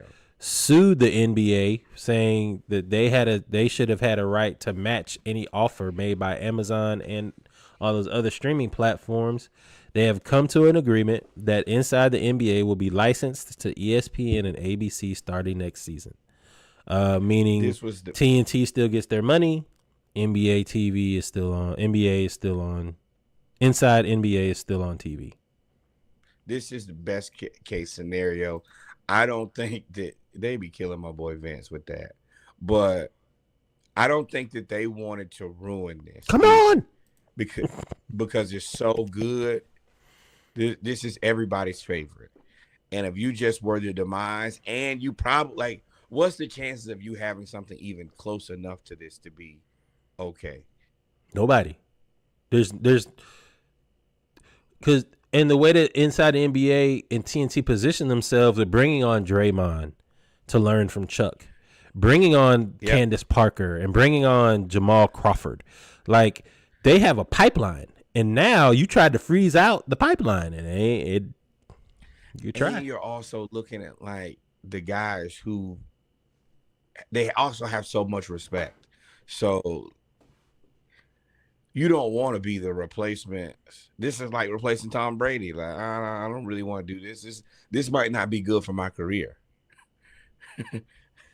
I might get here and it not go away. And then they be like, oh, you remember the guy who ruined it, right? You remember the replacement. He was terrible. Yeah, because you definitely will be compared to Arthur. And they do so much in the community.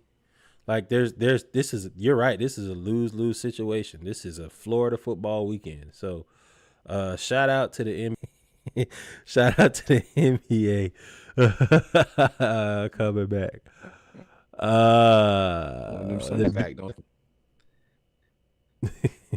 The big news from the weekend, De'Aaron Fox has 109 points in 24 hours, which breaks the record by DeMarcus Cousins, ironically. He scored 60 one night and 49 the next night, and he most points in a 2-game span in Kings franchise history. Congratulations. Also hold that L tonight from the Hawks. I'm glad you did not show up like that tonight. What did he have here? L's. He had a whole lot of L's. I don't think he scored that much tonight. 28 points, though. Yeah, well, yeah. 11, 23, and 28 points. Yep. 7 assists. 28 points on 23 shots. That ain't the greatest. Yo, Keon Ellis. Jesus. So we already did the live update before the Hawks won. They came back. I have been upset with the Hawks, but I did not realize that I keep forgetting that everybody's hurt. Like our entire bench is hurt, the entire bench. So we should be getting some of them back. But the steal, well, two things. First off, Trae Young is the first player in Hawks franchise history to reach 4,000 assists. Shout out to Trae. He's actually playing a little bit better, although he relapsed against Detroit. But he's playing a little bit better. He's a little bit more mature. So shout out to Trae. First one, 4,000 points. But that's not even the story of the team. Wait. Hold on. 19 assists tonight. Did not shoot great from the field. 1 of 7. But 19 assists and 5 turnovers. That's what we wanted. That's all we've been saying for 2 years. If you can't impact the game with your scoring, 19 assists makes you crazy. That makes I guarantee you tomorrow he's gonna score 30 because nobody can stop him because you have to guard the pass. That's all we wanted. I'm glad he's grown. I'm glad he's growing. I ain't gonna say he's grown. Yes. Yeah. Now this is where it gets kind of scarier because now you gotta kind of win. He's playing more mature basketball. And as long as you didn't win when he was immature, well, it's like, oh, well, he's just doing wild stuff. Trae Young doesn't take a lot of wild Trae Young shots anymore. Most games, I see it mostly down to 2 or 3. He's passing the ball a lot more now. But now it's like, hey, We got to be able to win like this. If we can't win and you're playing ideal basketball, I think the Hawks gonna have to make a decision to go in a different direction. They ain't going no different direction. They committed to him, but Dyson Daniels probably is because you got to remember his contract extension is coming too. Yeah, Dyson Daniels over the last 4 games is the steal of the trade between DeJounte Murray. Now I'm sure DeJounte will end up panning out with New Orleans once he comes back from a broken hand. But over the last 4 games, this last week, Dyson Daniels averaged around 20 points, 6 steals, and about 4 rebounds. And if he plays like 4 this, assists. then this is scary. Then we won the trade. Now I don't know how sustainable this is. He had a more reasonable game tonight, which for him is still really good. I think he had like 14 and 4 or something like that. What did he have here? 14 points, 4 blocks, 4 assists, 8 rebounds. 4 blocks. If he's gonna play, now that's one thing we're gonna do now because our team is just longer and taller. We're gonna be, and Reese say he blocks enough shots. Dyson, most of the guys who we have playing against people now, instead of where they were smaller, outside of trade, at most positions we are either equal sized or bigger, especially the 2 and the 3. Yeah. So he is Defensive Player of the Year and Most Improved Player candidate. I think he has to be in the lead for Defensive Player of the Year at this point. He has like his blocks and deflections. I think he has on offense what I would like to see him improve. He has those Jalen Johnson, Kobe Buffkin lapses. So when Jalen Johnson was a rookie, he would flash, but then he would have a lapse on offense. Same thing with Dyson Daniels will play well. His shot has to get better, but that's fine because Trey's going to get him a shot to be open. But he'll make a bad pass. He'll dribble himself up under the basket and then try to like jump around and do it. Like he gets above his skis, but you can't really get mad because when he's nice, he's nice. Like he defensively and offensively, he's a problem. He can get downhill, and he's 6'5". Couple things. He's 21 years old. This is the first year where he's been asked to be a like legitimate starter and get a lot of shots. He did really well in the game where Trey was out. He was basically our point guard. And between his blocks, steals, and deflections, he changes everything. He's been the point of attack defender that we wanted out of DeJounte.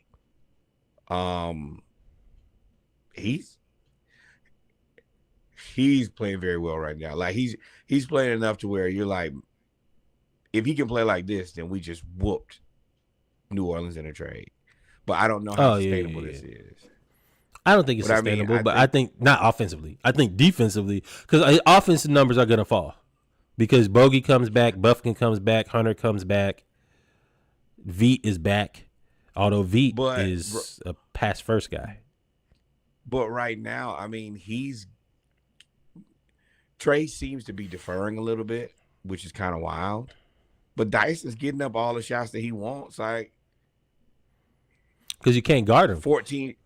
14 shots a night, 17 shots the night before, 14 shots the night before. He's shooting it. He's getting the hey if you want to shoot it. Him and Reese Shea shoot every shot you want to shoot, honestly.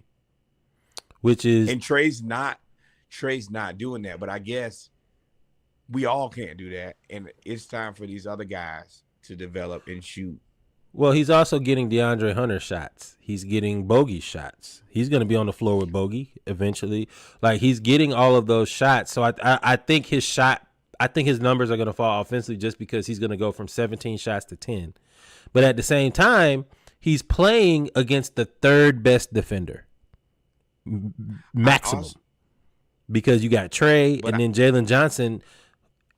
is another most improved candidate of the year, most improved player candidate. But I don't think that the Bogey and the Hunter thing is going to overlap. I think they're going to leave them on the bench, and they're going to say, "Hey, when y'all get out there, you kind of need to score all of the points, but this is your opportunity to shoot it." Kobe is going to shoot whatever he's going to shoot, but he's going to defer to Bogey and Hunter. And Bogey and Hunter on that bench, that's a very good place for them to play where they're probably playing against guys that they're better than. It could work. It definitely could work. Before we get out of here, hey, mentioning of Terry McLaurin and me comparing him to Donovan Mitchell, the Cavs are 15-0, 16-0. 15-0. Donovan Mitchell came out scorching this year. I don't believe in him. I think this is the Hawks from back in the day, the Jeff Teague Hawks. Hell no. No. Every player on this team is better than that team. But it don't matter. My point is that they're going to do all of this and then lose in the first or second round. In my opinion, this is what I think is going to happen. I think they are, like, that part is bad. The expectation after starting 15-0 is going to loom over your head for the rest of this season. But I will say this is also doing a lot of your work early. It's a lot of teams, they're going to have to do a lot of work late where you already did all of your homework. I mean, you're 15-0. That means we're almost through the first quarter of the season and you haven't lost a game yet.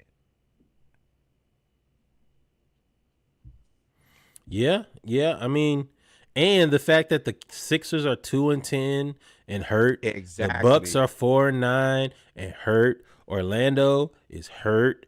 The Hawks, we don't really believe in them. I think they're one of two teams that are over 500 in the East. So, I mean, I might be wrong. They may have a cakewalk. There are four teams that are over 500 in the East. Cavs 15-0. Celtics 11-3. Magic, impressive, 9-6. Franz has been picking up. And then the Knicks are 8-6. And then the Hawks, we're in fifth place at 7-8. But what the Heat are doing and what the Sixers are doing, what the Bucks are doing, is you letting teams like Atlanta be hurt and still stick around the middle of the pack. If Atlanta gets healthy, they could be a problem. And they're going to be a team that's you're going to face a lot of these teams that are healthy and ahead of you in the standings, and they're going to want to beat you. Yeah. I agree. That's why I didn't 2-11 for the 76ers is bad. That's why I didn't put any stock into the Sixers and the Bucks thing is bad because they're hinging on players that are injury prone. So you're hinging on Joel Embiid and Paul George to get healthy, and who has already said they're not playing back-to-backs. So that means when you have a back-to-back, that one going to have to play one game, one going to have to play another, which defeats the purpose of having both of them on the team. I think that's going to hurt. I think the Bucks battling injuries, we don't know what's wrong with Chris Middleton's ankles. I feel like they done cut him off. He ain't got no ankles. He's been hurt for so long. He's been hurt for about 3 years, ain't it? Yes, since they made it to the finals. Then been hurt every year since then. Had that game freaking 6 against the Hawks. No timetable. No. And then New York may have jumped the gun with this cat trade. We don't know. But they're not as formidable as we thought they were. And then, I mean, the East, New Jersey's not good. Charlotte is Charlotte. Miami is trying to figure out what they're going to do. Jimmy's not really happy. So, I mean, the East is kind of the Washington Wizards. I mean, the East is kind of wide open. That's the reason that it's really good for Cleveland to have to start out like this. And that's the reason it's really bad on the Sixers. Oh, and the Celtics, of course. My bad. You letting people who are way worse than you put a lot of space between you and them. You're going to have to go on. They're going to have to go on like some runs. You're going to have to reel off 5 or 6 games a few times. That ain't easy for nobody. No, especially when you're in a division with Boston. Not my problem. But, ladies and gentlemen, we've come to the end of episode 167 of the Splash Cast Monday Night Raw. We talked about our HBCU news around the culture, did the pregame, and we also did our football segments. And we had a guest appearance, audio appearance by our executive producer. And then we did, we rounded it off with NBA news around the league. In order, if we ain't miss anything, take us out. Hey, thank you guys for rocking with us to the wee hours of the morning through another wonderful Monday Night Raw as I attempt to recover from Afrotech. With that being said, number one, more Black baseball embrace. Please get it right. Number 2, more Black cowboys and cowgirls. Number 3, and by far the most important, historically Black college university you went to, your cousin went to, that person who used to sit in the back of your church, and y'all laugh at Kiki. Send some money to that HBCU, the HBCU in your neighborhood, the one you go to for homecoming, step shows, just to be around your people. Send some money over there. And then finally, the greatest learning institution in all the world, the Hampton University. We asked for $18.68 on behalf of the year. The university was